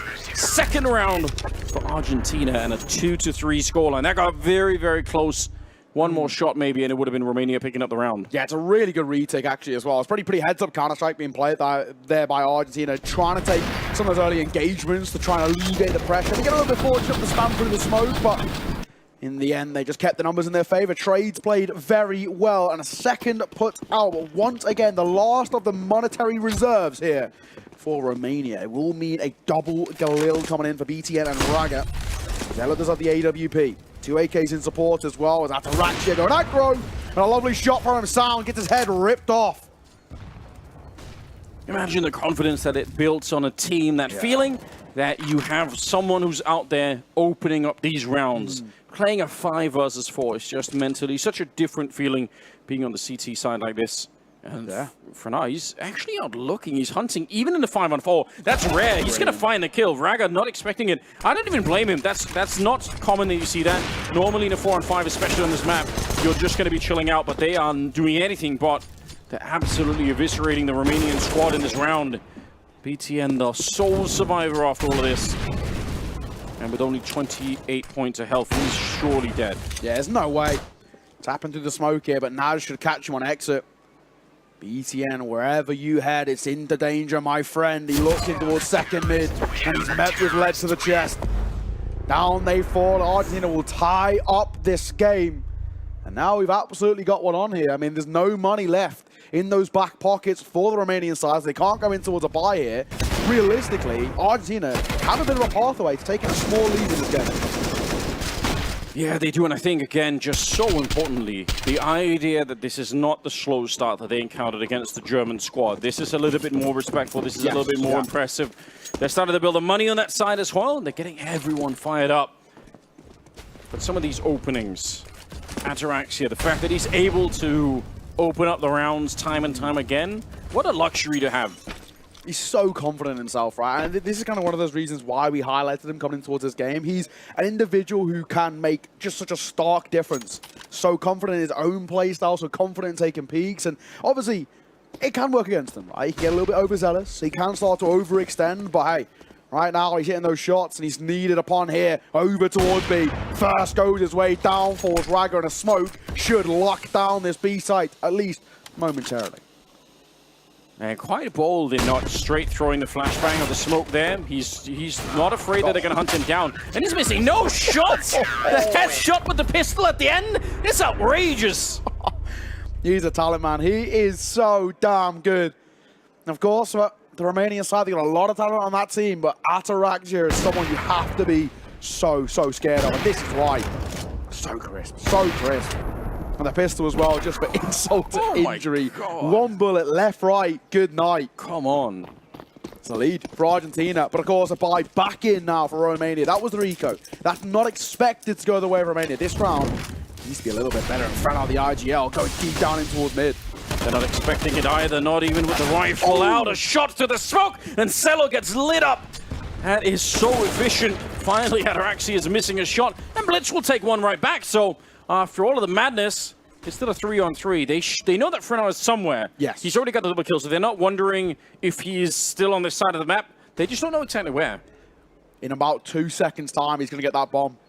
He'll see it. There it is, locked in. And now all he has to do is park up, be a turret. Here over towards Ram, but he is being flanked. Look towards the top left here. All three are coming behind him, and he looks like he has no idea. It's actually really hard to play this when you're this deep behind enemy lines, because if he just sticks around and waits, he would have been shot in the back probably, so he's made a good choice so far. Coming back to the ramp, it looks like he's going to catch them. They were checking T-spawn instead. They thought he'd actually slip high that way, and now they're in a bit of trouble here. They could be locked in. Grenade around the corner. Try to push forward through the smoke, and now he's making the whole round work. Did he get every single kill or just 4 of them? Oh, I don't know. I feel like he got lost in the commotion. I feel like he did get all 5. That was really well played, man. He pushes down mid, gets the opening double, then wraps back through as well. Yeah, he must have. Really well played from Frenau. I mean, of course, that's a little bit fortunate through the smoke, but even still lining them up one by one. Yeah, the grenade was his. That's the only thing that I wasn't sure of. Yeah, there we go. He aced them. He cleaned up the entire round. What a ridiculous play. An IGL leading from the front. Always what you want to see. You love to see it. Well, the Romanian side now going for some grenades to top Banana. Quite a lot of grenades and quite a lot of damage, but it shouldn't be enough to get past the M4s and the AKs up here. Raga, the only one left. And a 1 versus 5 and surely being hunted. They're looking for now to get the last one. Argentina, look at the start for them. 6-3. And you know, this is what we always talk about, though. Yeah. Having the crowd on your side is sick, but if you can silence the crowd, that's where a lot of pressure is going to be on the Romanian squad all of a sudden. Yeah, absolutely. Heading into round number 10 as well. Romania needing a little bit of noise to help them out. It seems like the crowd is starting to get riled up to help them. They need it. 3 rounds deep. This is a stark difference to what Argentina's start was like against Germany. And now we wait and see, can they respond? What AK-47, AWP in the hands of that man Zeller, the big man on this team. But deep nades will drop Blitz. As Naz finally get another entry kill. He has been unstoppable. These last couple.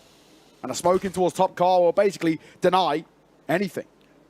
They have so much money on that CT side that they're just feeling very, very comfortable at the moment. Every round, they're going to have all the nades that they could possibly need, and they can make life very, very difficult if you want to go for these fast Banana executes. Exactly what's happening here.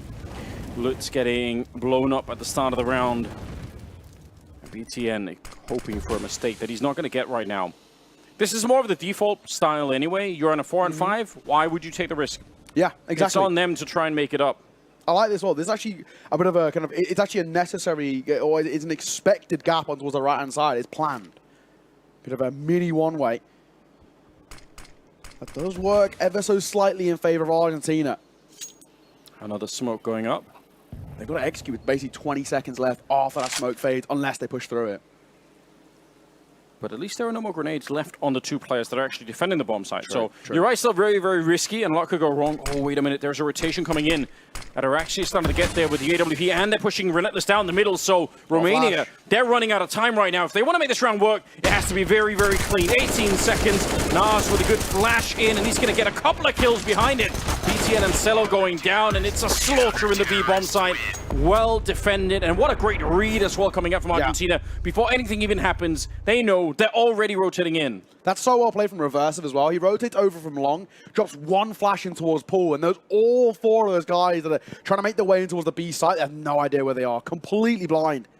7-3. As things start, Romania looking a little bit on the side of shaky. Not expected at all. And right now, an underdog story is absolutely on the card. But Argentina, who have been struggling in this group, they're on death's door. And that's where it seems to be like they're finding their form. Yeah, tested by German fire on Overpass in the earlier match today. And maybe that woke them up, or again, maybe it's just a map. Maybe they just feel a lot more at home on Inferno. It certainly looks like it at the moment. I can't believe the amount of money that they have going into this one. It's so ridiculous. 10,000 at Araxia, Relentless at 11,000, and it's Frenar with the Orc. Again, kind of a rare weapon to see, especially on this map, but it's working. And Araxia even ready with the pistol in case anyone wants to fight. He's so aggressive that he gets himself killed. Again, it's probably not necessary, but it's hard to criticize someone who's hitting that many shots. Yeah, man. Normally you would say this is it's a mistake to re-peek it, but I don't know, when you have that much of a hot hand, I'm not sure it is. I think it's the other way, right? You want to keep trying to put them in towards engagements, because even if he is to fall flat here, they've still got the numbers in their favor, so they're absolutely fine. Right now, 45 seconds to work with, and all the control kind of feels like it's in Argentina's hands, unless this man on your screen can hit a shot, and he's mighty close, it has to be said. With 35 to work with, they're going back towards A. Yeah, he would have found that one. It would have been quite a different matter. Relentless, good position. Cello with one in return. I'm not sure it's enough right now. 25 seconds wide, swing, an attempted no-scope, trying to get back into it, but Frenas just doing so much work. He had the ace earlier, the triple in this round. Yeah. And this is working so well for Argentina. I can't believe it. Yeah, I mean, right now as well, Argentina, they are currently 5th in the group. They're 1-3, and it's not exactly been the best run of form for them. They've been really, really struggling. The only win they picked up is over that of Vietnam, who are rock bottom of the group. So they're vying for survival here. Only the top 3 make out of the group. Currently it stands Germany in first with a 4-0. Romania 3-1 coming in towards this game, and Hungary not too far behind 2-2. So Argentina need a bit of a miracle to make it. They essentially need to win. This is how it starts. And then Hungary lose, and then win on round difference. It's pretty out there. Yeah, but surely this is how it begins. If you've got to dream the dream, then now's the time, huh? Yeah. Now is the time. A little bit of a pause as well. Very good opportunities to have a conversation. Of course, Franal, he's the IGL over towards Argentina, and the one who seems to be calling and playing a masterful game. 11-4, he stands at Araxia just a little bit ahead on 12-5. And a few individuals who have been lighting up the 7. Naz was at a very slow start to the Germany game, and we really didn't see too much about him until very late on. This time, not the same. Yeah, it's all about the clutches on that map for him. He's going to go down early though. Blitz putting himself on the scoreboard here in the 12th round and taking down Nas. That's a start. A little bit of pressure on. Yeah, why not test it? Especially if you can force out some of those CT side grenades, it's worth it. You don't want to be having them save them for the last 20 seconds. Look at the rotation. This is a gutsy call coming out from Argentina. I wonder if they're just going to stick at the B bomb side, if they'll actually go for the retake at top banana, because if they just stay there, I don't think there's so much Frenar could do. For as much as he's been getting the multi-kills, this is too much. He's already got one ace. Feels like he kind of needs another one here. Reversive. It was 1-for-1 towards Blitz, but surely now they push down towards Banana and realize nobody's present. Franar's going to be tested, but he comes up trumps. BTN will find him, and that is the ace side alongside with it. Surely the round for Romania. Yeah, I like the attempt, honestly, from Argentina to try and get that 3-man stack at the bomb side and push out to go for the fight. I think it makes a lot of sense, but the timing was just a little bit off, and that'll just happen sometimes. If Romania had been a bit slower on the A-bomb side, maybe this would have worked a bit better, but Relentless and Reversive, I mean, you can try and block them, and you have plenty of money if you really wanted to go for it, but But I think more than anything, if you did, you're not doing it to win the round. You're probably doing it to just do a lot of economic damage to the T side. Yeah, that's it. Well, Zello will find one on towards Relentless and surely locking in the 4th round for Romania. Only just reverse if he's playing exits here. The bomb is planted on the short side. Someone is going to have to make his way out this way. He can make it expensive. Reverse if any damage he deals should confirm the kills. No. Right, he's a lucky man. Stays alive. But Romania find another round up to their 4th. But you're right, that's exactly what he wanted to do. He wanted to land a couple of bullets, make them go up with the bomb. He didn't care about losing the rifle. They have so much here. Yeah. All right. A 4th round. And that's huge. It's a massive difference. And right now they're playing catch-up, but this can still be an all right first half. It looks a bit grim for Romania at the moment, but everything is definitely not said and done. No, not at all. Plenty of cash in reserves for Argentina. But buy back in, no question. Zello eating an A there down to 46. But Ataraxia going to sit behind the flames looking for a fight of his own. Blitz across back over towards Ram. Another flash to come through, and Ataraxia feeling ever so slightly the pressure. They hear the orb go off, but they don't realize, oh my god, it doesn't even matter. Forget what I said. Raga and Sound just doing incredible work.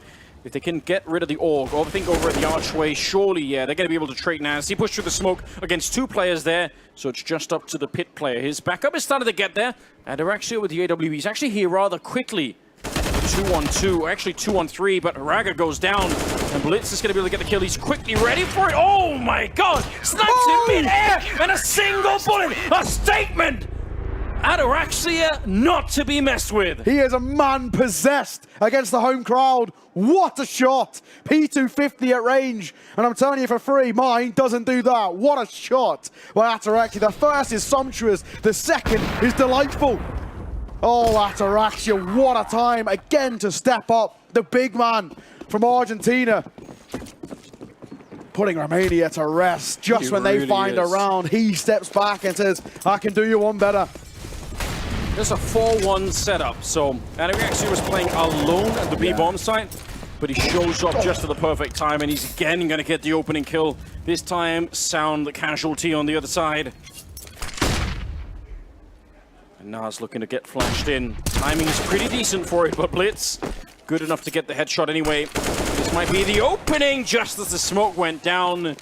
And this should be their round. They absolutely need this one. I think 4 is a bit too much on the low side to try and see if you can get up to 5. Then it's going to be very competitive once again. Bomb to go down. Retake. Sticking around at the very least. Spam coming through the smoke, but this round should be locked in favor. Blitz has done surely enough. A beautiful triple hit to more or less lock in a 5th. And yes, you can see them falling away. Frana's going to keep hold of the AUG, and Relentless probably will join up in just a moment. They will have enough to buy here if both do save. That's the big question here. Can he get away? The answer is yes. He will make it out in time. It's a huge bank on Ataraxia, but you're right. Some of the rest of them don't really have so much money, so kind of critical that they get to run away with this one. As needs a drop. Yeah, this is suddenly a lot more interesting. 5 rounds, maybe still a bit on the low side, but not so low that they are starting to feel super desperate. They should know by now that even in the second half, you in the pistol, you're right back into this. It could be done. Yeah, you know, push this to a 9-6 half, win the pistol, win the 4th. I mean, realistically, you win the pistol, you're more or less meant to take 3 rounds early into the half. Then we're 9-9, then it's absolutely game on. So, how things stand right now, it's not all doom and gloom for Romania. Definitely isn't sunshine and smiles just yet. A 6th would maybe brighten the mood here in Yash. Let's see, final round of the half, 15. Up here to see who can take a little bit of confidence. Blitz, a beautiful opener. Reversive, put to rest. And there's where the opening kill comes in. Blitz takes a lot of damage, but he's more than happy to walk away alive. That was a textbook clear. He runs up there with his back turned for his own teammate's flashbang. He turns around at the perfect time, but Ataraxia, he can't be stopped in the middle. Every single time he shows up, he's good for at least 1. And they're going to push it. They know he's across the map with the AWP. Why not go for it now before he shows up? Naz in the back, under a lot of pressure, but the smoke, they don't want to push through it. And that's a hard call to make. You call off that push, now you're a man down. Blitz is practically dead. You've got about a minute on the clock. Yeah, this round's now flipped on its head a little bit. Blitz finds the opener, but Reversive with him falling, you're thinking maybe things are going to go in favor of Romania. Little do we know, they're heading back towards A, and the Molotov comes at the perfect time. Smoke by Sound to lead the charge. He is needing a double here, but down he will fall to the hands of Franov, and the AWP wants to try and make its statement. Raga to drop, Blitz for one, but not quite the second. And a 1 versus 2 here for Raga, which is not going to go his way. 10-5 at the half. Franaz has been there with the AUG. I can't believe he's playing such a sick game right now. Man. Argentina with a stunning first half. I mean, this is really, really impressive work. We came in here, we painted the picture that Romania, huge overdogs at the moment here. They should be cleaning out this game, but they're not doing it at the moment. Argentina recovering from their defeat against Germany earlier in the day. Absolutely. They're putting on a real power performance at the moment. Yeah, that is it. At 10-5 down, it does make you feel ever so slightly on edge if you're a Romanian fan, but there is the other side of things. Romania, Yash, what do we think? We get it back into this? Make some noise! Okay, the people are believing. We love to hear it. Let's see if they can turn it around. Like we said, a pistol and maybe a bit of a force buy. And it's absolutely game back on. They head on to the more favorable side of the CT. Yeah, a good start here for Romania. Can still get them right back into it. Flashed in, looking for a headshot. Marcelo's feeling the pressure. They're trying to hunt him down. Sound will start. Some great headshots coming out. 2 of them, and Marcelo's going to try and continue, but it might be brought back. Somehow, we're in a 2 versus 2, at least momentarily. BTN, one more bullet might get the job done, but he escapes. He's still alive, and he's still a factor in the round, especially because he stole a USP. Bomb is planted now. Yeah. 15 health, but for Nas, it might be enough. Let's take a look and see. All goes eerily quiet in the server with 25 seconds left on that bomb. There's a kid in hands of BTN. And they've all got HP to work with. Naz will fall and 1 man left to come up trumps. It's Franov, backside towards Coldzera, goes for 1, looking for a second, and the clock stepped up huge. Argentina continue their winning ways. That is really, really important. They had a defuse kit, they had time nail, they could have done it, but Franov just not giving up on these rounds. With an AUG in the first half. Yeah. I can't remember the last time that I saw an AUG on Inferno. Sure, you see it sometimes on a map like Vertigo or like on Overpass map. Maybe outside. Nuke, you could, but this is such a close range map. But he really made it work, and now he saved him in the pistol. 11-5, Argentina. The truth is they're 5 rounds away from defeating Romania. That would be the shock of the day, no doubt. Absolutely. Sound, hello. Finds the first, the big man. It's Ataraxia to fall. It's a force engagement or buy here from Romania. And that kind of seems to be working so far. Yeah, and again, given this is the map that we're playing on, and given how far behind they are, I can kind of make sense of this one. It is risky, and it does come with some dire consequences if they don't make it work, but we'll see if they can. Bomb going to be picked up now. T side looks like they're converging towards the B bomb side. Sound is there. And BTN is there as well. Had to smoke too. Can cut the time a little bit, but needs to do it more or less here and now. As this smoke dissipates, in comes another. That's really well played. Question being, of course, for Argentina, do you push for it? You have no information about what the setup's like. It could be a gamble stack for all they know. And it almost kind of is. Because Blitz just made his way over. But they have a couple of more players here than maybe you would normally expect. Let's see if they can actually break through. 35 seconds, some blind spam coming through. Not connecting with the deal, unfortunately. And Sound's going to go down inside of the bomb site. What a great check for Nas. Making absolutely sure that's what you want. You don't want to be guessing about whether or not someone's in the back. You want to go and hard clear that position. All right, Wallbang comes out. That's through the windows, through construction there. It's pretty cool, but I don't think it'll change the round that much.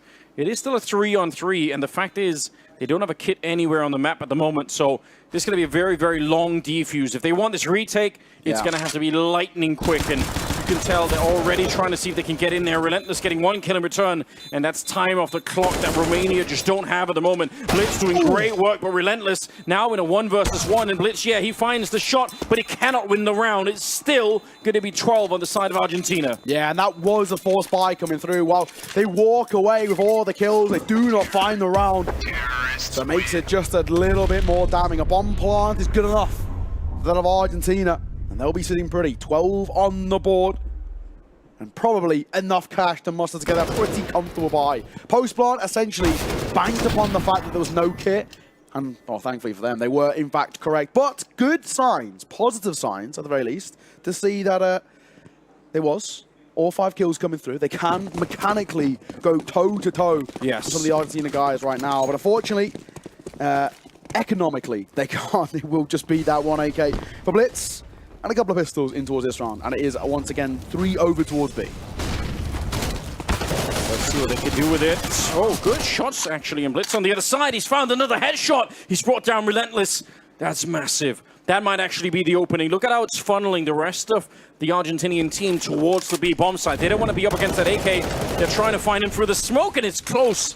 But somehow BTN is right inside. He was hiding there all alone for the double, and there's the shock that Romania needed so badly. Yes. This is the round they've been hunting for. That's a round that can turn the tides of momentum here. That's the round that can change the winds. And that's what Romania are hoping for. Really, really necessary from the local side. Oh my God. That's crisp. And another as well. There's such quick succession. I don't think the second player coming in to look for Blitz at the start knew where he was. I think they thought that was up in the apartments, and it wasn't. Yeah. So just a bit of miscommunication. It's not too late. It's not too late for Romania to bring it back. That's the truth. 12-6. It looks grim right now, but a couple of good rounds go their way. We saw it between Denmark and Ukraine just now. Ukraine were behind 14-7, and they still made it back. Yeah, you're absolutely right. So it can be done. Good spray, but Blitz is still going to go down. Yeah, no, probably enough for him. Only damage dealt to Reversive to 13 points of HP. And our numbers do not favor that of Romania. 1 over towards the A site, 1 towards that along, who's rotating over towards B. It's the wrong call. Double back, my friend. Raga, come and support. Sound needs your help. It looks like they want to end towards A as all 5 are starting to accumulate. They're pushing down. I do like this, though. That's the bomb. Yeah, that is the bomb. And also, it puts some pressure on right now. It could be that the T side will just have to push straight in here because they've kind of been called out. They've kind of found out they're not going to the B bomb side. They try and jump down. Raga with the grenade and the follow-up. This defense is tight right now. 40 seconds left. And he almost gets another one there, but Cello showing up at the perfect time. 1 versus 2. Relentless gets the first shot, and BTN is very low. A bullet touches him, and he's gone. He's looking for the headshot. He has to get the headshot, and the spray instead will get the job done. It's huge. Romania stay alive in this match. Losing that round, it might have been the end of it. Oh, that's a massive clutch, especially all the pressure on the shoulders and how low the HP was. Really, really well played. He was dancing around those bullets. Oh my God, like Neo from the Matrix. Yeah, I can't believe it. How does that work? I thought for sure that he was going to be dead on this one.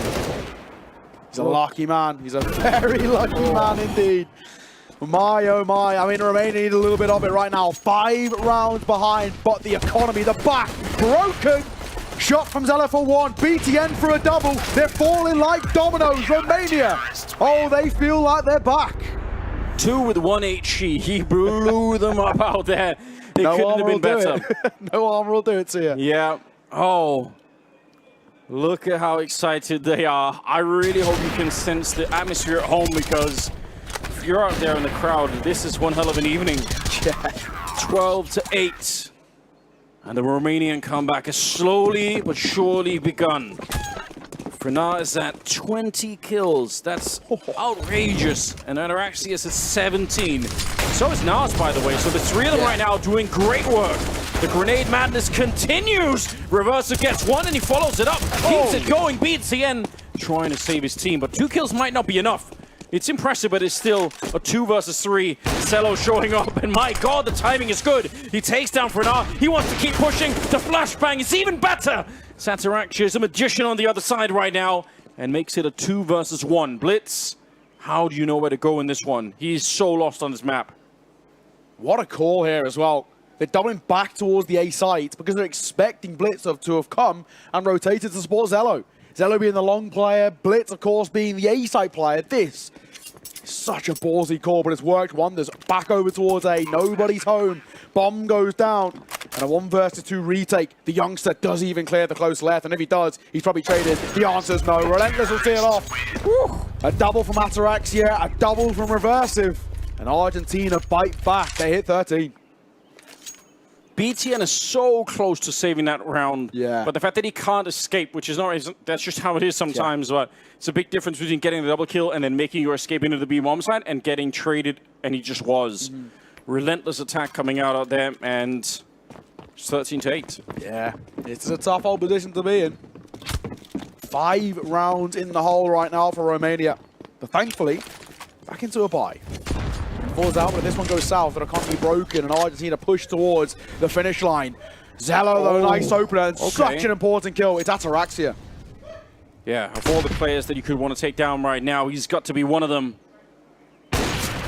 Missed opportunity, maybe could have had a second one there. Also revealed that the AWP is really far back, so if they were in a position to try and put pressure somewhere else on the map, which I guess they're kind of not, but sometimes you want to play off that information. You want to take some other part of the map before the AWP shows up, because typically the sniper's not going to stay in one spot forever. Though right now he is kind of just hanging out. Yeah, and as well as the other side, if you see that sniper over towards balcony, it allows you to pug out towards mid. You know there's not one posted towards orb. You know there's not one posted towards short holding boiler. So it actually gives you some space to work with. But unfortunately, Argentina weren't really set up for it. Looks like, however, they're going to pop out a balc. It feels like that's looming. Oh, this reposition is so scary right now for the CT side. One good flashbang around the corner, and they might be in some trouble, but starts out well. Sounds has shut down one of them, and Rager is there to help out. Some good work with the M4. 9 rounds, and this one, finally, a bit more clean. Yes. A bit more money on their side. That's it. It's comfortable. It's clean in terms of the Counter-Strike. What a crowd we've got here. This is awesome to see. Give us a wave. That is incredible. Great to see you all out here as well. We've got some beautiful weather in Iasi. We've had it all day. But of course, at this time, you know, you have the sun beating down you. It's a perfect time to go and enjoy the atmosphere. And there is a serious atmosphere out there. Yeah, you don't get enough of this outside Counter-Strike. I mean, for a bunch of different reasons. It's actually very hard to set up, you know, like this. But, here we go. Rager to get the first one. They were peeking from either side of the middle. Yeah. And it just works out. Blitz is ready. He should get the kill, and I guess it'll be BTN technically to do it. Now sitting inside of the fire to get that shot with the Deagle. This is a cool shot. Deep grenade, and my God, does it connect. Big flash as well. Reverse of avoids. Deagle looking in. We'll get out in front of it with the M4. Just too damn good. Rager says good night, sunshine. He's relentless all alone. And a Deagle, no armor, no util. In my opinion, no chance here, Anders. There definitely shouldn't be. They're so ready for it. Shutting it down. Rager with 4 kills in this one. He started to come alive. He started to do a bit of work. He's up to 18 kills. And they can feel it again. The crowd, it went a bit silent for a minute. You could feel the anticipation that maybe this is going to be the end of the ride. But I've got to say right now, Romania, they're in a really nice spot. They're starting to build the economy. And they are up to 13-10. It's going in the right direction at the moment for sure. Yeah, can you smell that, Anders?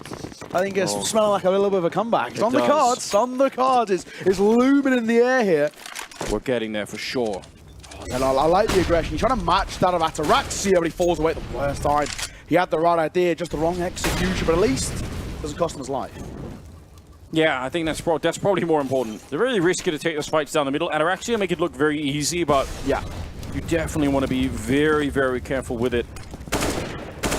Okay, some really strong mid control for the T side early on. Normally takes a while to build up into, but they've got the smoke towards Arch. Ataraxia is holding control of middle. They're going to be smoking even deeper this time towards the library. So they're really selling the idea that they're taking over Arch and library right now, but in fact, they're not. They're setting up for a B execute. BTN, smoke in hand. Perfectly timed as well, just as it hits the minute mark. There's a gap on that left-hand side, so we really can't afford a peek. Oh no, not like this. He's sneaking in behind, he's going on check. Yeah, and the rest of them are waiting, and I understand why. He's called. This is really good communication happening right now on the Argentinian side. They're sneaking through. Frenago's down, but they should know. Oh my God, Blitz with a couple of kills. I can't believe they didn't wait. Ataraxia, he could have kept going. I think he could have shot him in the back, but they wanted to catch the rotations. But it doesn't matter if they can't break through. Cello in the back looking for the shot. If reverses goes down, this might be the end. They still have to clear out Cello in the back line, and even Blitz. The bomb is lost out there in front. This is not easy. That smoke, yeah, it might cut off one of them. Nice shot. Ataraxia is back into it. How did this go wrong? They had everything lined up for them. He throws away the AWP, picks up the M4, but it won't be enough. Reversive takes him down, and some celebrations without a breakout now. Argentina starting to really wake up here. That was a very hard round to win. I thought they'd given it up when they tried to go direct for the B-bomb site instead of putting Ataraxia into play. I mean, credit to Ataraxia as well for even expecting sound. That's a second person rotating over late towards the B site. And it's pretty unusual. You know, you get one coming over as the late player, normally a pit player coming over. So to expect a second, not bad at all. Zello once again, this time we're looking towards second mid. This is aggro. Thankfully, he did have a little bit of support there. He will fall away. Ataraxia took a pop shot at the rifle, the barrel. But in the end, no kill. Up towards top B. They get on this car control, basically for free, but a Molotov should keep them at bay. That looked like that round had Romania written all over it, that last one. It really looked like it. That setup in the back with Blitz and Cello looked like it was going to be unbreakable, but it wasn't. Man, how much do they have left in them? Argentina now 2 rounds away. The flash setup. BTN displaced a little bit. Blitz playing on top of the box, and he's playing below. They know exactly where he is. They're surely going to hunt him down. They're coming from every angle, and they do it quickly and cleanly before anyone else can get there. The real danger, if you're trying to hunt someone down behind that new box, is that there's a flashbang that's going to be coming in from CT spawn, and then that player is going to peek and swing against you, but they did it beforehand. 3 versus 3, man, you almost have to go for it, but what a hard retake. You look at the money as well. If they go for it and it goes flat, they're going to have no money with Argentina on 15. It's do or die. Oh, save or go for it. This is such a tough call. Probably the hardest call they've had all game. Do they give this a go to try and solve this within regulation? And it looks like the answer's yes. They're trying to. Sound has got 1 kill, but they're really running out. What a spray!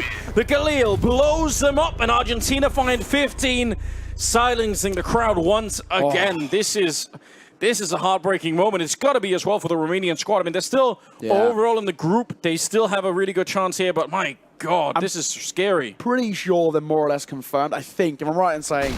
So it's not all doom and gloom, but it would have been nice to kind of lock in a guaranteed second seed within your group. Just like you want to do that. My, oh my, they've just not come out to play here, unfortunately. And then now they're playing for overtime. We had a 16-14 earlier. We look to see maybe whether we can go for an extra few rounds post-regulation. Let's take a look and see. Got a big crowd here, and I'm sure the Romanian side need a little bit of their energy right now. All looking good out there, but not in the server. Yeah, they're ready every time that the Romanian squad is firing off. They're right behind them, but yeah, they stretch all the way back. They're up on the palace steps. It's a beautiful sight. And again, the energy out there. We were walking around out there yesterday, and it's just such a friendly energy out there. It's really nice. Yeah. Really cool. I had a little walk in between this series and the one prior. Have a little wander around there. It's lovely, man. It's exactly what you wanted at a CS event. Obviously, in the past, we've been to Bucharest, we've been to Cluj and Poker. Yes, obviously, Cluj, never been to Iasi before, but you know, we put it on the map now. We put it on the esports map, and I think that's exciting all on its own. 15-10. Romania needed 5 rounds with very, very few mistakes. And to start it off with, it's pistols. It's the MP9. They've got so little to work with, and Ataraxia taking full advantage. Ataraxia, he knows. Missed shot, though. And Raga will punish. So, a lifeline extended, but they look over towards A. A smoke in the face of Naz, one in which he respects, at least initially, before they flash their way through. Sound for one, but a quick trade, and trade to benefit in the T side. It's BTN all alone in a 1 versus 3 to keep Romania alive. I have no idea how you could do this. Really, really impressive work coming out from them. They got smoked off in the middle, and they decided to straight ignore it. They flashed their way through, and they broke up that defense. And that's a level of disrespect you have to play with. I really appreciate that. Argentina, the underdogs, coming in a big way on Inferno, taking down Romania. The definite favorites here, 16-10. What a shock. Yeah, and that is a big old upset coming in towards this one with Argentina second to bottom of the group, Romania second to top. All the light lent in favor of the Romanian side, but it's not to be. But of course, not all doom and gloom. They are second in the group still, despite the loss. Not the end of the world just yet, and realistically, we should see them in towards the playoffs. I hope so. You'd hope, right. I think they have a lot more to show. I mean, individually, you definitely saw some of the players absolutely step up. Blitz looked really, really good in this game. Yeah. That's obviously super, super impressive. But on the other side, Ataraxia just is a menace right now. some really and Frenar with the ace, with the org as well. Man, they did so much work. I'm really, really impressed. Yeah, I was getting ready to cast a much more one-sided game. I thought Argentina was probably going to get rolled on this one, but what a time to be wrong. Yeah, especially considering as well what we saw from Argentina against Germany earlier, where, I mean, realistically, there was never any doubts. It just started so dominantly for Germany, and kind of continued in that fashion basically the entirety of the game. There was moments, you know, little spots here and there where we were thinking, okay, you know, a little bit here from Argentina, but nothing really ever consistent. That was brilliant from the get-go. They got really early into the game, a first round, 3-1. They picked up their first round, and that's where we started to see just the cogs in motion coming through for Argentina. But man, what a game. Well played. Franar led so damn well. Atarax with AWP, so damn strong. But I think we're going to throw this one over towards James Banks on the stage for a little into. Take it away. I've got Nas with me here as Argentina certainly beat the odds. And I want to start by just asking you, this crowd obviously heavily for Romania, but you guys still played so well. Were you more nervous having to play against this crowd? Yeah, the crowd was absolutely amazing.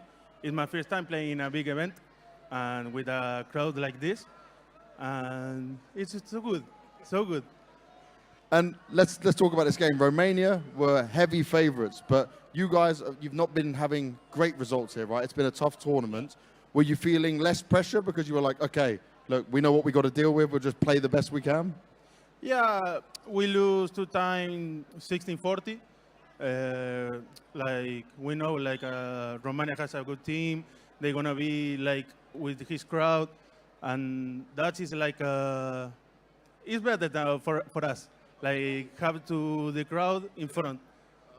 So you used the crowd's energy against them and took it like that. And obviously for you guys, right, just this experience and everything about IES so far, have you enjoyed it? Yeah, for sure. It's the best experience that I have in my whole career. Like it, your best experience your whole career. And for you guys as a team, what was the biggest difference in this game compared to your other games? What changed in order for you to get the win? I think we have more confidence, like, between us. And I don't know, like, we played well this game. Is there anything you want to say to all the Argentinian fans out there? I can't be in Spanish. No, bueno, gracias a todos los que bancaron desde Argentina. Sabemos que los horarios no están de nuestro lado, pero bueno, les mando un abrazo fuerte y a toda la familia de mis compañeros que nos están mirando. Gracias. Gracias indeed. Guys, give it up for Argentina and Nas. And we got one more game to come your way, so stick with us. Plenty of more actions coming.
Here's another interview from the Vodafone Red Room. This is Worth interviewing right now Nas from Team Argentina. Congratulations, you guys, for the win. Thank you so much. So you won against Romania at our ground. Basically, the whole crowd was supporting Romania, and although you managed to win, why you guys think about this match, and how did you view it before it? Okay, it was a hard match. We know that Nexus is a good team. The crowd was totally amazing. But in my opinion, when you have like the crowd against us, it works better for me. Like I have a motivation more to win. It's good to have a crowd against us. You know, Nes, I thought the same about this match. And I have to ask you about Team Argentina, because you're players from Boca Juniors, you're players from River Plate and LRV Esports. How do you guys form this national team of Argentina? Like we doesn't train like in so much. We like come here and just play because we doesn't have time to train for Argentina. Yeah. It's like we only have one day here to train, and I think if we have 2 days, 5 days training, we can win the tournament maybe. And you won the South American qualifier by beating Chile and Brazil. How were those matches? We win the quali pretty easily, I think. We have a 9 days that qualify, and I think we won 2-0, 2-0 pretty easily. So you did all your job till the end. You managed to win your last match, and now you're at 2 wins and 3 losses. Do you think you can still qualify if the other matches arrange so? Yeah, sure. I think we can qualify. Okay, so you stay positive. So to end, how do you feel it here at Iasi? How is the vibe here for you at the World Esports Championship? The atmosphere is amazing. The city is beautiful too. It was my first time in Europe, and the IESF is like a top tier tournament. It's pretty good to play here. Thank you very much, Nes. Here at Vodafone Red Room, back to you.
Yash, are you still with me?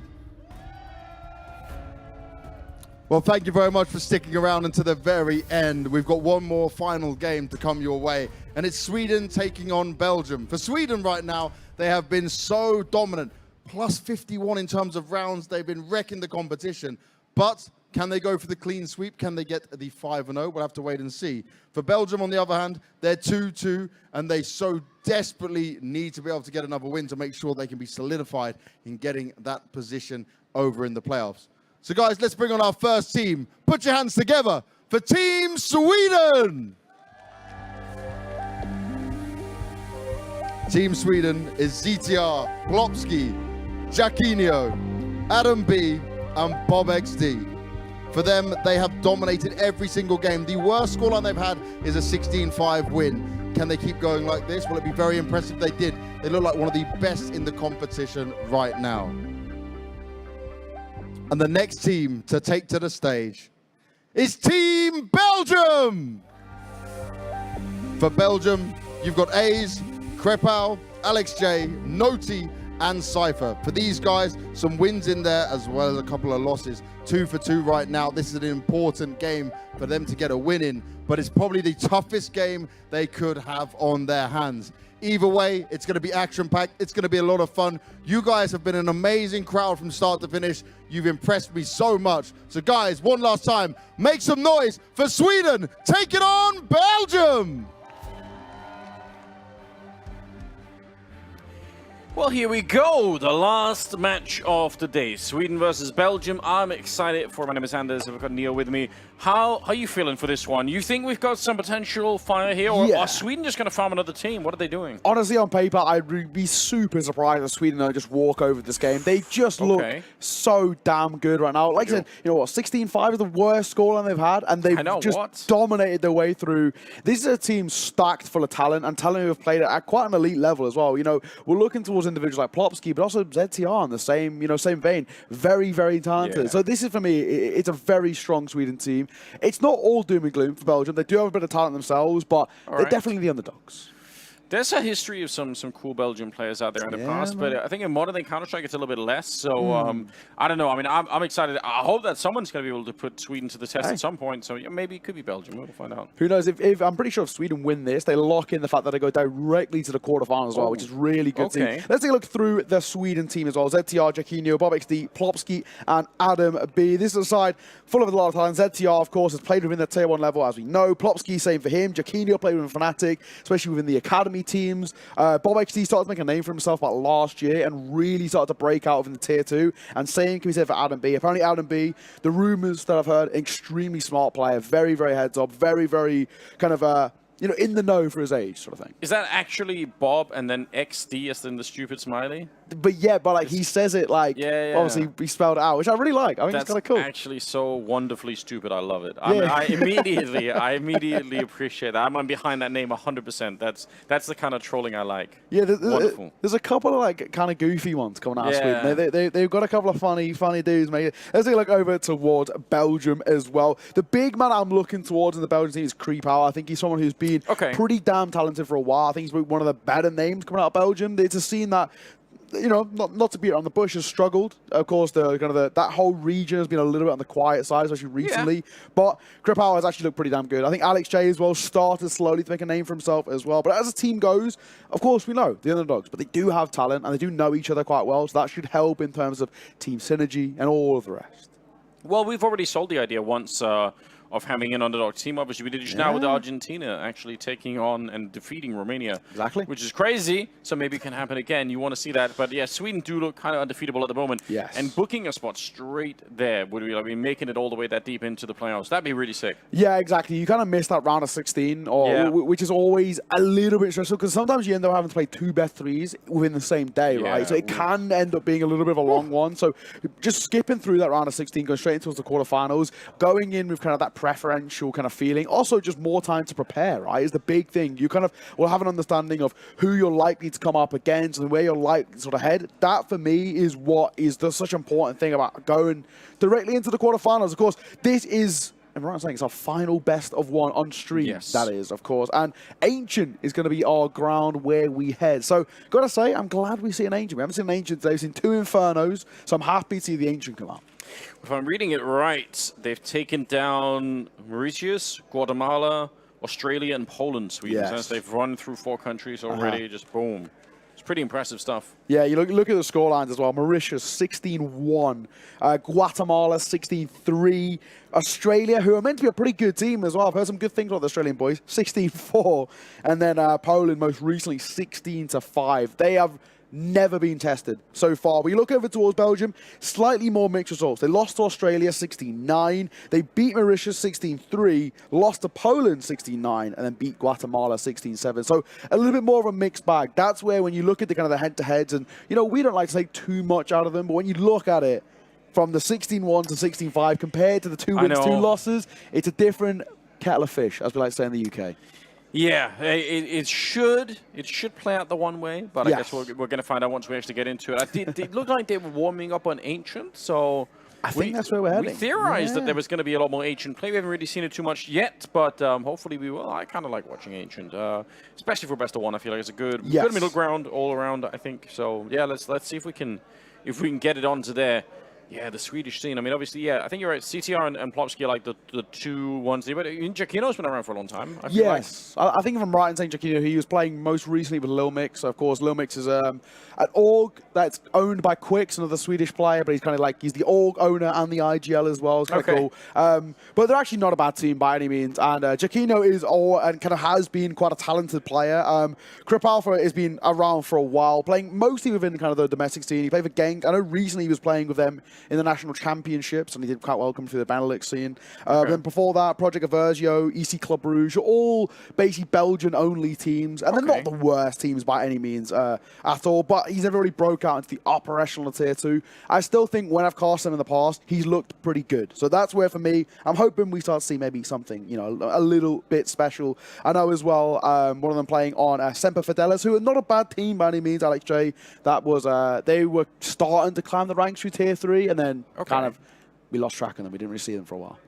Well, I mean, I feel like today we've already had some breakout names. Certainly, I hadn't really heard of before. So there's been a couple already. Love to add more to the mix because it is a lot of fun. It's rare that we get a chance to see what maybe some future generational players might look like. Again, some of them really, really young, so making a name for themselves, getting the experience on a big stage, it all counts in the end. And I mean, we've seen it already many times. You can have those breakthrough years where you go from almost unknown. It happened a lot with the We Play Academy League, where suddenly you just had a whole generation of players pop in, and now they're all playing at a Tier 1 level, it feels like.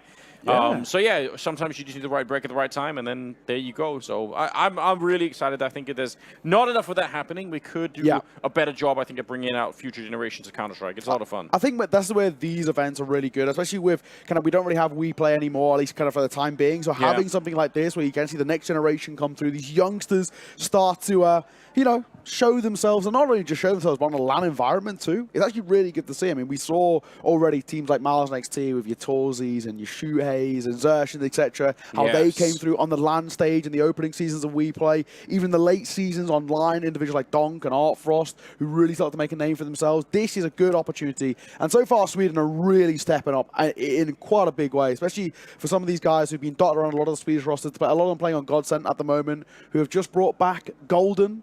He's back. It's been a while, but they announced about a month ago, or maybe just a little bit under. Golden's back, and of course, it's not a bad person to learn from. No, Golden, I mean, it's in-game leaders in Sweden are really hard to come by. Golden seemed to be one of the few players that actually kind of knew what he was doing. I don't know if there were other problems. It seemed like he never really sort of got picked up to have like a permanent spot in Tier 1 Swedish Counter-Strike. But from my point of view, they didn't seem like for a long time they had many other players that were out there.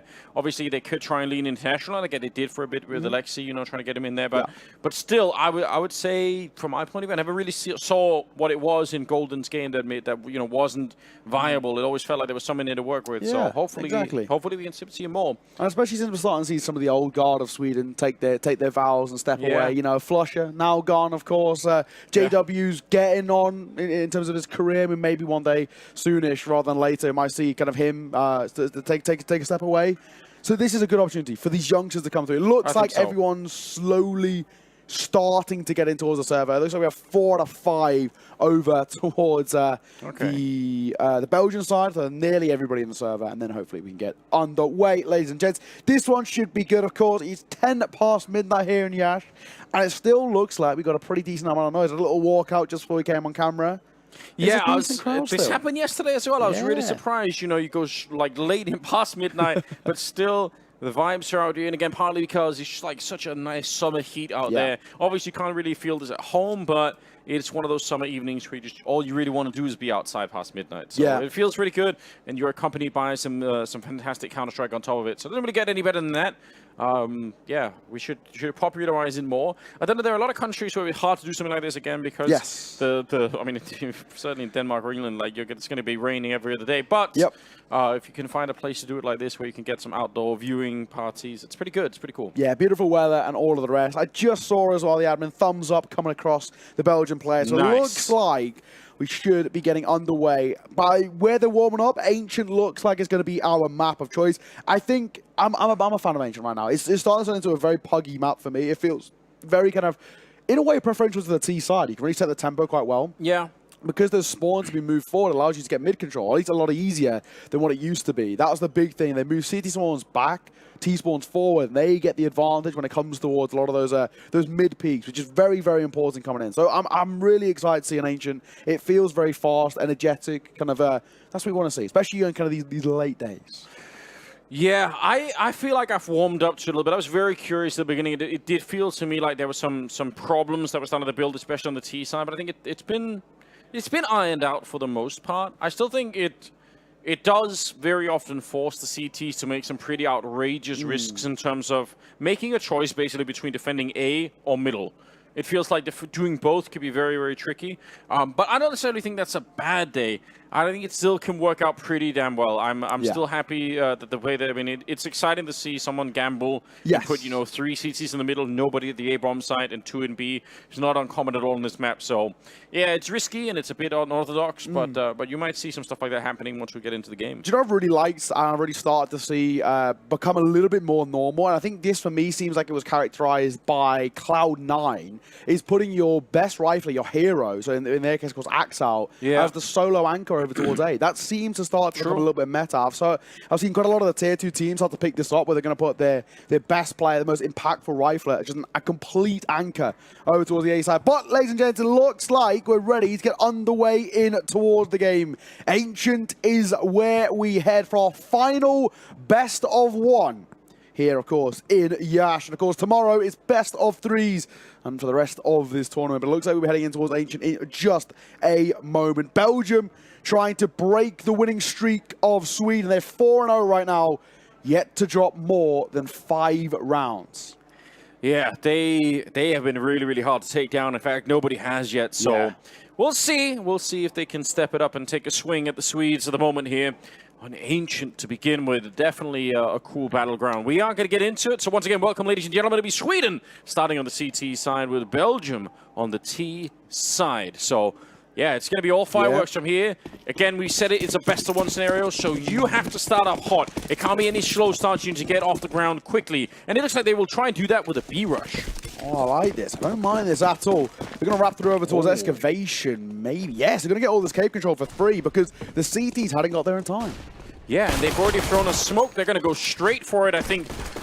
Bob actually has to just fall back and play this one a little bit safely. Yeah, he knows that they're coming for him, and they will knock him out. Alex J with an important kill, but coming in from behind. Good trades continue. Adam B as well, and it's just Note left. 1 versus 3 here, and the bomb, sure, it's been planted, but it's already being defused. 10 seconds. He's getting hunted, and a very fast retake, about as fast as it was for Belgium to actually take the bomb site.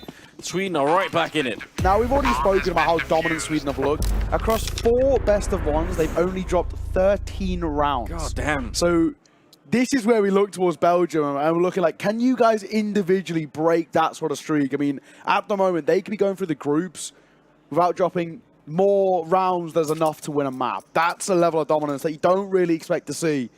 And of course, starting pretty damn well. First on the board for them. Rifles in display both ways, though. The bomb plant has given Belgium at least a little bit of funds to work with. Some amount of utility as well. Note going to take the bulk of it. Molotov double flash. We look over towards Sweden. M4's out. Double MP9 for Plopsky and Bob XD. Oh, spam. Good spam. Jaquinho will find out he's psyched at 4, but Krepau in for the trade. Yeah, that's going to favor them quite a bit, even though Jaquinho's kind of low on health. A good find in the middle. CTR picking up Alex J. Krepau and Note. What do you even do here? They're quite far away from each other. I guess they can try and find another shot in the middle. They will. Good headshot. Brings it back a little bit. Another one lands. But he's lost his teammate. And they know where he is in here. He's got the bomb. He should be able to get the bomb plant down. Oh, this could actually be quite interesting. A 2 versus 1 with the bomb plant. This is doable. Definitely not out of the cards of possibility. Going back over towards Donut. Plopsky will be the first task that he has to find, and he's expecting a push to come through. Plopsky drops him. And that's all of those thoughts whisked away pretty easily there. And of course, for the kid as well. No time pressure at all. A second on the board, but got to be said, not actually a bad round for Belgium. 3 kills on the bomb plant will give them, again, at least a bit of money to go for a force 5 if they want. I was going to say, this is where it's really tempting if you're on the T side. You do that much damage, you get the bomb plant. You feel like, just do it again, guys. Let's try one more time. But you can also get locked into a weird rhythm where you're playing a lot of the rounds with Tech-9s and Galils and not ever with the AK and the AWP. So hopefully at one point they either make the choice to say we skip a round, or they do what they're doing here, which is kind of going halfway. They get the AK, but the rest of them still have some money in the bank. Yeah, a bit of a hero buy coming through here. Tech-9's going to get up in the face. Alex with the first. Jaquinho's flames find Alex J, but a ZTR for a double. And he wants more. He's hungry. He's peckish. And he'll find it all. Note all alone in 1 versus 3, and it feels like an impossible state. Should be. Look at how he's sacrificing himself. No, actually, that's such a sick play from CTR, though. I can't believe Bob actually didn't get the kill, because that's a nice setup. He swings so wide that he's giving his teammate every chance to do the follow-up swing to get the kill. That probably should have worked, but Note seems to be hitting some good shots. Yes, he looks crisp, man. He looks really good. Not someone as well, I'll happily admit, as someone who's pretty in towards a lot of the tier 2, tier 3 scene. He's not really been on my radar all too much, so at least early points, he looks definitely like someone I need to have a little look into. Very crisp, very mechanical in terms of his playstyle. But then again, still remains that Sweden look pretty damn dominant. Now, with no force buying in the round prior, he used them on just a hand cannon here into round number 4. AK's around him, flames tickling the toes of Plopsky there. Needs to be careful. They must have heard Plopsky going into that position, so he's probably still feeling quite pressured. Yeah, you can see the spam coming through. They're trying to catch him, but he's doing a little bit of damage in return. Grenade from a teammate, and Scyther's all the way down to just 2 health. They want this speed bomb site.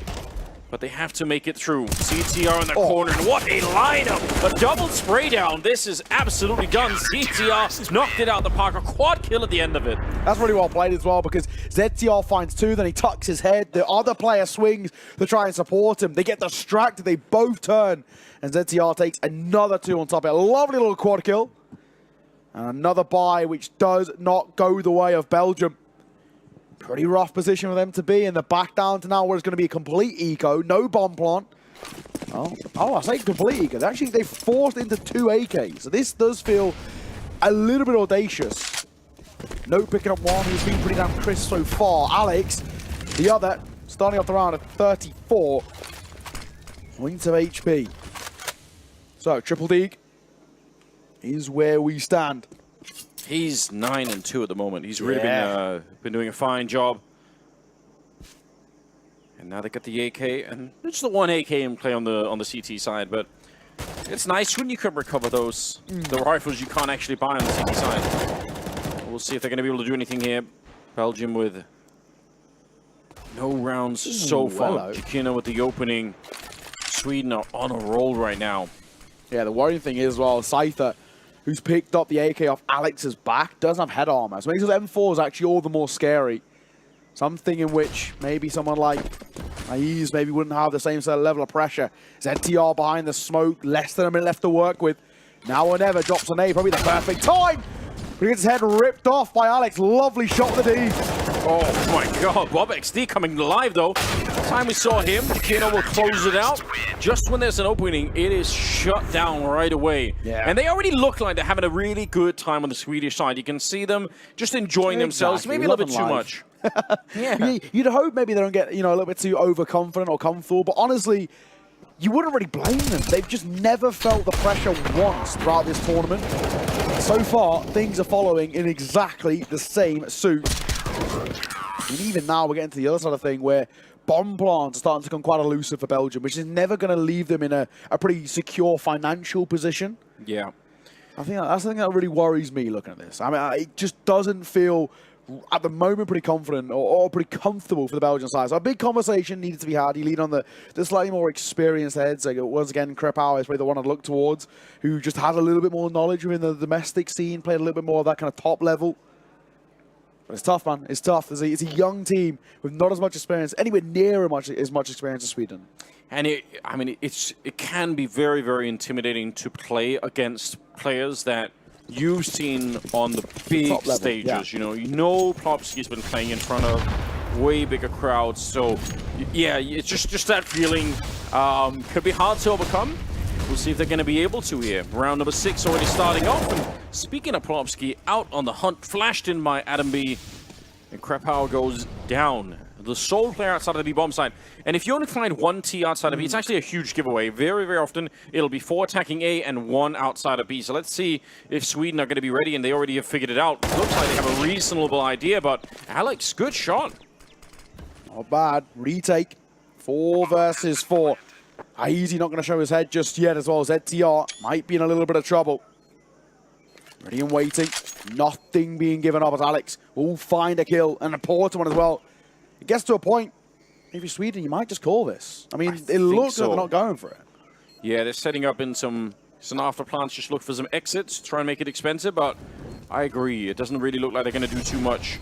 Bomb radius on this map is enormous as well, so very, very hard. It may seem like the Swedish players are quite far away, but trust me, the Belgian players are going to have to run from this bomb, otherwise they're going to get blown up, and they know it. Plopski, good position. He's calling his teammate as well. CTR will go down, but yeah, look at how much damage even that far away they take. So it's kind of an expensive round for the C-side, but they finally pick up a round. Now, there's quite an important thing about this game itself. When you look towards the result against Australia, so Sweden won 16-4, and they won pretty easily, right? We know this. This has been the story of Sweden. However, right now, Australia and Belgium are tied in the group. The top 3 make out of the group. Top, of course, being Sweden. Second being Poland, who are 4-1. And, of course, then Australia and Belgium both sit 2-2. So round difference is then what is going to decide things, if I'm right in saying over head-to-head. Okay. So that becomes quite interesting. Belgium currently sit +8 in round difference, where Australia sit -4. They've both got a game to play each. Of course, this one being Belgium. Australia have one more.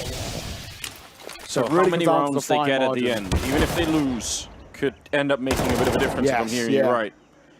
Look at the spray that almost brought down CTR. That's so close to being a confirmed kill, but not quite.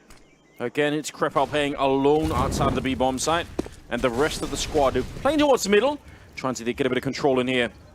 Again, it's really, really common to have this 4-1 split, and Giacchino not getting caught at all. Good shot on the ACs.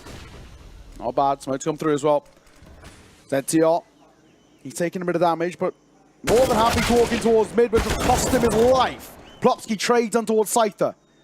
And Dorito keeps the numbers in favor of that of Sweden. Low HP for Krepal is going to leave him vulnerable, but he might just walk his way in as cannon fodder and allow for a trade to come through. And Adam B, I think playing it reasonably. You know you're a man up, just wait it out a little bit, wait for the teammates to get there, and they will. Good headshot on the note. Krepal and Alex J, 2 versus 4. They're locked in the bomb site. This is going to be a graveyard for them indeed. Adam with a really fine round. I respect the fact that he probably knew they were coming with that B ramp, and instead of charging forward to look for the kills, he's like, nah, I'll fall all the way back, and we'll lock them in. We'll get the backup from the middle. That's a really sensible play. And this is where Adam B is one of those players, like I was saying, he's been getting this reputation of being quite heads up, quite smart. This is kind of why he just looks a little bit more kind of mature than what his age was. He's pretty young, right, as things go. So it's good to see. He's someone who played within Young Ninjas for a while. And that Young Ninjas team, they've kind of chopped and changed a variety of people, but being under the Ninjas and Pajamas organization is always huge. Quick play here, Krepal taking a lot of damage. The Tech 9 for the first, Adam B will fall. Plopsky doing a little bit of damage in return, but again, the big thing is not going down. He does have a teammate with him. How do they get the bomb plant here? They're really trying. Scyther with a nice shot, and the grenade around the corner. Finally, BobXD doing a little bit, and the spam onto Scyther will take him down. Look at the health that's left here. It might be a bomb plant, and it might be a 2 versus 3, but 2 of these players on the Belgian side are almost dead.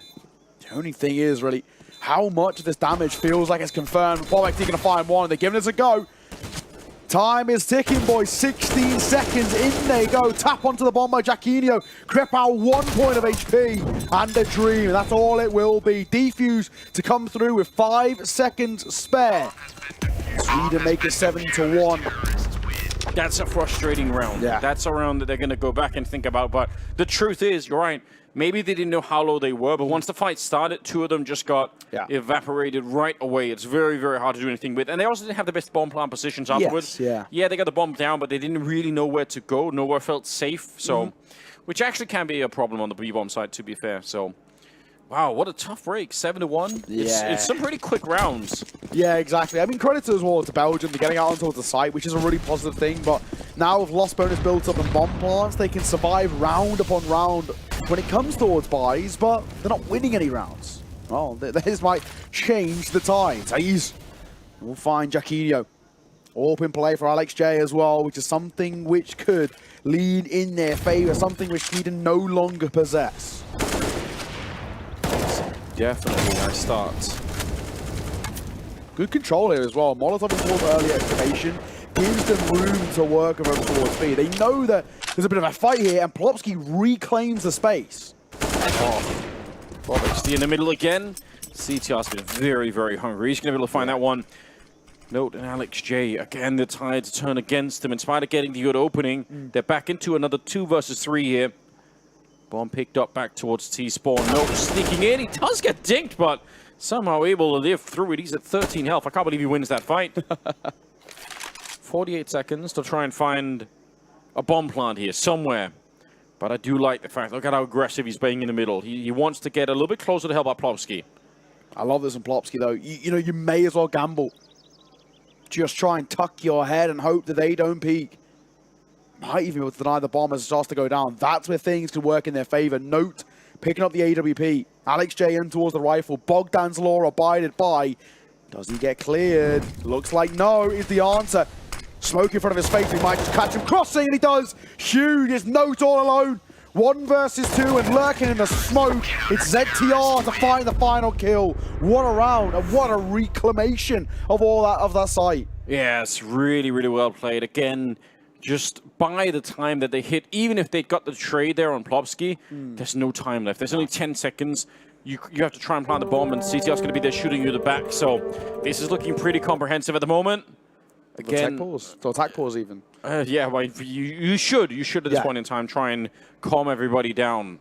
The Swedes have won everything, only losing, what do you say, like 11, 13 rounds or something? 13 rounds and 4 best-of-1s. And honestly, there is a world, genuinely a world, if things continue on this track record where we could see the Swedes make it out of the groups, losing less than the rounds required to win a map. Yeah. They might even go less than 16, which is just an incredible stat taken towards playoffs. They go directly to the quarterfinals. They've already guaranteed they're going towards the quarterfinals. Poland took a loss, and even if, in some miraculous way, Sweden were to lose here, their round difference is so much higher than Poland that even if they both sit 4-1, Sweden go number 1. So they've locked in quarterfinals, that's for sure. Okay. Making a name for themselves as well, I guess. Yes. Like, people are going to be looking at them thinking, all right, they are the team to beat then. Because we weren't really sure which one it was going to be.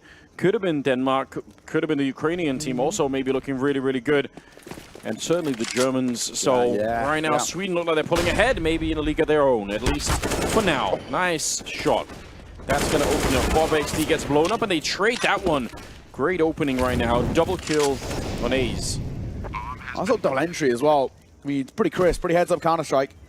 Takes those first engagements with the thought process. He's better. Alex Jacobs with the smoke finds Plopsky. Shooting his gun, gave away his position. And actually, this should be a second here. I don't think Sweden are going to want to give this a go. Especially with the expensive rifles, the AUG and the AWP. No real reason to go in and sacrifice that to a 2-on-4 retake. Yeah. Second round being picked up now. Not the end of the world. Not the worst here so far. Of course, not the worst in terms of teams who have played against Sweden. Mauritius only got 1. So already not at the worst of those who have fallen to the mighty Swedes so far. Yeah, and if you take a step back, obviously we're hyping up Sweden quite a bit here, but to be honest, like a 2-8 scoreline, there's still a lot that can be done in a half like this one. If they take away the money, which they almost already have, then yeah, maybe you can end up with a really good first half. If you put them back on pistols, then maybe you suddenly bounce up 4 or 5 rounds here. Yeah. It's manageable. And as to remember as well, even while it might feel a little bit more puggy, it might feel like it's a little bit like over towards our T side, it is still statistically a very CT-sided map as things go. For a long time, it was the most CT-sided map without even any comparison. It well flew past like a nuke and overpass and whatever. But, you know, these days, it still is pretty length in that favor. Quick over towards A, they go. Yeah, they're going to go for it, although Giacchino's ready. He wasn't smoked off. I don't know why. He gets one more shot, and CTR's there. I thought they had the right idea, but they're getting slaughtered on the bomb site. Not a single casualty on the Swedish side. Wow. That is such an in-meta push, though, coming out from Belgium. I really love it. Again, it's so common to see 3 people from the CT side in the middle and nobody on the A-bomb side. And I think that's what they were gambling on. I think they were hoping that it was going to be that kind of a setup, but man, not the case this time. Yeah, talk about a response as well. Just after Belgium, you know, finally get another round on the board, and actually a very convincing round as well. They try and step up the tempo, just get deleted. And it's on the verge of the Swedish economy just breaking down. Yeah. So once they get that 5-man victory in the last round, they're going to have a little bit more in the bank. They're going to continue the fight even further. Bob XD takes down Krepau. That's really well done. The spray just goes on forever with the Galil. But AC's able to pick that one up. Back to a 4 versus 4. A little bit of damage taken here by Ease, but right now, not the end of the world. Generally, in this position, we like to lean in favor of the same. The age-old anecdote of trades benefit the T side. That kind of feels like the case, but we're all stacked over towards B and mid. Typhon might get overlooked. No, he has not been overlooked. What has happened? What a rookie mistake. Nobody checked. That could have been a 4x3 type error, because I felt like someone surely must have been able to see, but it's not the case at all. What a shocking way. If that doesn't happen, if they find the player in the middle, then I think they just outright win the round. They have such a chokehold on that B side of the map, but wow, it blew up on their face. That's a rare oversight. Yeah, that is very uncharacteristic of what has been a very solid Sweden so far. I mean, that is a kind of a mistake that comes through from comfortability. So, bit of a weird one, all things considered, but it still is a 6-round advantage. Belgium are starting to find form. And of course, those funds shattered for the CT side. Adam B met with a nade. Down to 68. this round feels like a bit of a throwaway here, Anders. I feel like with such a little buy for Sweden, I'm not expecting all too much. You only got 2 guys in USPSs, 1 on a P250. Surely not too much can come from this. So maybe a consolation kill or 2.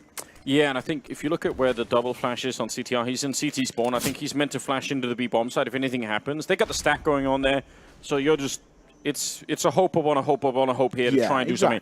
I don't blame them for it. I don't know what else they're supposed to do. The flashes are gone though. Scyther is able to find that one, and he's going to go and clean it up. No problems. But yeah, I mean, it's a worthwhile idea for Sweden at least. Yeah, exactly. Scyther, 3 kills to his name. Ace potential as well. He's the only one really over towards that B site, and actually could catch a couple more rotating over. You may as well. I mean, the only other risk is dropping an AK, which you don't really want to do over towards the CT site. Laboured. Yeah. Careful here. I mean, those USPSs are a little bit more dangerous now. He's got 47 points. They're going to be able to buy it in the next round anyway, but yeah, I agree. I mean, like, it really isn't worth it. Objectively, if you look at it, it's not a good idea. Especially playing what looks like the strongest team in the tournament so far.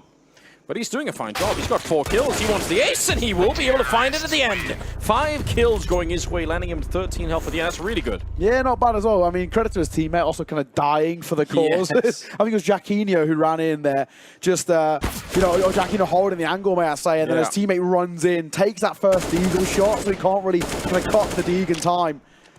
Fair play. I respect it. Scyther walking away with all 5. With IESF, in fact, who went for that final one. So, not bad at all. 4 rounds for Belgium. So far as the first half goes, this really isn't too bad. Just to reiterate once again, the best that anyone's ever done against Sweden is 5, and they might be able to do that in the first half. Yeah, I mean, it's starting to look like a really cool trend. They get a couple of opening kills. Bob XD and Adam B both going down. Scyther again just continuing on this one. Now 5 versus 3 to ensue here for the 14th round. So yeah, they might even be able to do better than 5, to be honest. If they get this one, they might be bouncing straight to 6 at the end of the half, which is fairly competitive. Nice catch. Krepau able to take down Plovsky, who was hiding in the smoke, and they're going to save the guns. This round is done. I think that's the call. Especially with Jacquinho on that AWP, there's just no point at all. Yeah. So they'll park up. A 5th picked up. They have matched the best that anyone's ever done against Sweden. And the way Belgium are playing, honestly, I kind of expect more. They're playing very good Counter-Strike now. It took a while to get going, but it did. The individual starting to come alive. Take a look. Of course, Cypher's stats slightly inflated by that ace on the eco, but, you know, look at some of the other ones. Note's been solid from the get-go. Alex J started to find his form slightly with the AWP. Slowly but surely, Belgium are starting to kind of piece together the puzzle. That is Sweden. And some of the Swedish aggression that we saw both in middle, but also coming out of the Django tunnel over at the B-bomb side, both of them just started to feel like maybe they were a little bit slow to react on the T side to begin with, but now they've kind of realized, just as the explosion rocks the entire map, Note hunting it down, and he's not going to be able to get a kill on Jacquinho. It's close, but the AWE will stay alive for another round. Wet off the brow there for Jacquinho. Yeah. 13 points of HP, just about staying alive, but I don't really think there's too much pressure on the shoulders just yet for Sweden, but we've seen already considerably bigger comebacks. So as things go, Belgium, this is definitely not other rounds a possibility at all. Once again, not the greatest buy, but it's the 15th and final round. It's all that Sweden can muster up here. We've got a double dig, a 5-7 of FAMAS, and an EWP save. It's not exactly the best investment. It's all they can pick up, man. It's all they've got, yeah. No other choice, unfortunately. They're going to try and be pushing out of the B-bomb side. I don't necessarily mind it. They're going to find the AK, and again, they're going to find Krepo alone. That's been the key to a number of rounds. So if they're quick with it here, Sweden, they're going to realize what the follow-up is. Hang on a second here, though. Bob XD, the Eagle trained on the angle, waiting for a peek. Elevator goes 1. Cypher makes noise dropping down, but he knows also about it. Jacquinho gets caught swinging, and a lovely double by Cypher. Surely the round to follow. Yeah, I feel like this should have been a little bit more obvious to Sweden. It's a very, very similar template that they've been playing on Belgium, and they're not quite quick enough to react. Cypher doing even more work. Adam with a good shot, maybe too late. They get 6 rounds at the end of it, and Sweden on 9. But you know what? That's actually pretty impressive. This could have been so much worse. Belgium really answering back towards the end of the match. Yeah, it started really badly from Belgium. I mean, we were starting to look down the barrel of kind of, what was it, 8-1 at one point? And then slowly but surely, right back in towards this game. This has been a really decent little run of form from the Belgian side. And now we're at a 9-6. We're looking towards the second half, right? And we talk about a pistol round, the force buys to follow suit. We could honestly start to make conversations and, you know, heads-up conversations about this being 9-all if Belgium were able to get a pistol here. Not bad. Not bad at all. Again, playing the T side. Yeah. Maybe if they could have won some of those earlier rounds, I think the Swedish economy would have broken a little bit sooner. Yes. It's kind of hard to say, I mean, but I think 6 rounds, you're still going to be competitive. You can feel pretty good going into this one. We'll see what Sweden can do now that they're on the T side. Belgium on the CT side. This pistol round could be very, very influential, and it's a straight-up hit to the middle of the map. The Glock's just going to be rushing them down in the donut position. 2 USBs waiting. Everything rides on this first shot, and it goes the way of Adam B. That is such an important kill. Plopsky for one of his own as well. Smoking towards CT should leave things more or less locked in place. Bomb goes down. And the retake utility over towards the CT side. Slim, 1 flash. Good for 1 kill so far. Adam B for a double. And surely everything written in stone. ZTR closes it out and it's double digits for Sweden. They answer right back. It's crazy how often in these kind of pistol rounds, everything comes down to who gets the first shot. You can see the double position there in donut with the USPs. Once one of them dies, even if they get the refrag right away, it doesn't really matter. That last player is going to be so incredibly overworked. He has to swing at both sides of the donut. It's not going to be possible. And at the end of the day, it's Sweden to pick up the pistol. 10-6. This is starting to look really, really fresh. Yes, absolutely. The bomb plant around in their favor. All the kills Sweden are flushed for money. Where the same can't really be said for their CT counterparts. Belgium just don't really have anything to work with. I think force buying on these rounds, I always just despise it really when you've not shown anything into the round. Because if you have the money to work with, at least 2K saved, they can actually buy into the next round, no problems. We just want to see rifles out as early as possible. Start to get the momentum going as early as you possibly can. But this round, honestly, it's a little bit of a throwaway. We expect this to go only one way. And slowly but surely, they look over towards B, and no one's really there. Alex deep over towards CT, but he shouldn't have too much impact. Yeah, he's just hanging out in the general area. Again, I mean, sometimes you can, maybe if you get a couple of shots off, maybe you can force them somewhere else, but he's so far back, that might not even be a possibility here. He's listening in, as the bomb will be planted in the B-bomb side, and not much the Belgium can really do about it here. They could group up if they really want to, and you try and see if you can overwhelm somebody, but the outcome of the round is already settled here. Going to be Sweden on 11 rounds. Not at all bad. Nice little boost. I like this, I like this. Why not? They're being creative about it. Oh, but he also did give Bob IQ the opportunity to get a couple of kills in the Mac 10. The kill bonus would be lovely. Crap out, being a nuisance. ZTR needs a little bit of help there from Adam B to see things off, but the round is done here. No kits in play, and of course, no real hope. Belgium have a little running on the way out. They'll pick themselves up Mac 10. It's not the worst. They do have money for a buy anyway, so they might even not use it. Depends how they're feeling. But 11 rounds for Sweden, slowly but surely. They're 5 rounds ahead of Belgium. 5 rounds away from going flawless 5-0 in their group. Yeah, they're building something really magnificent at the moment, I've got to say. There probably are a couple of ways you could put that Mac 10 into use on the CT side if you want to push forward down the B ramp, maybe. Yeah, or maybe even into his cave, right? Yeah, that's true. The CTs win that race to get to front excavation. Yeah. So in that tight-knit kind of corridor, that's where a Mac 10 becomes extremely lethal, no matter if you have head armor or not. They disagree. They've thrown it away. They don't care about the Mac 10 at all. I could have seen a way. I guess it is risky because it is a best of one again, so you're not going to have a chance to make up for that mistake later, but here we go. The first... close to a first roll rifle round here in the second half. Maybe lacking a couple of things. Got some Galils instead of some AKs. Oh, what a start. Alex J and Cypher coming up with a couple of shots in this defense. It's looking rock solid at the moment. First casualty and it's note to go down, but it doesn't really matter. Yukino is on his own 1 versus 4, and there's no chance of it here. No bomb being allowed for. That's how you want to get this started. That's why Cypher threw away the Mac 10. Fair play. I can understand. He looked pretty damn good with Justified. it. Yeah. Well, so That was a little bit of a, maybe a little bit of a shock to the system, a little bit more kind of against the grain that Sweden have kind of faced so far. They will buy back in, so not the end of the world. BobXT down to just the Deagle, but I think in the grand scheme, there's not too much to worry about just yet. We are starting to see moments of brilliance from Belgium, but it still doesn't lack the consistency. They still haven't found kind of round after round. They haven't dominated momentum just yet. So I don't think they need to be all too worried. Deagle on the angle, obviously going to be flashed off, in fact. Smoke going to come through as well. And that gives Scyther a lot of room to work with. Plopsky, I don't really think he can see all too much, especially if there's a crouch to come through. Yeah, just a very, very hard shot to hit if you wanted to get that gap in there. But I think that's probably worth thinking about, yeah. Belgium really have to step it up and try to make sure that they win a number of consecutive rounds before we can start to really be excited about it. Even it's a 4-round gap here. Sweden, they do still look like they're on a slightly different level. Okay. There we go. Adam B and Giacchino coming up with the AK shots. That opened up the bomb site. And do you even want to go for this? Flash can come over as well. BobXT lurking. I like this. I like it a lot. Anybody saving is going to be heard. BobXT hits all of these steps. They're not going to be able to save. Surely walking away with at least a consolation. Ooh, a little bit labored. Made to work for it. And down he will fall. But in terms of a hunt, that's not bad. All he's lost is a Deagle. What he's gained is another kill onto another rifle, not in the hands of Belgium next round. As things go, that is an absolutely unfair trade in favor of Sweden.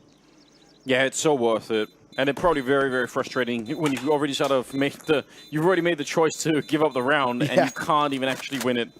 Wow. Yeah, this is going to be another round for Sweden. Up to 12. Getting pretty close now, man. Pretty close. 4 rounds, once again, is kind of how close they're getting towards just locking in one of the most dominant runs we've seen throughout the groups. We've seen a few teams make decent little look-ins so far.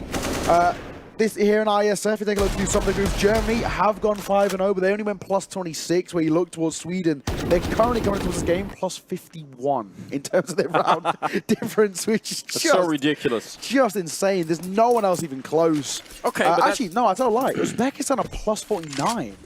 Dude, Uzbekistan are they're 5-0 as well. Kind of like a 3-way race between Uzbekistan, Germany, and Sweden. It's like the really hard teams to bring down at the moment. Okay, that's a good little summary of what's happening at the so far. 16-7 over Denmark. That is a massive, massive. I don't really think many people would have predicted that coming in towards this tournament. Uzbekistan have a few names who have played within probably the upper echelon of Tier 2 within their tenure in the last couple of years, but against a unified team the way Australia's talent are, that is actually a massive result. Yeah, what are they doing to my boys? Just taking them down. Note for a double. What is he doing to Sweden? Well, not a lot of good right now if you are a fan of the Swedes. Looking a little bit shaky. Scyther's going to look there. I don't think Plopsky's cleared him. Look to your left, my friend. He doesn't. It'll cost him his life. Adam B will trade, but it might not be enough. Flashed, dropped through the smoke, and it's Giacchino all alone in a 1 versus 4 and now an impossible round. Hunted down, yeah. I don't know. Bit of a weird round, this one. Obviously, losing the first kill there, well, the first couple of kills, one thing, but that slow creep up the ramp, it felt like if you're not going to have the Molotovs to check the corner, you have to do it somewhere else. Like, you just have to check that corner.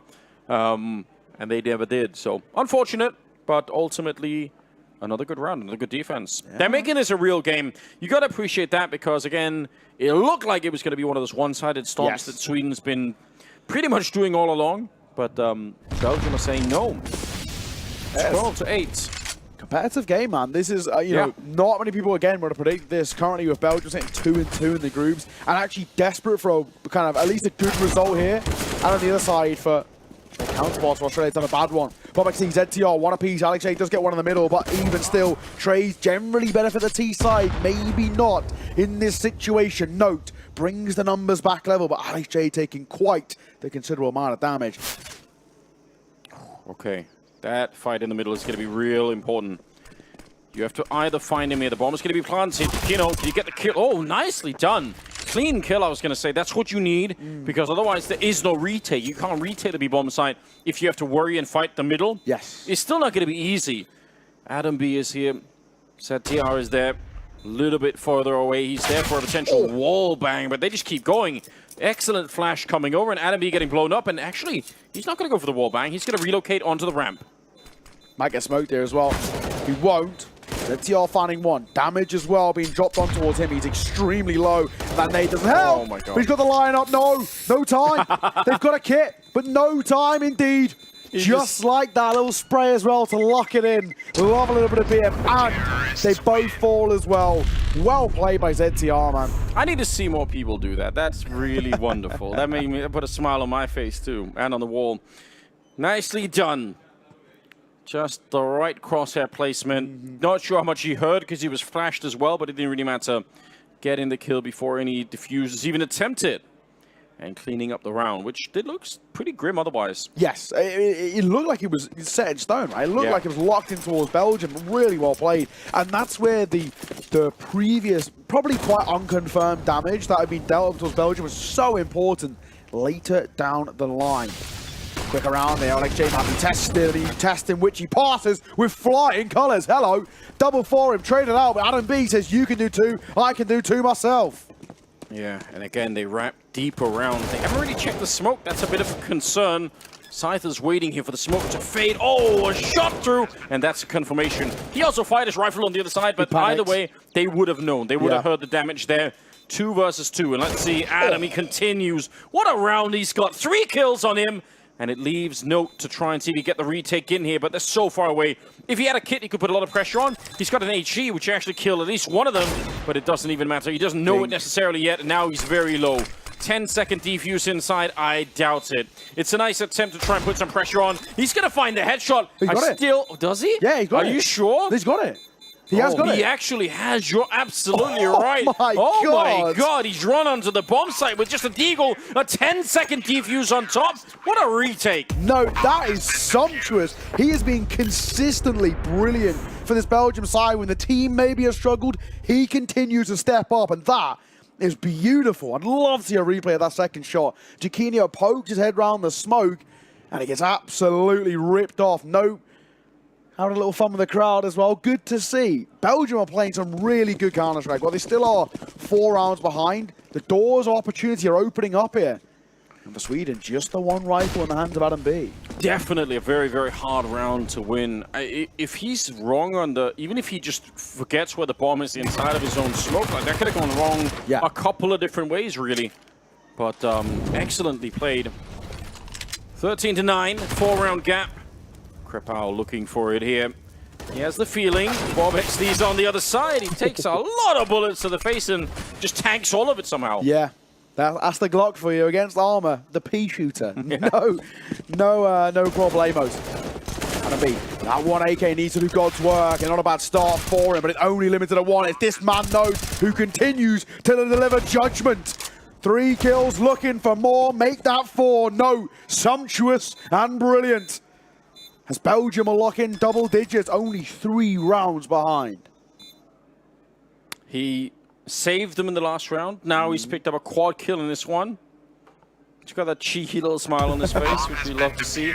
Yeah, he's playing really well. He seems to be enjoying himself on the stage. Good performance from him so far. I've got to say, without him right now, it feels like Sweden could have walked away with it, but he's really gone above and beyond. Yeah, time and time again.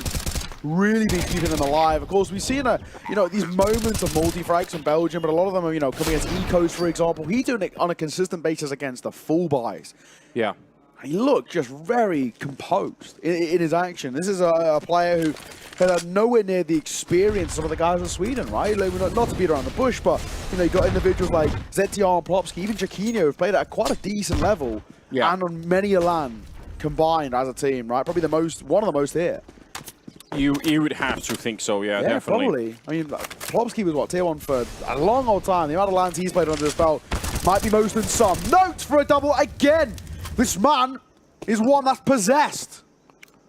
Steps up, swings. He's not afraid of anything at the moment. Got to be careful he doesn't get shot in the back. A nice headshot from Adam. But the fight's not over, and it's still leading the way of Belgium here. 3 versus 2. Adam and Plopsky are left, but they're quite far away from each other, so each of them on a bit of a solo mission to try and create an opening for the other. Oh, God, that's scary. He's walking in like that, not really checking his back. I'm not sure exactly why, but 2 versus 2 now, and a big opening here. Oh no, he had the drop, he had everything, and he... Can he style it out? Yeah, just Can you pretend like you just meant to do it all along? He's gonna smoke it off, goes for the fight, and he's good for one more. You know what? Could have just as well been dead, but what a shot! Adam! He is quick on the trigger as well. Damn, man. Oh, you have to think that if Note didn't shoot there, he wins the round. That's the bomb carrier by doors. And there's no way the bomb carrier is expecting someone to walk through. You have to think that if Note didn't shoot, he would have just walked through there, died, bomb dropped towards ramp, and then it leaves Adam all alone.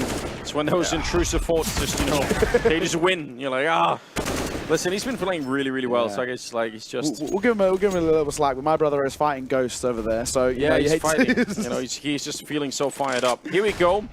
Very aggressive. This is what I talked about earlier. Sometimes you'll get these rounds. I mean, they don't have a lot to work with anyway on the CT side, but it's just a free bomb side, a free plant. Could be 15 right here for Sweden. I think that's a pretty heads-up call as well. I think that the expectation that Belgium's buy is going to be a little bit shaky. If they go for a fours, it's not going to be the greatest, which is of course the case. And if they don't go, of course, against pistols, they have to gamble somewhere. And usually that gamble comes in towards mid. They're still trying to go for this retake. I have no idea why. There are so many grenades. They've been Molotov that 3 times in this hallway alone. There's no way you're going to have the time to do this. And as a result, instead, they are getting slaughtered. 15 to 10.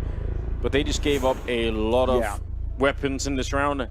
I know it would have been kind of a devastating call to be like, let's save and try and play for overtime. But in a way, that probably was the better call. Yeah, I mean, realistically, it's a pick your poison in that situation. You really do have 2 horrible scenarios in front of you. It's like, right, we've got a really awful buy now.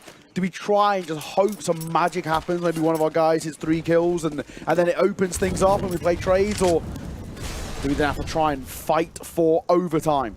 Well, that's what they're doing now. Well, that's what they're hoping at the very least. And all they've got to work is pistols, armor, and the slimmest amount of util. It's not very encouraging. It's not very inspiring what we're seeing here at the moment. But they're going to give it their all anyway. 15 to 10. They need 5 in a row. And they need to find a way to get the early kills against the Swedes, which has proven very, very difficult. Individually, the Swedes are still very strong. Surprisingly, it's Adam B at 24 kills, out-fragging everybody. Well, tied for Note on the other side, but on the Swedish side, I would have expected to see Plopsky or TR up there. But Adam B with a bit of a surprise for us all. Yeah, he's looked really good, man. I can now, having watched him, I watched him a little bit on Young Ninjas, but having watched him here, you can kind of see why. He is a very smart player, especially for his age. It's good to see, good to see. Swing coming across there from the CTs. Gets information over towards Ram. They know there's a pretty hefty amount of, I guess, presence there being shown by Sweden, but they don't care. They've got better firepower. Yeah, they're flooding onto the B-bomb site. This is a bit of a nightmare, shooting everywhere. Maybe a little bit sloppy. The Deagle should get hunted down. The spray is absolutely fine. Scyther goes down. Plopsky and BorbXD. A little bit of a flank coming in, though. They are under a little pressure, and they actually win the fight. No bomb plant allowed for BorbXD. They know where he's coming from here, and they're going to be able to find at least an angle. Scyther on the other side with the stolen AWP. Who wins this fight? Still 15 seconds on the clock. Yeah, time is ticking. BorbXD now and never trying to bait out the AWP shot. Not being good at it, not going to miss as well. Scyther keeps Belgium alive. What a time to step up. And what a round to win as well. It felt like a bit of a shooting gallery over towards the B site, but it works in favor of Belgium. That seemed job not done. Kind of. I felt like there were a lot of grenades lacking in that particular attack. I don't think they needed to go that deep. I think they could have smoked off some of those CTs and cleared out the bomb side, but felt like they were quite ready to just go really deep on the bomb side. But anyway, it's all in the past now. 15-11. 1 down, 4 more to go if you're on the Belgian side here. That's what you got to be thinking about. You want that overtime. And as I see something that really intrigues me as an avid user of it. Okay, in the hands of one of the best players over towards Belgium. Note and the XM1014. I love to see it. The auto shotgun. That's your weapon of choice? I love it, man. It's just so, like, imagine how tilting must be dying to an auto shotgun. That's how I feel. Nobody wants that. Well, Bob XD is going to avoid it for the minute. He's taking down AZs instead. And look at the flank that's coming in. There's two people infiltrating the middle. This is a disaster for Belgium. This is a really big problem. This B bomb site, it should die every single time. There should be no way to hold this one. Look at the lineup here. Bob XD, quick execution on two of those, leaving Note on his own. Auto shotgun or not, he's going to be in a lot of trouble here. Bomb is about to be planted at range. It's not meant for it, and Plopsky will finish it. Sweden winning their 5th game here in Romania. Absolutely impressive. Yeah, 5-0 in the groups. They lock themselves a spot in towards the quarterfinals directly, and it's just really, really well played from Sweden, man. They just looked throughout the groups pretty clean. That's their hardest run by a long shot. No team has got more than 5 rounds in Sweden up until now. So a lot of credit has to be given over towards Belgium. However, I still feel like their chance of going towards the playoffs is now in jeopardy with that loss. It all comes down to whether, whether Australia lose to Mauritius. Mauritius are yet to pick up a win, and they've really struggled. So it is, you know, it's not the easiest task. No, definitely not. But yeah, you got to give, I think you're right, you got to give some credit to Belgium. Yeah, they took it close, had a couple of unfortunate losses. Otherwise, maybe they could have reached that overtime eventually. Note kind of the standout player, and I guess Adam B as well. So maybe not the players we were expecting. That's a nice surprise. That's something to look forward to as well. Do you know, it's one of those things as well when we look towards the Belgium side, and something you brought up earlier, I think if Note hadn't played as well as he did, that game might have been done a lot sooner. Note did so damn well, so consistently. But it looks like we have an interview over on the stage. We're going to throw it on over towards the man, the myth, the legend, James Banks. Take it away, brother. I've got ZTR with me after another solid performance coming out from Team Sweden. And let me just talk to you about this. You go 5-0 straight to the quarters, but you guys looked so dominant and so well prepared for everything. Why was this game, though, the hardest game you had? Why were they able to test you from Belgium? I think we just made a few mistakes at the end because we felt it was already won. But of course, it's never over, so we need to focus all the way, and we didn't do that. So we slipped up a bit, but yeah, I think that's the reason. Well, that's not too bad. If you didn't focus the full way and you still managed to get the win, that's a positive sign. If you're looking at the other competition you have here at IESF, though, right, there are some other teams like Germany, Uzbekistan who came through and they look surprisingly good. Are you worried about other teams like this going forward, or do you feel like you guys are on the very top level? I think we're at the top level. Of course, there are some teams that can match us, but I think no team is unbeatable for us. We're at the top. And talk to me a bit about Adam B. This guy is lighting up the server a little bit, right? You guys, even though you were coming from some different teams, right? 3 of you from the God Sent roster, but everyone else come from elsewhere. How have you synergized together so well? How has this worked out for you? I think we're a really good mix of players. All of us are friends outside of the server, and almost everyone has played together in the same teams, like at a different time. So I think we gel really well together. And how important is it for you guys to go all the way, right? You're now going to have a day off and get a little bit more extra time to prepare. Do you feel like this event is yours to win? Definitely. I think this is our event to win. I like it. Confident words from ZTR, and Team Sweden go through 5-0. Make some noise for them. And that is it from us on the stage. Guys, thank you so much for joining us here. You have been an incredible crowd. Make sure you're back to see the rest of the games coming through. We'll be back tomorrow.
And here we have another interview from the Vodafone Red Room. This time alongside me is Jaquinho.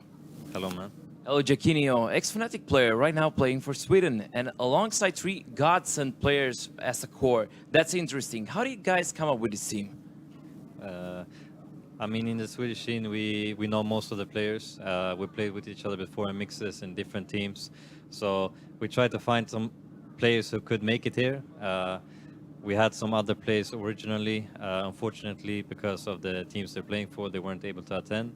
But I think we managed to find a pretty good group of players to come here. Exactly, and that's to be appreciated, to be honest, because not all the countries thought about sending some of their best. And I need to ask you, do you think you're the best team right now in the tournament? Yeah, of course. I think you need to have this kind of mentality that you're the best. Obviously, there are talented teams here as well, so we can't underestimate anybody. But yeah, of course, we believe in our own ability to win the tournament. So yeah. And you go out 5-0, basically eliminating Belgium, as it was the round difference that should have divided them against Australia if it was the case for both of them to have the same score. And I have to ask you next, how do you feel about the playoff? Because you're going to play the winner between Czech Republic and Romania. I mean, I think it will be fun. It will be tough to play against Romania if they make it through. I hope so, because they deserve it. The stage has been amazing. The crowd has been amazing. So it would be hard to play against them, against the crowd, but it will also be fun because of the amazing crowd. So would you find the crowd more like intimidating or rather just fueling your will to win this? Honestly, I used to think it's amazing. I didn't expect this big of a crowd. I'm really surprised. It's really amazing the support the fans are showing, and everyone is turning up supporting the Romania games and even our games. But yeah, it was just a different level when Romania was playing. Do you find having Plopski a big asset, like having Plopski as an asset just because he played 4 years for NIP and he won Intel Extreme Masters 2021? Yeah, of course. I think everyone contributes in their own way. They're all contribute to the team with their own abilities. But I think it's nice to have someone like Plopski because he has a lot of fans.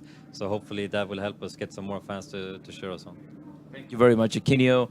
Back at you right now and ending soon. Thank you for having us here at Vodafone The Red Room.